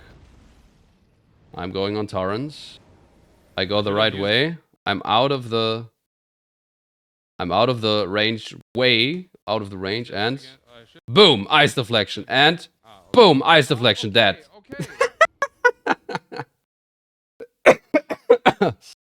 Oh, it's so funny, dude. Like this game is so fucking stupidly bad, dude. It's crazy. So yeah, that's Borealis for you. Amazing boss.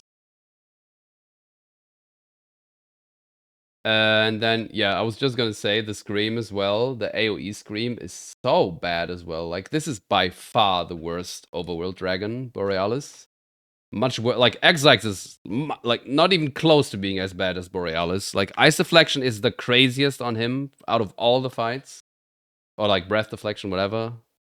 And then also he has that shitty AoE move and the mist as well. So absolutely terrible in every way. Like the amount of ice deflection that happens in this fight is just crazy. And then obviously overworld dragons in general are shit. So this is absolute garbage. And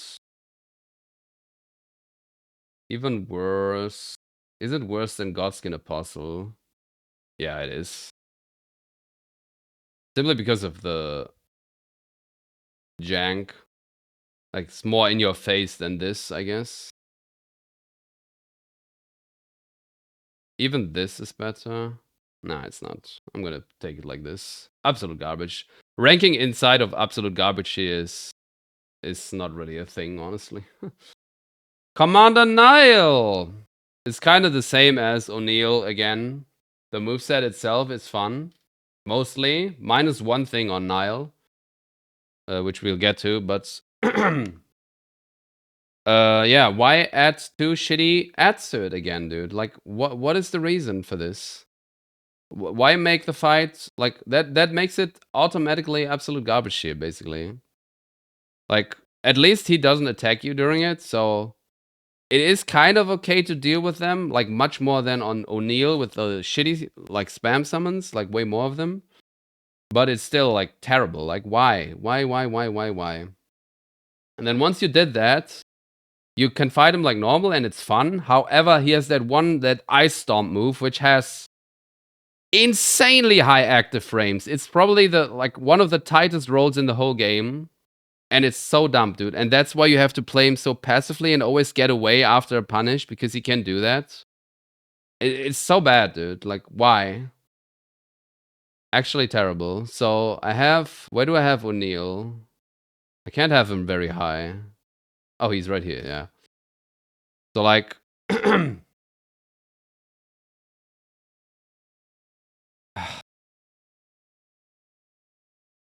like both, like right next to each other is rollable. Yeah, like almost frame perfect or something like that. That's when they don't have a cool moveset and they can add their own separate boss. Yeah, I mean they can have a cool moveset, but it's the same problem as with Crucible, Duo, or whatever, where like, yeah, you can put good enemies together in a room, but then they become shit because they don't work together. And Souls combat is not made for multi-enemy fights.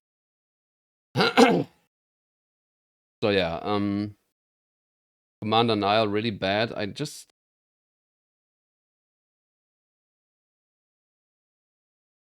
Oh, like not really, like really bad because of the summons. Like the guy itself is fine again. Like I said, minus the Ice Storm, which is really dumb. So you always have to get away. Really annoying, but yeah, I think I'm putting him above O'Neill at least. But yeah, not great. Maybe I'm putting him even above these two or these three, like right here. Really sad with these decisions, but that's Elden Ring for you. And here comes my favorite boss again. Absolute garbage. Boom. Except it's probably the best of these three because it has the best arena. Wait, no, Mountaintops is not the best. Mountaintops has a bad arena actually. Not worse than Kaled, but bad. I forgot. I thought it's consecrated. I guess I can put this guy as the best arena then. So that's the 4 Deathrite Birds. So Deathrite Birds, as always, dog shit. When he's more manageable since he's an Oma, run away and reset for heal and casual. Yeah, that's what I said when I got to him as well. Dude, how many bosses is it? Okay, we're getting through. Earthtree Avatar. This is the duo avatar. So I have all the other avatars, the non-putrid ones up here, but obviously this one splits up and becomes a duo fight, and therefore it's absolute garbage. Probably top of absolute garbage. 2-minute ad? No, I didn't say just now. I said it like 3 hours ago when I was talking about O'Neill. When we had him. So that's Deathrite, the duo Earthtree avatar. Fire Giant. Ugh. I don't know how you can make something like you can make an enemy that is so bad at being in his own arena. Like, how do you program him into that? And he's like getting stuck everywhere, like, and tripping and like just not working properly. And like that alone is already so bad. And then obviously he's way too big. And the camera is not zoomed out at all. Ironically, you still can kind of read his phase 1 attacks well enough, but obviously together with the terrain being absolute dogshit and him just getting stuck everywhere, it's yeah, terrible as well. Then the fire what do you call it? The fireball that explodes and leaves fire on the ground can also be really annoying. But that would be fine if you had like actual normal arena. But together with the shitty arena, it can cause like really bad problems again. Then phase 2 would be a lot better, or is a lot better to fight, because you can like actually stand in front of him and like look at him and fight the hands and shit. So in that way, phase 2 is a lot better, but of course it has one of the worst attacks in the entire game with belly breath, which also deflects off everything in the fucking arena. Which is also dog shit. And ironically, I first tried Fire Giant in the run, in the playthrough. But it's like, it's not even really hard, it's just really like poorly working out and just annoying to fight. Very, very unsatisfying. So yeah. Not very good. Not completely terrible, but not very good. I think D tier.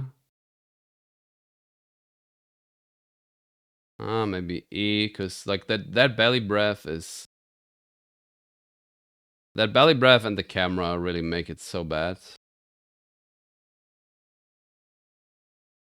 He's better than Red Wolf.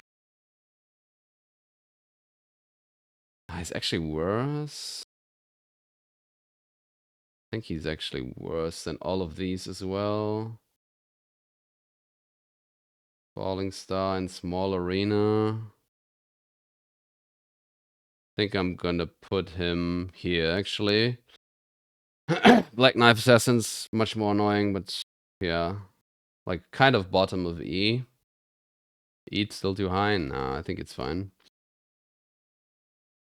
Like, you gotta look what's down here, you know? Fire Giant.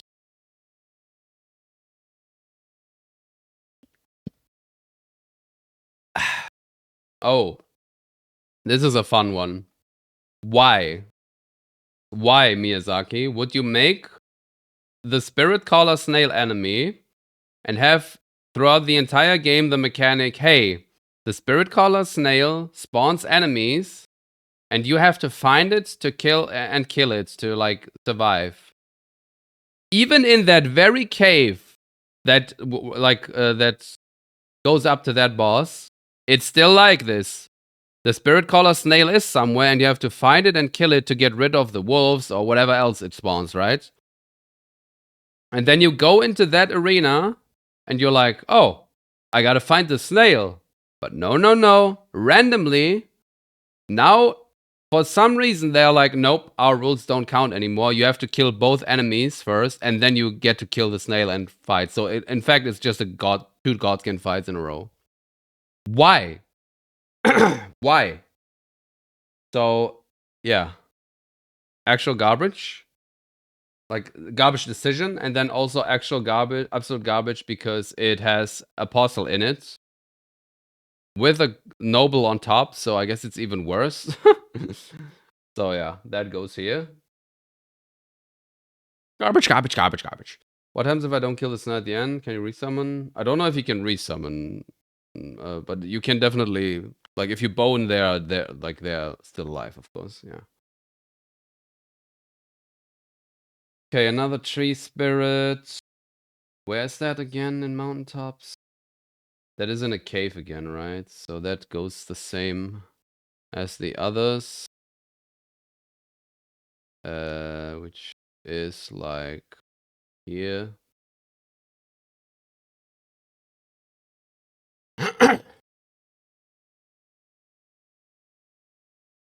Boom. User punch out works on the snail. Oh yeah. If only it would work on the Godskins too, lol. Vike. Vike is one of the worst NPCs, isn't he? Actually, not one of the worst, but he's really rough. He's like, we have had good NPCs with Aiden and patches and shit, but Vike is like the first non ads, like NPC without ads that is like actually terrible, I think. So he definitely goes to absolute garbage. Like here, above Fierce Champs, maybe.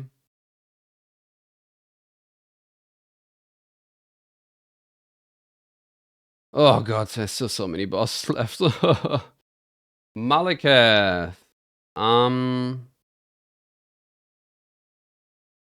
I liked him more in the past, I gotta say. Actually.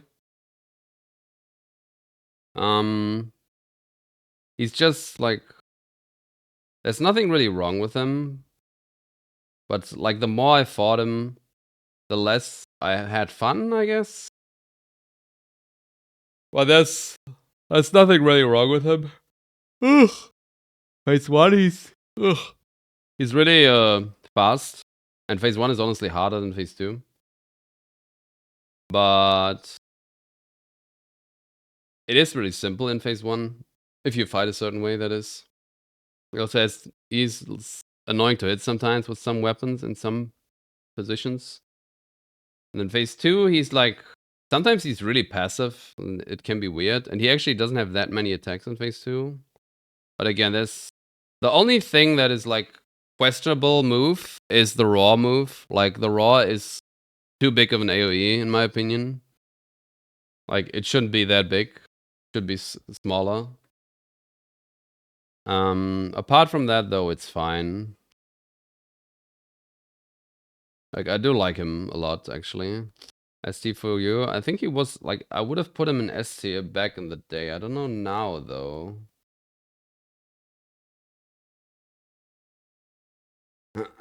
But yeah, that's I have to though, because like I said, it's I still really like him, and there's nothing really wrong with him.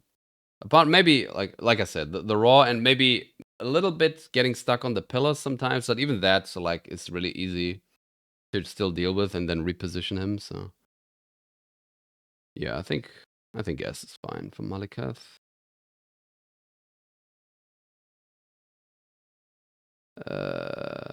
Boom. Placiducci.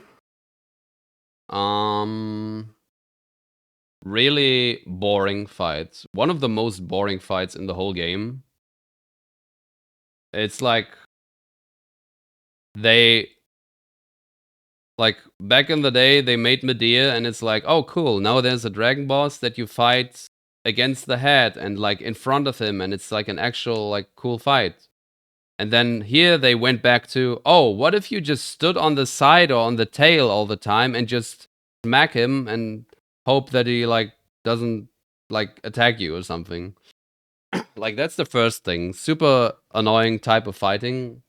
Like they could have made that so much cooler. And then also in phase 2, when he starts doing his like claw moves, like there's only really one move where you can go in and everything else has shitty extra like AoEs on it where you're like just not allowed to go in. So it's even slower then, like on top of already being ultra boring. Obviously very cinematic, but yeah. That is all very annoying. And then also in phase 3, like when he does the big flying move, you can't like just roll through it anymore. You also have to like get away and reposition out of the middle of the arena, so you also don't get caught by that longer lingering AoE lightning, which is also dumb. And then yeah, on on lasers you are basically required to put him into the wall. Otherwise, like I don't think lasers are ever consistent to dodge when you're in front of him or far away or whatever. So yep. Very annoying boss. Not that much like wrong with it per se. Like just really annoying and boring and slow. So I'm not a fan. The guys at home seen the Impossible Later Medium, they thought it's a good idea, yeah. Like C is probably a thing here. Probably better than this. Actually, maybe it's bottom of B. Yeah. Like I said, not like anything really wrong, but it's just like these are all already pretty good bosses, so like these 3 tiers are all already good bosses. Here, like kind of here at C, the problems really start. There's some small problems here for this guy or for this guy, but yeah, for this guy, I mean. Yeah. Okay. Bottom of B is fine, I think. Godskin Duo. What if we put absolute garbage and D into one fight and make it even more garbage? Multiplicative garbage. Do I really have to say much here? No, right? Like it's just it just doesn't work, bro. It's just like, whoa. We did ONS again, except even worse this time, even though ONS was already not good. So yeah. I would even say that goes like on the very bottom, near the very bottom here. Together with Beastman Duo, I would say. Beastman Duo and Godskin Duo, best friends.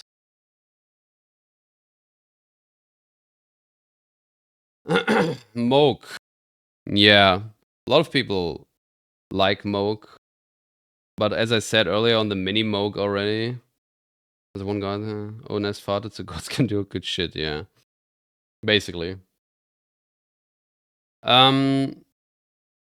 Yeah, like I said on the mini Moke already, I'm not a fan of Moke's moveset. I find it so unsatisfying.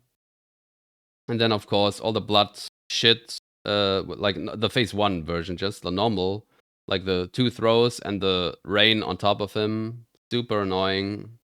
And then leaves fire on the ground, super annoying. And then the Nihil damaging you, like that's not really a big deal, but it is super annoying as well. I don't know why they didn't give you a chance to avoid that, not even with the tier. So that is cringe. And then phase 2 is just like the arena is so bad, like with all the bullshit in it. Even if the arena would be clear of all the graves, it would still be too small for him. But even like with all the graves and shit, it's like, oh, it's so bad, dude. Like, I don't know how people like that fight. Like, it's just not fun, man. Because he flies around so much as well, and then the elevation on the stairs also makes things weird sometimes. And it's such a positional boss, except you're like actively worked. You're actively prevented from positioning freely because he's like spitting fire everywhere, and then there's a gravestone and you can't go through, and it's just like, bro, come on, man. Like, if he wants you dead, he can kill you, I think. Or like hit you, whatever. Very, very hard to no hit. I can see why people find it fun, but he has objective problems. Like, that's just the fact. The arena, the fire on the ground, it's too much. It's too small. It's like, and then the elevation on the stairs sometimes, like, not that great. So I would say better than Renala, and all of these.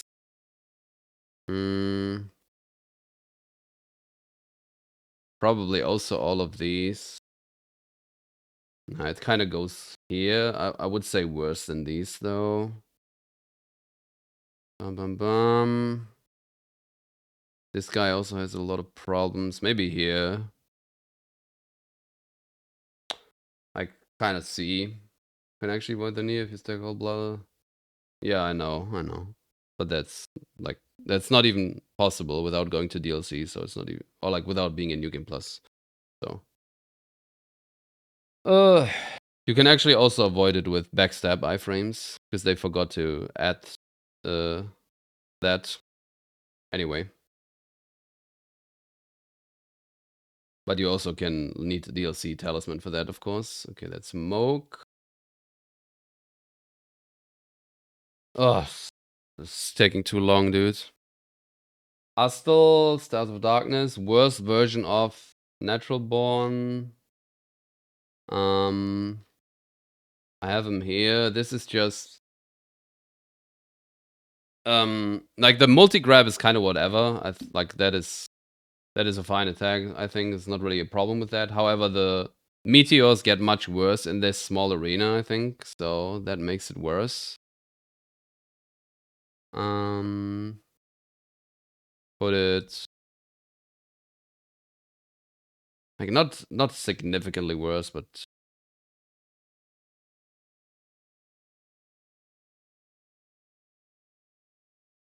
I guess here. I would have to fight it way more to really find out how bad the small arena makes some things, but yeah, for now like this. It's that.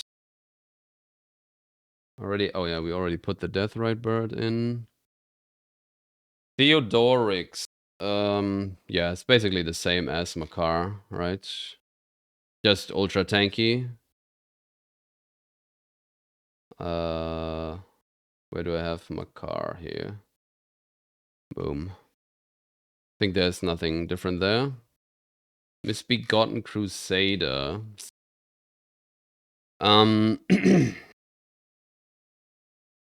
He's kind of.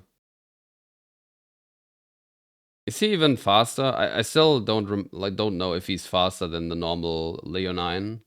He feels faster, but maybe he's not. But yeah, he has the golden move, which is whatever. It's easy to dodge, and apart from that, it's basically the same, I think. So pretty good. Where is he? There. We're almost reaching DLC. Nightcap Duo. So all of these are terrible, but this F terrible multiplicative with being a duo, again garbage. I think you can pull them, or you can pull them from each other. However, they like get bugged out when because the other guys still move, and if you take too long to fight them, like they bug out, and I had that happen in my playthrough, and it's yeah, funny, honestly funny.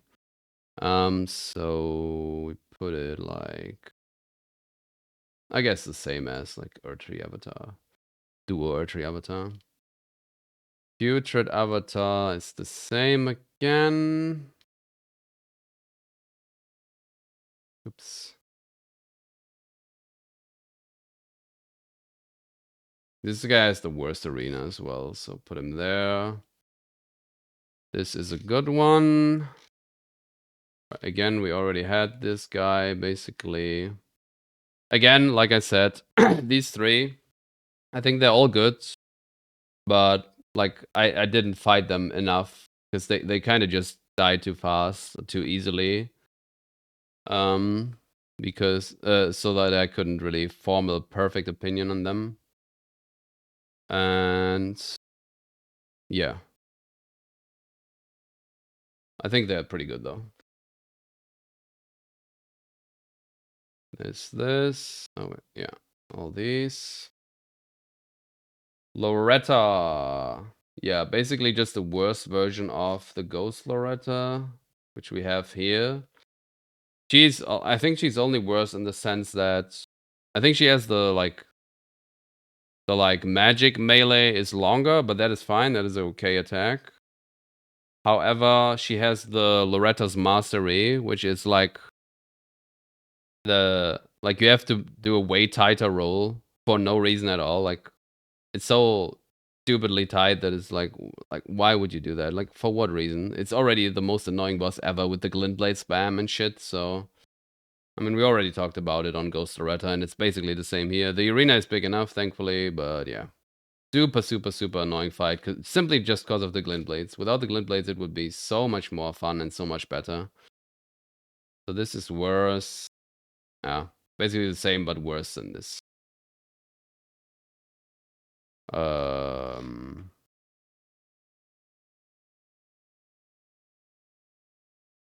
Where is... Huh? Ah, here. Millennia! One of the hardest bosses in the game. And not a very good one. So... She also, just like Morgoth, has the mega problem of, oh, you didn't roll behind me or to a certain spot, so I will keep attacking forever, which is just ultra, ultra, ultra cringe. And then, obviously, Waterfowl is one of the worst attacks they have ever made in all of the games together. Like, even when you know what to do, it's still terrible. And, like, for any normal player, it's like, without spending 20, 30, 50, 100 hours on the boss, like, how you're gonna figure that out? You're not. Also, why is it still that you can't go under her? Like, both on the waterfall, but also on the clone attack? Like, in all of, like, they still make it like when a boss is flying, they have an invisible base where you can't go under for like, some weird fucking reason, dude. And I don't understand it. So, yeah. Really bad. Again, just like Morgoth, becomes more fun once you like actually learn her, because she is also very complicated and difficult. And there's more dodges with like weapon animations on her and stuff, but like it's kind of a small thing for me, honestly. Then in phase 2, the aggressiveness and on top of that having that shitty rod butterfly follow up all the time. Super annoying, dude. Like, I don't know why they had to add that as well. This makes it so much more annoying. Arena is like fine in terms of elevation, like because she's not that elevation dependent of a boss. However, I don't like how it's like super dark on the edges. Like you can barely see her sometimes. I'm really struggling to decide where to put her because there's obviously a lot of work went into this boss, but the end result is just so bad that it's like, oh, it's not F and it's not absolute garbage. However, how high can we go for her? Like, it's just always hard. Like I said, so much work went into her that it's like, oh, can it be lower than a putrid avatar? I don't know. And Waterfowl is just like, it's kind of like with these guys. No, not with these. With these guys, where they would be up there, but because of Golden Land, one attack, they completely get destroyed. And it's kind of the same with Millennia, honestly. Such an absolutely terrible attack. And then also a thing with Millennia as well, which I haven't mentioned that today at all, I think, but ultra low cooldown. Like, it's kind of like we will get to that on DLC bosses because they have that everywhere. But it's like, oh, punish window? No. I just did my mega attack, the hardest attack that was ever done in the history of video games, Waterfall Dance. Do you think you can punish after that? No, I can immediately just do stuff again. And it's just like, bro. Not cool, not cool. And then also these, like, people be like, oh, when she does the flurry, oh, when she leans forward a little bit more, then it's the slow version and yada yada. And I'm like, what? And then, like, the difference is literally a millimeter of standing of like leaning forward, and it's like, bro, you can't be serious about that. It's like so bad. So what would she be without Waterfowl? Maybe a low B? Let me think. Yeah, she would. Oh, maybe she would kind of be around here. And then with water, maybe she's. Okay, maybe D.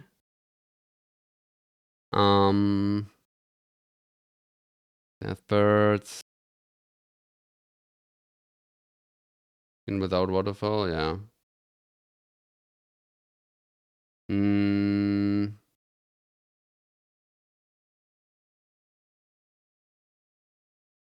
Free spirits.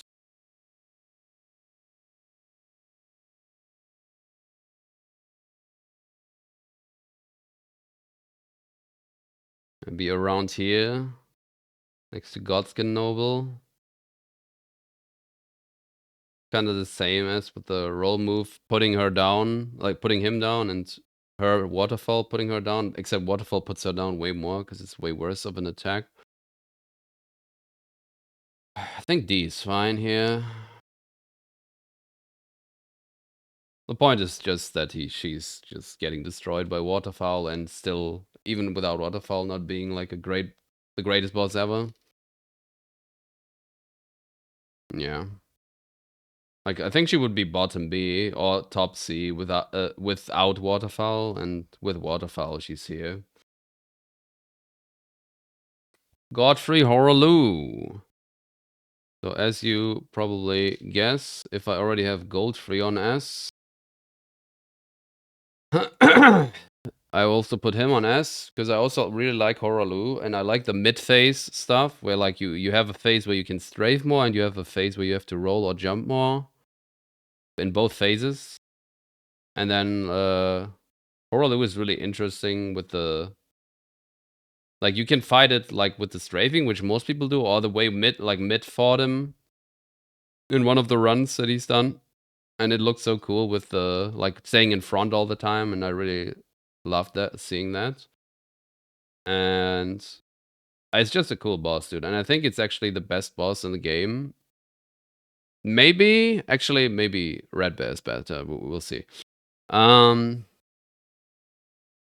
Is he perfect? Is there anything wrong with Horaloo Godfrey?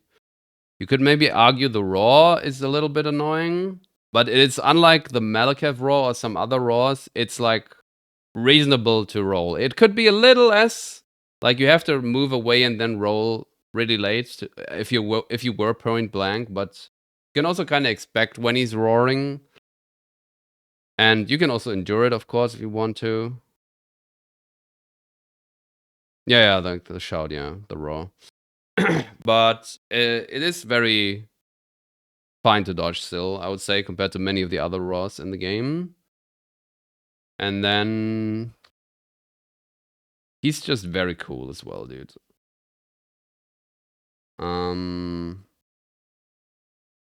The right amount of being like simple enough, but or like yeah, being having some good amount of attacks, but still being simple enough that it's like not crazy, like on Morgoth or whatever.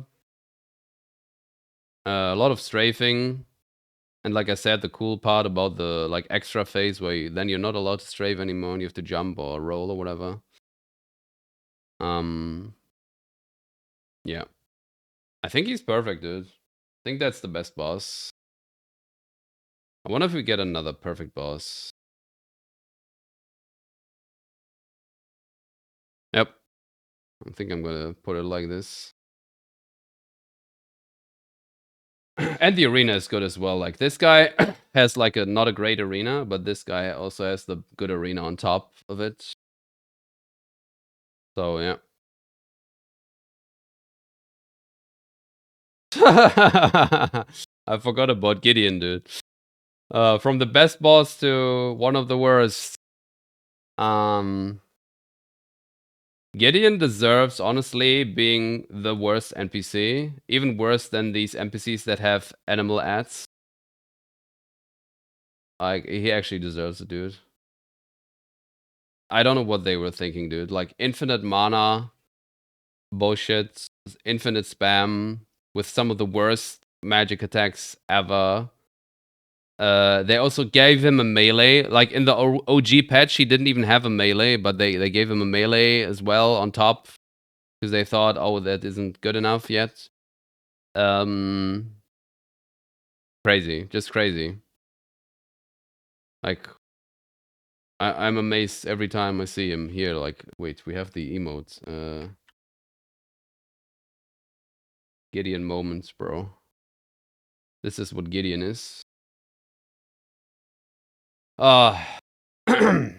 Yeah.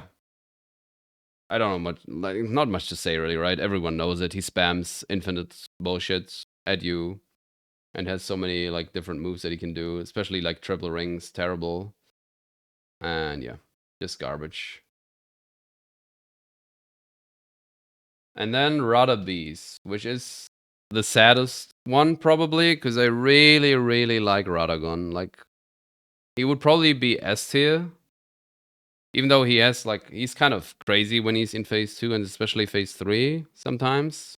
He could spam a little less and focus on getting close again, but it's still like super fun and super duper hard. Like Radagon is actually so hard, but very cool and like one of my favorite fights in the game for sure. And then they add Elden Beast to it, and it's like the worst thing ever.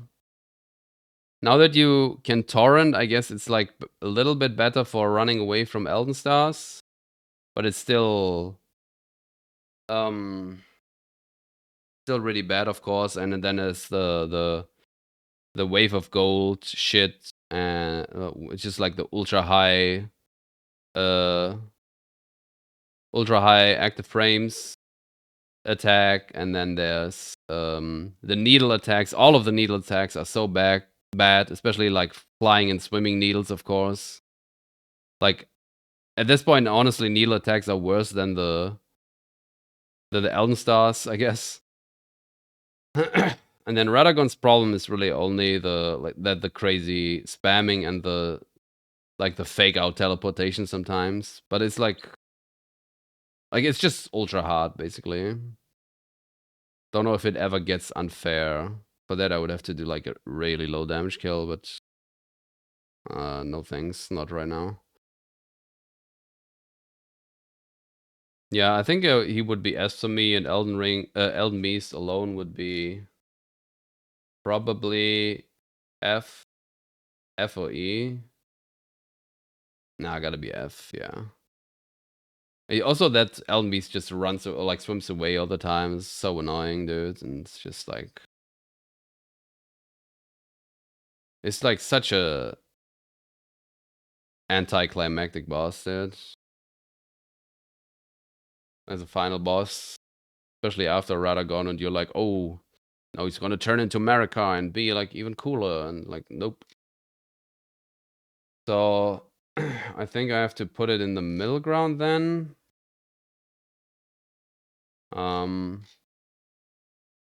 Could be like D or C. Like somewhere here. Yeah, we put it above Soldier of Godric. Top of D, I guess. Bottom C. Could also be bottom C.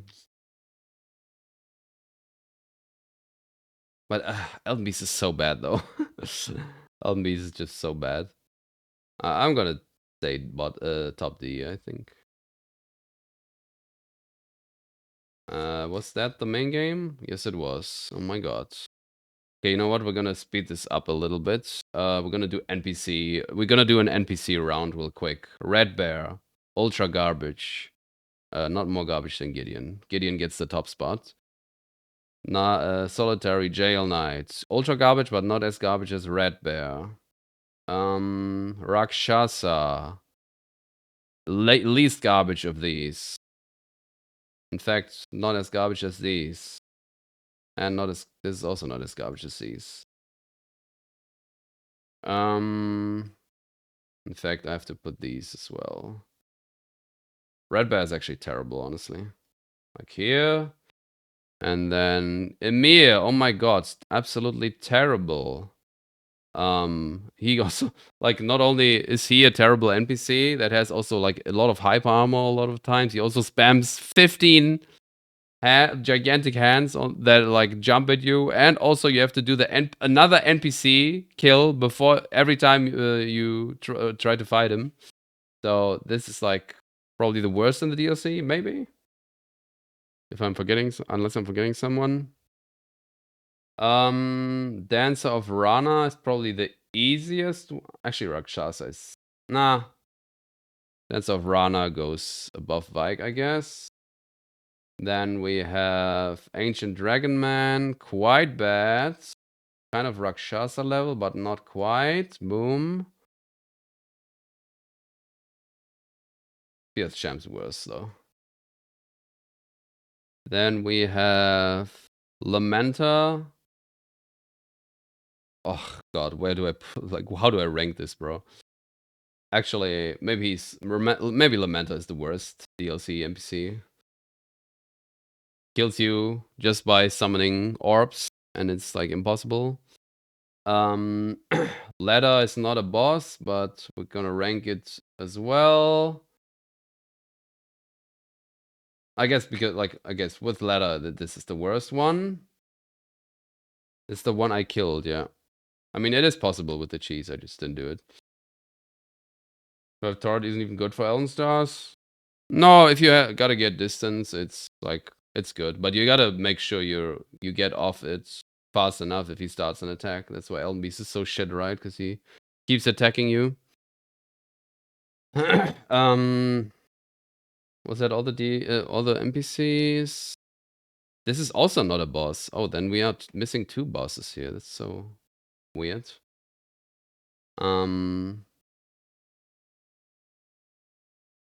Forgot what this guy summons, but I'm not gonna raid this guy then, because this is definitely not a boss. Bum bum bum. Okay, that's all. Actually, no, Jory. Don't know. Actually, Jory is not really an NPC, but okay. And then we have Tree Sentinel Duo, which basically works the exact same as the other duo. In fact, it's not a real duo because you can fight them one by one extremely easily. So this stays the same. Then Falling Star Beast, exactly the same arena as the Altus version. Boom. Then Mariga, exactly the same as the other magic girl. Is here. Boom. Oh no, Maggie. There's Maggie. Boom. Except she has even more ads, so she's worse. But you can go around to the beach and pull her from there, so that works. Any another repeat boss? Yes, Thanasax. Lanciax on crack into like in the bad way. So Lanciax is here, Fortisax is here. This is absolute garbage. And like Thanasax is like Fortisax doesn't quite make it to absolute garbage, but Thanasax does. He absolutely does. With the added AoEs, is like I don't know what they were thinking. It's like everything bad about I said about this and this guy to the max, dude. I would even go as low as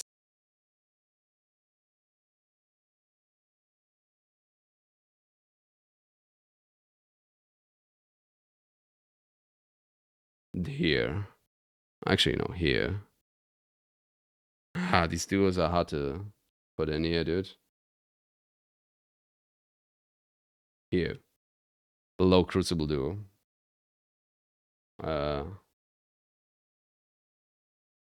Boom. We must be missing some bosses here. That's weird. Boom. Boom. Boom. Oh, wait. Is Dryleaf Dane not here? Okay, Dane is one of the bosses that is missing, but just imagine Dryleaf Dane also being down here. Like right here. Like somewhere here. Before Rakshasa or something. It gouged out the number after we started tackling the DLC. Kind of. So Dane is not in that tier list. And probably one more guy. Rakshasa we did. Tree Sentinel Duo. Tree Sentinel. Wait, why is there another Tree Sentinel in Scadu Altus? That's so weird. Okay, both lists have problems actually. Falling Star Beast we did. Mariga. Oh, there's a Deathrite Bird. Is the Deathrite Bird here?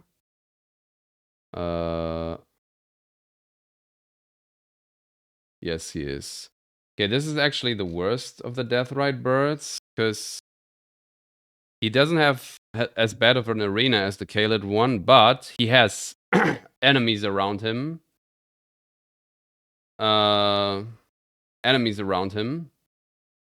And in the run, I just killed them with cheats to like fight him normally, and because I didn't really care. But like, oh my god, it's so terrible. He has like 4 or 5 of these grave birds around him that also have like insane long range fire bullshit attacks. It's like it's gotta go a lot lower here because of that. Not lower than Senesax. I guess like here. Nah, not lower than Borealis here. Okay. Yo, Hanzo, what's up? Probably watch the entire VOD. Well, have fun, I guess. I've been talking for 5 hours. Oh my god, bro. Okay, so we had Deathrite Bird, Dancer of Runner. Okay. And now we go into actual DLC bosses. Blood Fiend. I actually like Chief Blood Fiend.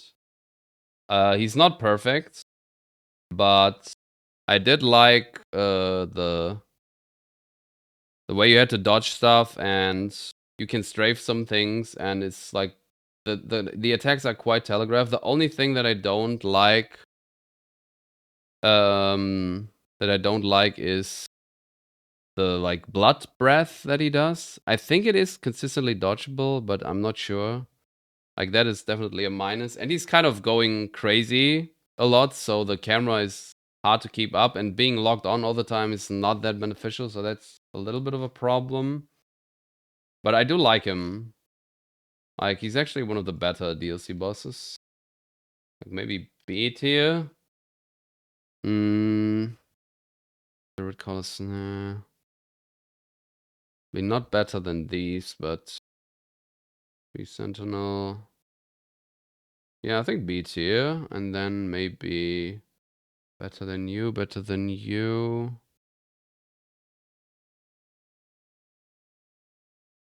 Like, I think here. Middle of B, roughly.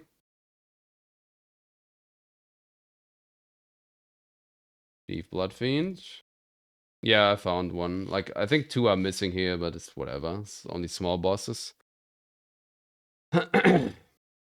Onze.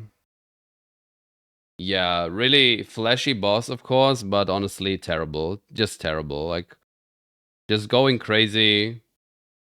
Like, like doing unreactable bullshit, teleporting around, jumping around, and it's like it takes like 50 hours until you actually read this guy's moves and can somehow avoid them. And it's like it's just spamageddon basically, and it's not fun. It's fun to watch, I guess. It's fun to be overwhelmed by him, but it's like not fun to fight at all, and just way too overtuned. And that's gonna be a theme in the DLC. So maybe not quite F, but quite bad. Actually, it is F. It is F. Worse than Knight's Cav, yes. Invisible Assassin. Guy with ads.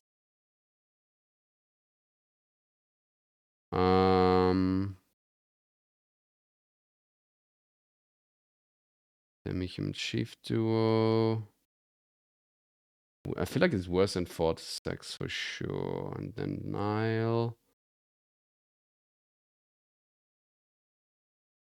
I think. Yeah.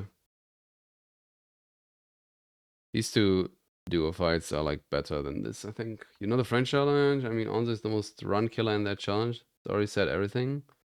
Oh, based on like actual stats or whatever? Onze is kind of insane, yeah. Oh, it's also missing. Is it missing an other dancing lion here? Maybe. No, it's not. Okay. Oh, dancing lion is probably is like the top in the top 5 of worst things they have ever done and bosses they have ever done, like minus NPCs. And it's like the I mean, I talked about this in great detail while we fought him already, right? But like the jumping around, the double bite that is a frame trap, the fact that you can't really see anything and you have to like constantly move away from him, and that's just phase 1. And then he gets stuck on the stairs and like floats around and cancels his animations and then the spit attack that is normally a long range attack, he does that from point blank and you're just dead. And that's so much bad things in just phase 1. And then like then he goes into phase 2 and it's just like, bro, like everything has to have extra AoE. There's like a million lightnings on the ground, and it's like the most visual clutter in all of FromSoft ever. And like no one can follow that anymore without spending like 50 to 100 hours on that bullshit.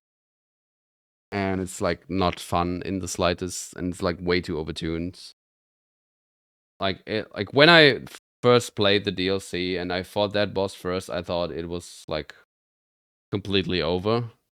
And then I was like, it was getting a little better, and then at the end was consort. So yeah, it is over. It's Jova.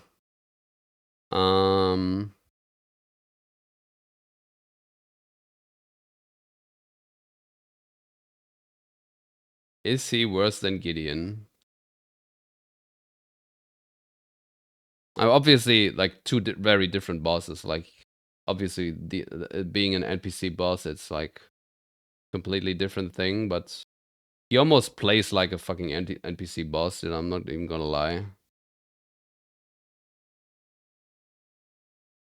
Yeah, you can't really like You can always make an argument for NPC bosses being on the bottom of everything. So basically, you have to keep that in mind. But like in terms of what it means and what it means for the game and what it means for encountering and for the player mood, like this is way worse. Indeed, Tor. Ghost Flame Dragon. That is the first one. That is still the finest one. However, he does have all the Ghost Flame Dragon have, of course, the stomp, like all the same stomp that all dragons have, except he has the big AoE around it, and you can only dodge it by either directly rolling into the leg or like foot, whatever, like by being close enough and directly rolling into that, so you roll inside of the hitbox that goes outwards, or you have to completely outspace it, and it's a really big AoE. So that is like really bad, and that kind of destroys the fight. If not for that, the single Ghost Flame Dragon, like without the ads or whatever, the first version would actually be like fine, because he has the same type of new attacks that all the dragons have. Also the Jagged Peak Drakes, the like slam bullshit and stuff. But all of this is like relatively fine to dodge. And then he also has the breath under him where you have to run away, but that is also fine. You have enough time and it doesn't deflect on the ground that much. But yeah, that stomp like really makes it terrible. Like significantly worse. Like without the stomp it would probably be like even better than some overworld dragons, cuz these guys have so many new attacks, the DLC dragons, that they don't do the flying moves that often. Which is nice, but yeah, the stomp that the Ghost Flame versions have is just so bad, and it definitely goes on the F side of things. This is Black Knife Assassin in small room, Cemetery Shade. I mean, this is kind of Exike's level, I guess. Like in a different way, like, but yeah, kind of like Exike's. Yeah. Boom. Boom. Ralana. Yeah, also a very popular boss that people really like. But I don't. First of all, reaction check to the max. Like everything is like so ultra fast that it's like absolutely stupid, and you have to like actively play a certain way to like even be able to react or like outspace stuff, so you don't get immediately blasted. And then you have to like roll or like dodge in certain ways where you're just going into the position where she can't blast you immediately again. It's like again the Morgoth thing where you attacking, you're rolling in front of me, I'm gonna keep attacking forever. And then she also gets fucking glint blades. Not only like glint blades, like two versions of glint blades. First the ones that she shoots at you, and the ones like normal glint blades on top. And like why? I mean, I already talked about earlier how bad glint blades are and why they are so much worse than normal somas and how it used to work. I don't know why they gave a boss like this glint blades, dude. It's like it makes it that much worse. Like it makes a terrible fight already that much worse because it's like it's like a crazy fight where she jumps around and does combos and combos and combos and then you add glint blades to something like this. And she can still attack you during that, and it's like, bro, come on. There's a good way to avoid it with like running around her, as we learned, but still, like it's like, bro, come on. And then yeah, phase 2 has the like the fire move, the fire phase transition moves type of thing is fine. can just outspace that.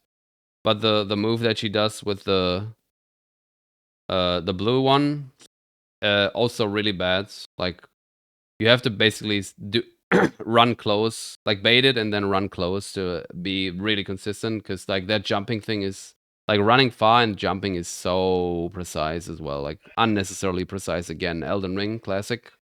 Everything needs to be as precise as possible because of course it needs to be. So yeah, for all these reasons and more, it's just like again just an unfair, ultra overtuned fight, and it's sad. Rolana looks like Sully, but 100 times worse. Dude, like, Pontiff is also a terrible boss. But yeah, Rolana is also bad. Is she quite F tier? I think so, yeah. I think she's F tier. Is she worse than Fortisax? I think she is about the same. Fortisax, Nile. Yeah, around that.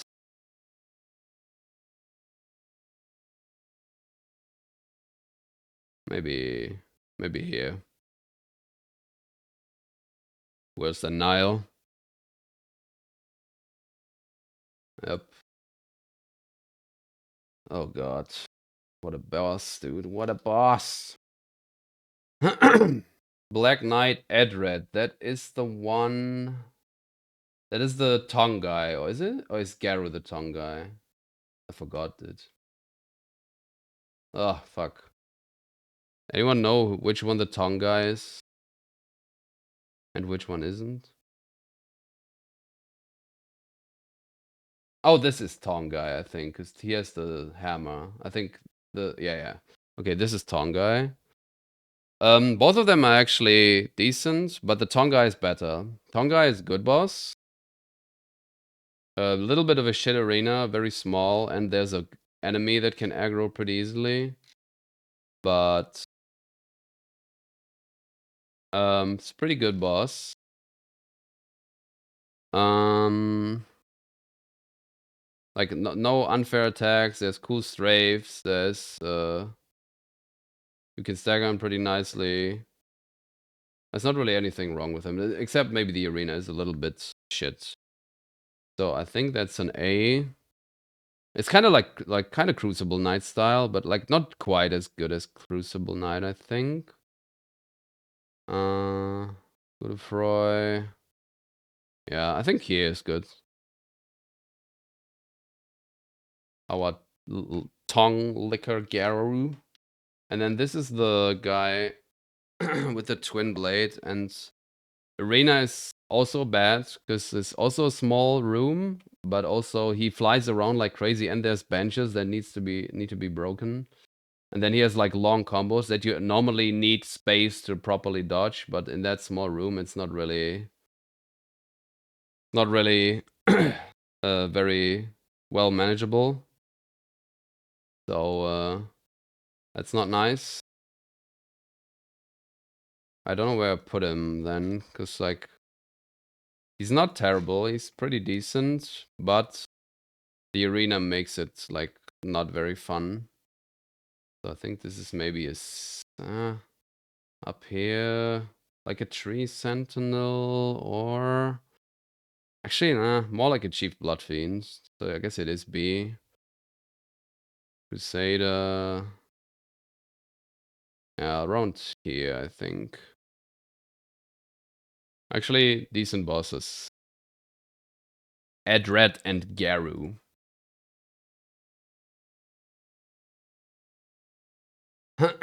Cursed Blade Labyrinth. Basically the same as Onze.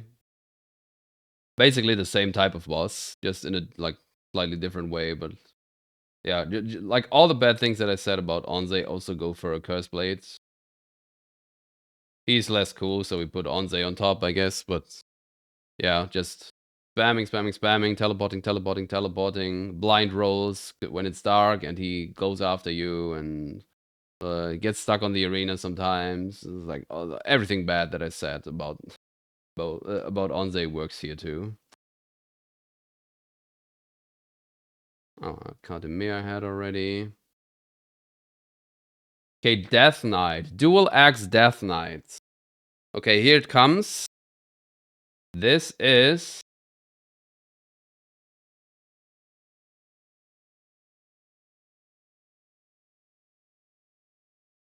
a perfect boss. Yeah, this is one of the best bosses in the game, dude. Like, super duper fair, super duper fun.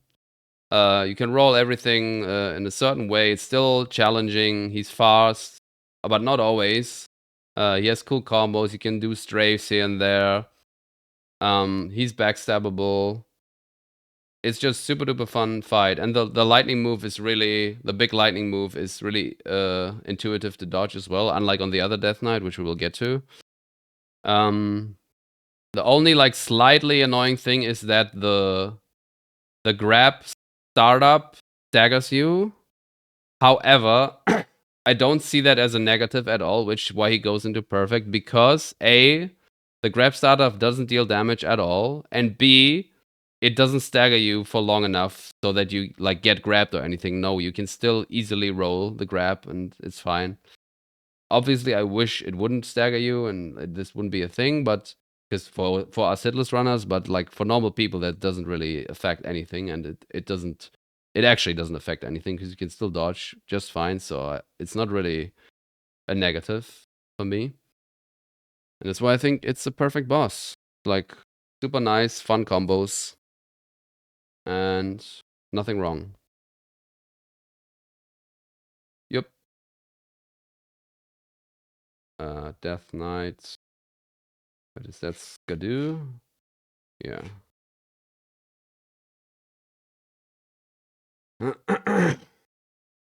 Ghost Flame Dragon plus NPCs.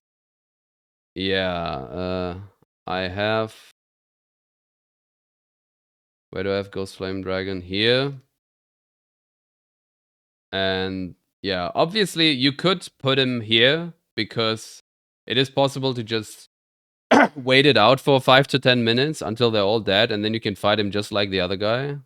Except the arena is probably a slightly bit worse because of the elevation. However, who wants to do that, right? And then on every try you have to do that again. So, maybe for that we put him below Exikes. But it's like bottom of F for sure. And then yeah, same problems as this guy with the stomp. After those NPCs are done. Yep. Golden Hippo. Holy shit, dudes. Like you go in there and he's running at you and trying to chomp you, and you're like, oh, okay. And then you're like, oh, you get grabbed, and it's like, oh, that's kind of a shit roll, huh? And you're like, oh, okay, yeah, shit roll. Okay, then you fight him a bit, and it's like, okay. Yeah, that one roll is pretty shit, but the rest is like fine, I guess. Like, it works. And then phase 2 starts. And it's like, okay. Needle Rain, that is like pretty much undodgeable. Or like actually undodgeable, I think. I don't know any way of dodging that, because like not even with like Vow of the Indomitable, because you can dodge it because it rains for like multiple seconds, right? And then like all the like both needle attacks, both the jump, which is a bit more rare, is crazy bad.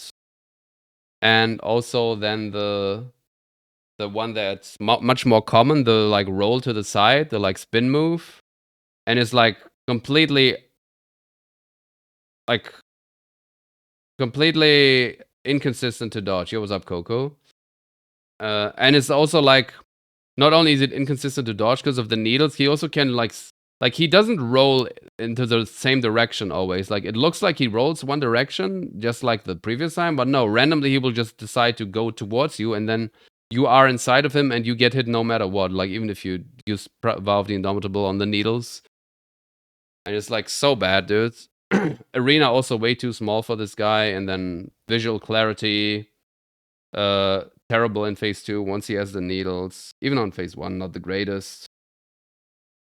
The repose is really janky on this guy, and like you have to face him like a certain weird way. Just terrible fights, terrible fights. Mainly because of the 3 needle attacks. All of them are just absolutely terrible. And that is definitely absolute garbage. Where though? I feel like below the Deathrite birds. Think a pause. Nah, this is like even more unfair. Godskins, Borealis. Yeah, honestly, even worse than Borealis. Tenisx, even worse. I think he is good. Like I said, not that it means much to rank in absolute garbage. Saddest thing about ER boss movies, so many of them are super good bosses, except for 1 or 2 doctors that literally ruined the whole thing. Yep, that is a theme in Elden Ring. That's true. We had Ancient Dragon Man. Jory, my beloved. I want to show you guys a Jory clip as well. If I find it.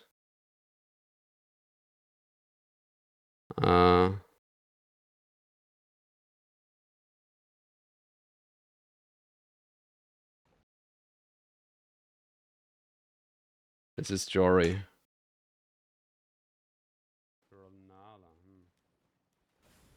Teleports onto me. Like, oh, he teleports. Okay, you roll, and then boom, instant hits. Look at this, dude. La la la la, bam. La la la la la, bam. Roll, bam. Roll, dead. Roll cards. Roll, frame trapped. What? Oh, Jory's the best, bro. Actually telegraphed, yeah. What's up, Moonberry? Romana is saddest case for that for me. Yeah, Romana is pretty bad. Yeah, Jory, obviously terrible gang fights. Not just because of that teleport thing I just showed you, but also just insane summons. The arena, you get stuck on stuff. The summons can do attacks from off screen. Like he summons them off screen completely, like above you, outside the camera, and they jump on top of you and shit like that. Or shoot you, and they don't even disappear after attacking. It takes like a while for them to disappear, and it's like, and he teleports away again, and it's like, I mean, you saw it all, right? Jory was one of the first bosses we did in DLC, actually, one of the early ones, and yeah, it was absolutely terrible, and it is absolute garbage. How garbage? More than Deathrite Birds, more than Godskin Noble. Honestly, even more than Golden Hippo. Even more than these duos and shit. Like, this is NPC territory of bad, honestly. I'm gonna put it here. This one is actually a meme of a boss. Why would they even make that? Oh, that you can ask that for many for many Elden Ring bosses. Mesmer. Mesmer was one of the biggest disappointments in my playthrough, because I really like I didn't love Mesmer before, but I really liked him, and I thought he was like pretty fine. I realized that he had some problems, but oh my god, he has so many problems, dude. He's like, first of all, he is the boss with the most memes in the whole game, I think. Like the memes I saw, the amount of memes I saw for that guy, like, it's like unparalleled in the game. Like anything else is not nearly as many memes. Like, it's actually like 10 to 15 unique memes that happened on him that completely fuck you up. And then on top of that, he also has impossible situations, of course, with the spinny spin move on certain ranges and shit. Arena is terrible, like way too small for him, and the like railing causes memes again. He is a reaction check motherfucker, just like Rolana, like where everything is like almost everything is ultra fast. The hitboxes of the snakes in phase 2 are terrible, absolutely terrible. To the point where you again get memed by like you roll outside of it and you don't even touch the snake and you still die. And not like by a millimeter, but like actually by like a meter or something. Absolutely terrible. Sometimes they even come from off screen, the snakes, or he gets stuck on when he charges, like flies at you. He gets stuck on stuff like a candle or the railing or whatever. Like it's actually so bad, man. And I'm ashamed to admit that I have 18 inches of Mesmer at home on my desk behind me. Jory had a weird one, I think. He was really supposed to be a remembrance boss, and they changed him. He ended up what he is. Yeah, but I mean, even if he was a remembrance, he would still be shit. Dynamic combos on here, absolute nightmare to learn. Yeah. Yeah, it's really stupid. Yeah, I have no idea what to put Mesmer for all of these things, because he's genuinely really bad. But like obviously there's still like he's still so cool, and he has like again it's just like the Millennia thing where clearly there's a lot of work went into him, but it's just the end product just didn't work out. So I think we are talking around C tier here. Like Minimoke, Astel.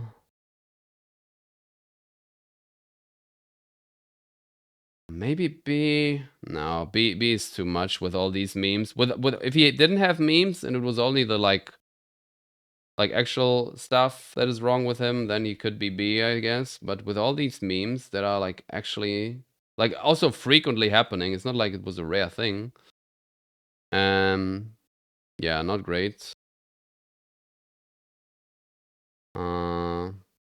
Maybe top of C. Nah, it's like Asla is actually better because he only has the meteor that's wrong with him. Same with Rykard, he has Earthquake and Rancor.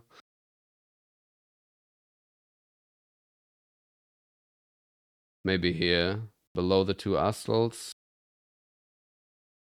Like kind of middle of C.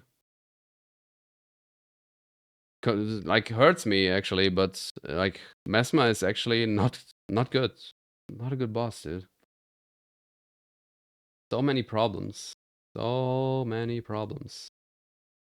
Meteor, everyone's favorite. That's a good question here. Like obviously it's absolute garbage, like right? There's no other way. Like the summons, the many undodgeable attacks, like the triple laser and the phase transition and the giga laser and the what do you call it? The weird flying move. And it's like I don't know, like I almost don't have words for how that boss is like there. And then like even the normal attacks are like not great. Like I already talked so much about it. It's like when I fought her, right? I fought her for like what 5 hours, 6 hours, 8 hours, I don't know. Just embarrassing, yeah. Yeah.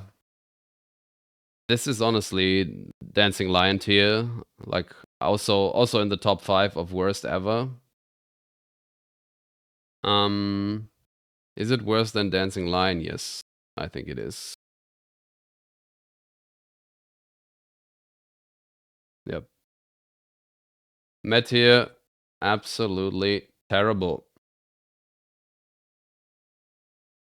Again, if you want to like I'm really I'm really exhausted at this point. 5.5 hours of talking. Maybe I should have done two parts of this tier list.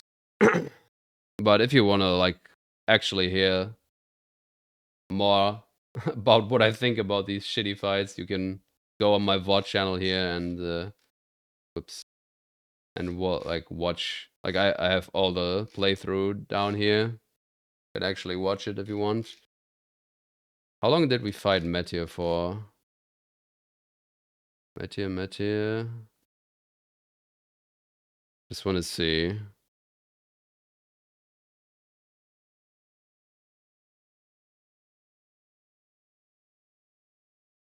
Okay, like 2 hours here. 4 hours here, 6 hours.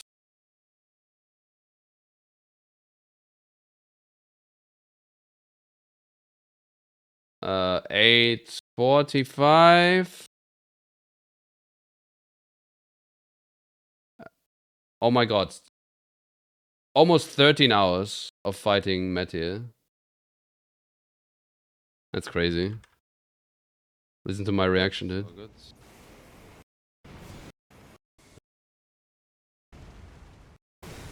Bigger reaction than to any no-hit run, for real.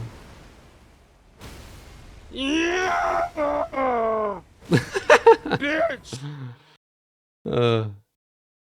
Okay.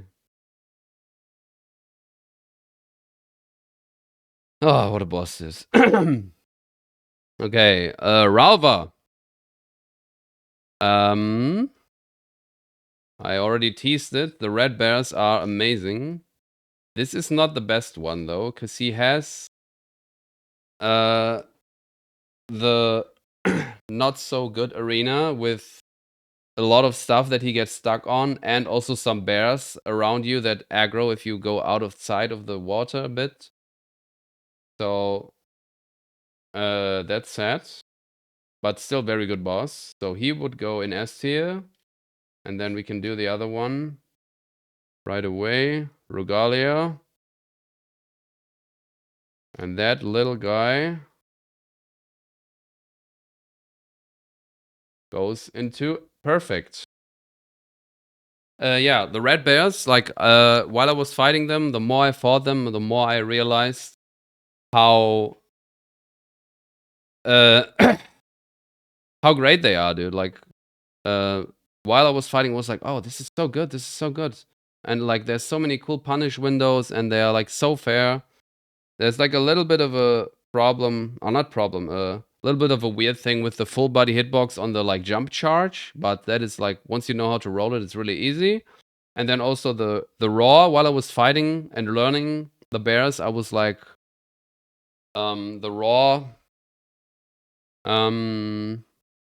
I thought it would like, it would be an undodgeable attack in some cases, but later I realized that the raw only happens after a certain amount, certain type of combo, and then you can also just like you can see the combo and you dodge it, and then you just walk behind and you avoid the raw completely, and it's like super easy. In fact, this is even better than honestly, this is the best boss in the game. This right here, Regalia, best boss in the game. Because like I said, this guy has a small arena with the ads around, or like animals around that can attack. While this guy has a really big open place. Does anyone else find the most simple, the better? Not always, but often. Yeah, it can happen. Yeah. Like obviously, making a simple boss good is easier than making a like complex boss good, right? Like that's just in the nature of things. Ralva, Rugalia. So yeah, that's the best boss in the game right there. Amazing. Favorite boss in C tier? Okay, let me guess. It's Mesmer. Or Mesmer or Moog. Oh yeah, I already read that. Okay, Ghost Flame Dragon with the not the NPCs, but the like summoning ads, and that is even worse, I guess. You can outrun them, like I did it though, and then kill them one by one, and then deal with the dragon again. But again, it's the same as with the NPCs. Who wants to do that? Really annoying. And yeah, still terrible boss. So we'll put that here. Just even below that. Dragonkin Soldier of Noxtella? Really? I mean, he is really cool, but I don't know if I would say it's the best one. Okay, Putrescent Knight. That one was a really interesting one. Because I went in there thinking, oh, Orphan on a Horse, yeah. Thinking, oh, I like this guy. He's probably cool. And then I started fighting and I was like, oh, this guy's really annoying and slow and like nothing really happens. And then the more like, and then I was like, oh, I don't like this guy. And then the more I fought him, the more I found punish windows, also jump attack punish windows. And it started being fun again. And then by the end, I really liked him again. So yeah, Putrescent Knight is cool. Oh my god, there's so many bosses, bro. I really like Putrescent Knight. The fire attack could have a little less active frames on the ground, but it's still fine. But some of these jump attack dodges are really, really cool. And then you get kind of in a nice rhythm with him. I think I actually put him here. Middle of A, roughly. Yeah, Horolu is, I mean, that's why he's here, right? Great boss. Bale the Dread. Yeah, I know this boss very well now after fighting him for 12 hours straight or whatever it was. Yeah, it would be the greatest dragon boss ever if not for the problems that he has, right? Like the fire deflection, the random lightning, the targeting issues, the hitboxes, some of the hitboxes having way too high active frames. Like these four things, like all of these four things work together to make it like the most annoying thing ever. Like the boss like would be so great if these things would be actually be fixed. But I still really like him somehow. And for that reason, we put him in at least B tier.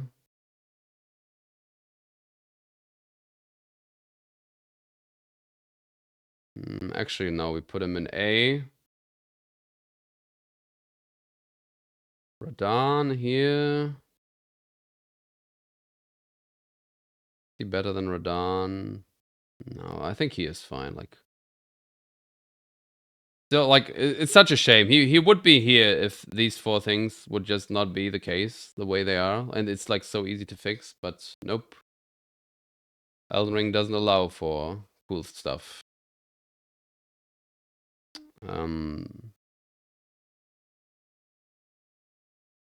Where the fuck? Sinisex we had, Bale we had, okay. Putrescent Knight, Ghost Flame Dragon. Jagged Peak Drake. Basically the same, like the duo is whatever, because you just wait and then fight one by one. So there's 2 times the same boss. Better than the Ghost Flame Dragons. And the good thing about these guys is he's like a Gil, except he has the new DLC attacks, just like the Ghost Flame Dragons. Where they do more like melee attacks, so they don't fly away as much as the non-DLC dragons. The arenas are both fine, and they don't have the ghost like they don't have like the Ghost Flame Dragons, the storms with the AoE, and they are like probably the best to fight dragons, like overworld dragons. So where do I have Agil? Like somewhere here. Oh god, too many bosses, bro. Where's Agil? Gotta be somewhere here. No, wait, here's Adula. Agil was higher. Ah, here's Smaragd, Agil, D. So these guys are pretty much on the same level. Maybe even better because, like I said, they don't fly around as much. Oh my god, there's so much in absolute garbage. It's so funny. Guess I put you here though, because waiting for him to kill the other guy is a bit annoying, but then it's fine as well. So that's the Jagged Peak Drakes. For some reason, there's only one Jagged Peak Drake here. Weird. Oh no, there's the other. Okay. Okay. Midra. That was previously my favorite boss in the DLC. Not anymore. Now that Regalia exists, and also Gaius I like more now as well. Still a really good boss though. Absolutely insane aura, and yeah, just like he's a bit simple, but he does work and he is fun. However, he does have some slight problems with like he does try to frame trap you in multiple occasions. It's just not as bad to avoid as on some other bosses. Romina. And he also has the meme with the insta recovery after the bomb attack. And then he like blasts you, which is a bit annoying. But he's still really good though. And I like him. Just not as much as I used to. I think top of A. I think he's not quite S with trying to frame trap you all the time and the one meme and a little bit of a small arena, but yeah, pretty good. Like really good boss. Kind of funny, DLC has some of the most shit bosses ever, but we also have like 2 perfect bosses from the DLC now. And like some really high ones. Pretty funny. That's Midra. Wherever he is. Am I blind? Yes, I am. I like it a lot, but for me it's absolute garbage because you have to fight Jory before him. Yeah, that's fair. Shadow Tree Avatar. Also a boss that I really like. From like even on my first playthrough, I immediately thought, oh, I like this guy because he's like, it's a big beast type boss, but it just works really well, you know? Like some of the rolls you have to get used to a little bit with the like when he throws the thorns at you from far away. Like it's a little bit of a weird roll, but once you get the timing down, it's fine. And then it's just like I don't know, it's fun to fight, and there's not really anything wrong with it. You like I get not liking that you sometimes like he puts the thorns out and you have to like go away again. But it's kind of like a nice rhythm, and it's really fun hitting the head and doing a big chunk of damage because he's such a big weak point there. And then yeah, the charge added in phase 2 is totally fine. The explosion in phase 3 is totally fine. Once you have like you just gotta find a visual cue, which is not very hard. Yeah, just a fun boss, dude. Also decent arena. Big enough for the guy like this. I really like him, dude. So that's another. At least an 80. Is he S? No, he's not S. I like him more than Morgoth, honestly. Not more than Midra, yeah. I guess that works. Really cool boss. And yet another really cool boss, dude. DLC has some great bosses after all. Commander Gaius, which is probably my new favorite DLC Remembrance boss. Before it was Midra, now it's Gaius. Obviously, Gaius again, kind of just like Midra, on the simpler side, of course, like quite simple, but just super fun, dude. Super nice rhythm to it. You can do strafes, you can do jump attacks. He looks cool. The arena is big enough, like more than enough. You can ride torrent if you want. Do torrent iframes. Especially also for the charge, you can just torrent iframe that, or like get him to like outrun it with torrent, or like all these things, right? The charge is obviously not good. Like it could be better if they would just understand that charge attack hitboxes should only have the hitbox on the like head or the top of the enemy or the front of the enemy. But you can actually even roll it relatively fine, even if you get it. Like it's even rollable decently, but you can also like torrent iframe it or outrun it with torrent, or never get it, like by just staying close and just never getting the charge is also quite easy to do. And yeah, super fun boss, and I really like it. And it goes up and up and up. And I would even say it's an S tier boss. Not perfect, because the charge is like not good objectively, even though it's not a big problem, but it is objectively not good. I think I like it even more than these two. Yep. Crazy how many good bosses the DLC has after all.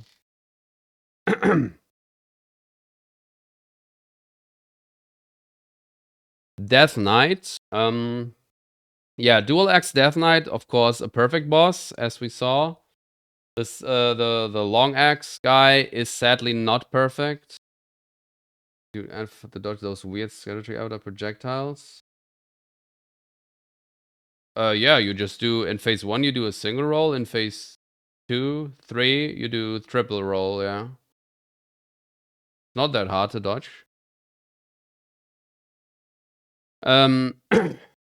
Yeah, Death Knight single axe is, or like long axe, whatever, would also be like up there on perfect, if not for one thing, and that is the big lightning move that he has.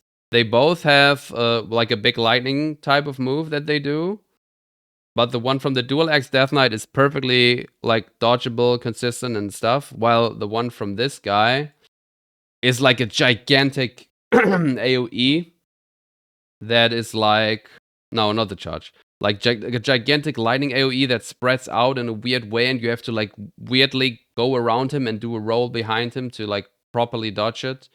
And it's really not a good attack. So that's a bit sad. And also, like the Dual Axe guy has a way cooler moveset, way more satisfying, while this guy has more of an annoying moveset. Like it's still fine, but yeah. No, the grab is actually totally fine. It's still a pretty good boss though, just with one not great attack and a little bit of a more annoying, not so cool moveset. I would say goes here, above Radon. Honestly, above Godric as well. Now the charge is totally fine to dodge.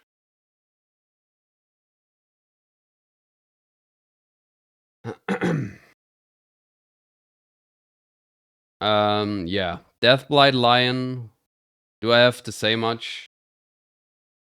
Absolute fucking garbage, just like normal Dancing Lion, except even worse somehow. Arena is a bit better and probably doesn't make enough like that many memes, but yeah, with Deathblight added and ads added, and yeah. Thank fuck you can cheese that guy from far away.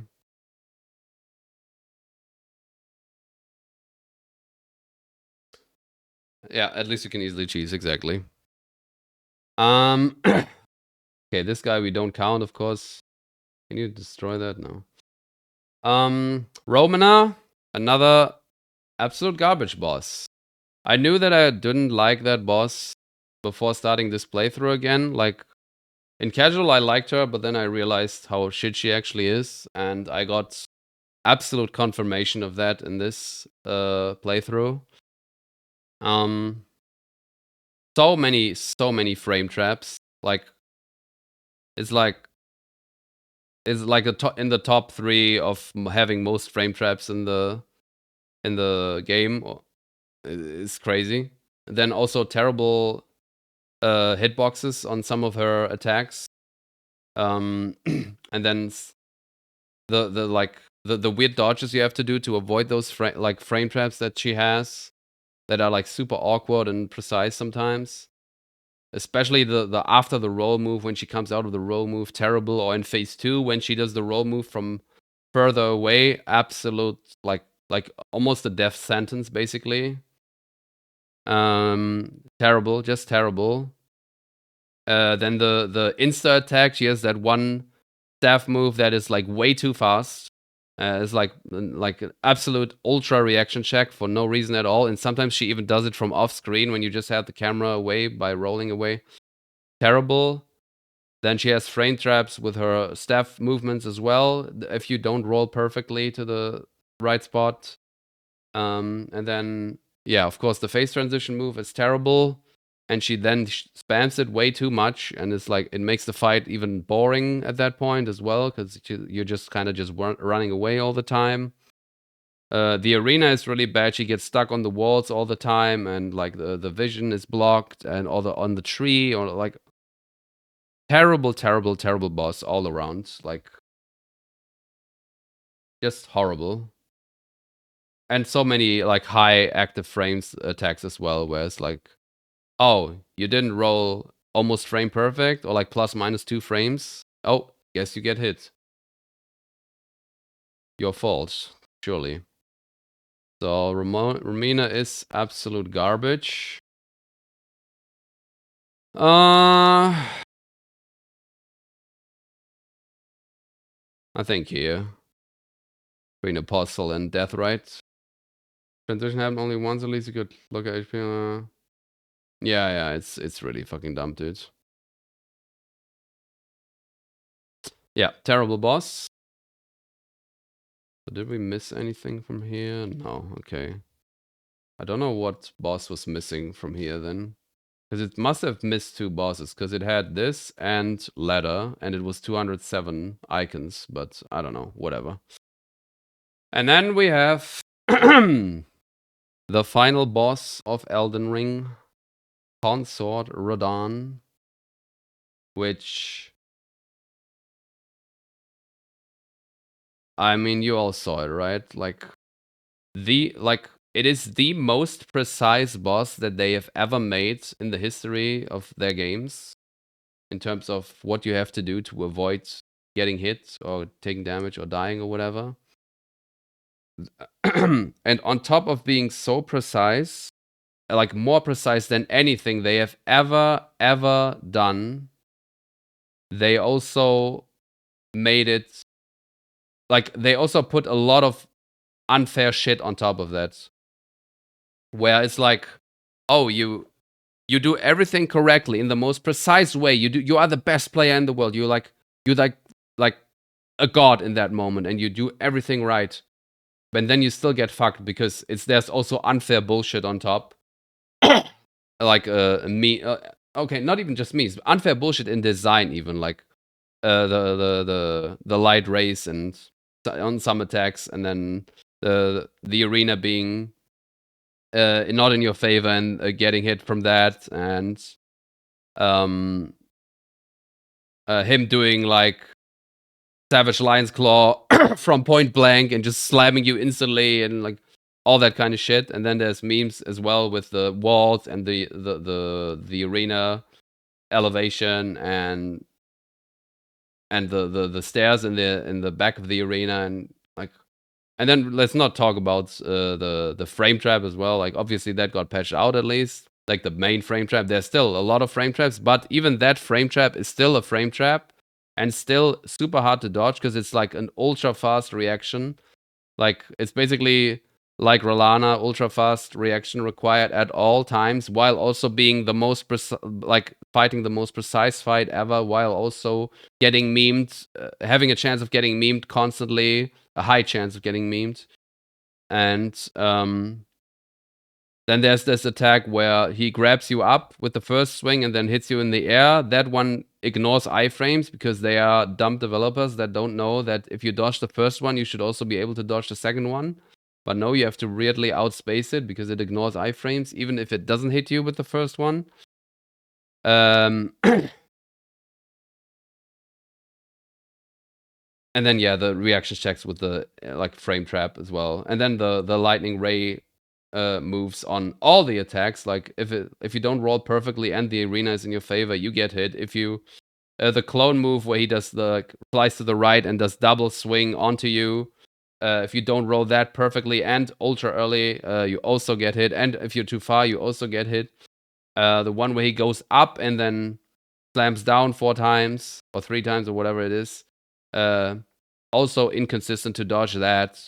Even if you sprint immediately to the right or do the jumping tag to the right. Just an all-around horrible fight while also being the hardest ever they've ever done. And what it means for the future of From Software games is scaring me, dude. Like I cannot see them going back to more reasonable things like a Gale or a Cinder or whatever. Like after Elden Ring, they had the chance to go back to some tamer things in the DLC, and they did the opposite. They doubled down and made it much, much, much worse. And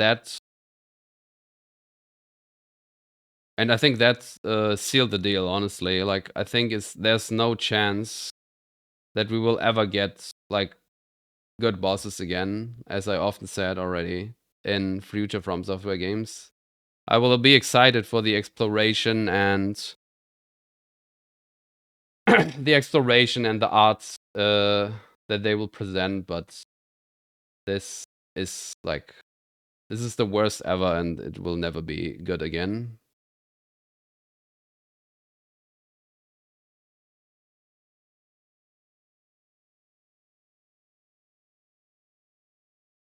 And that is my tier list.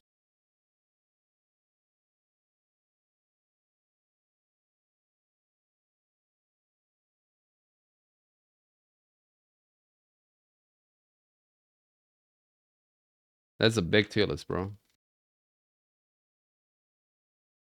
Regalia, best boss. Consort, worst boss. This is not a boss. Share on Facebook. Did it say that here? Oh yeah, share on Facebook, bro. Go retry the big bad out of curiosity. Yeah, they're really great.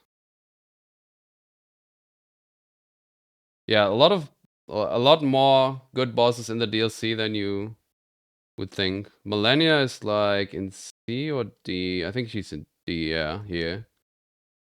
Without Waterfowl, she would be like top of C somewhere, but with Waterfowl, it's like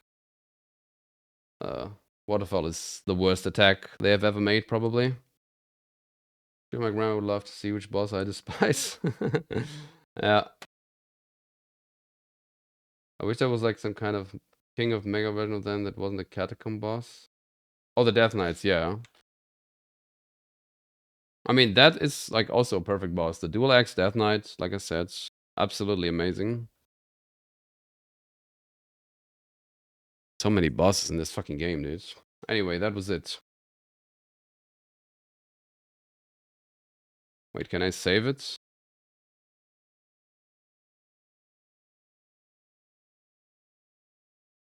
Okay. No thanks. How would you consider if she was a Sekiro boss? I mean, no one knows, because no one knows how it would play. So, I don't know. If anyone wants to watch me fight these fucking guys, I did the whole playthrough. I uploaded it to my VOD channel. If you're curious. It's a lot of footage, though, to watch.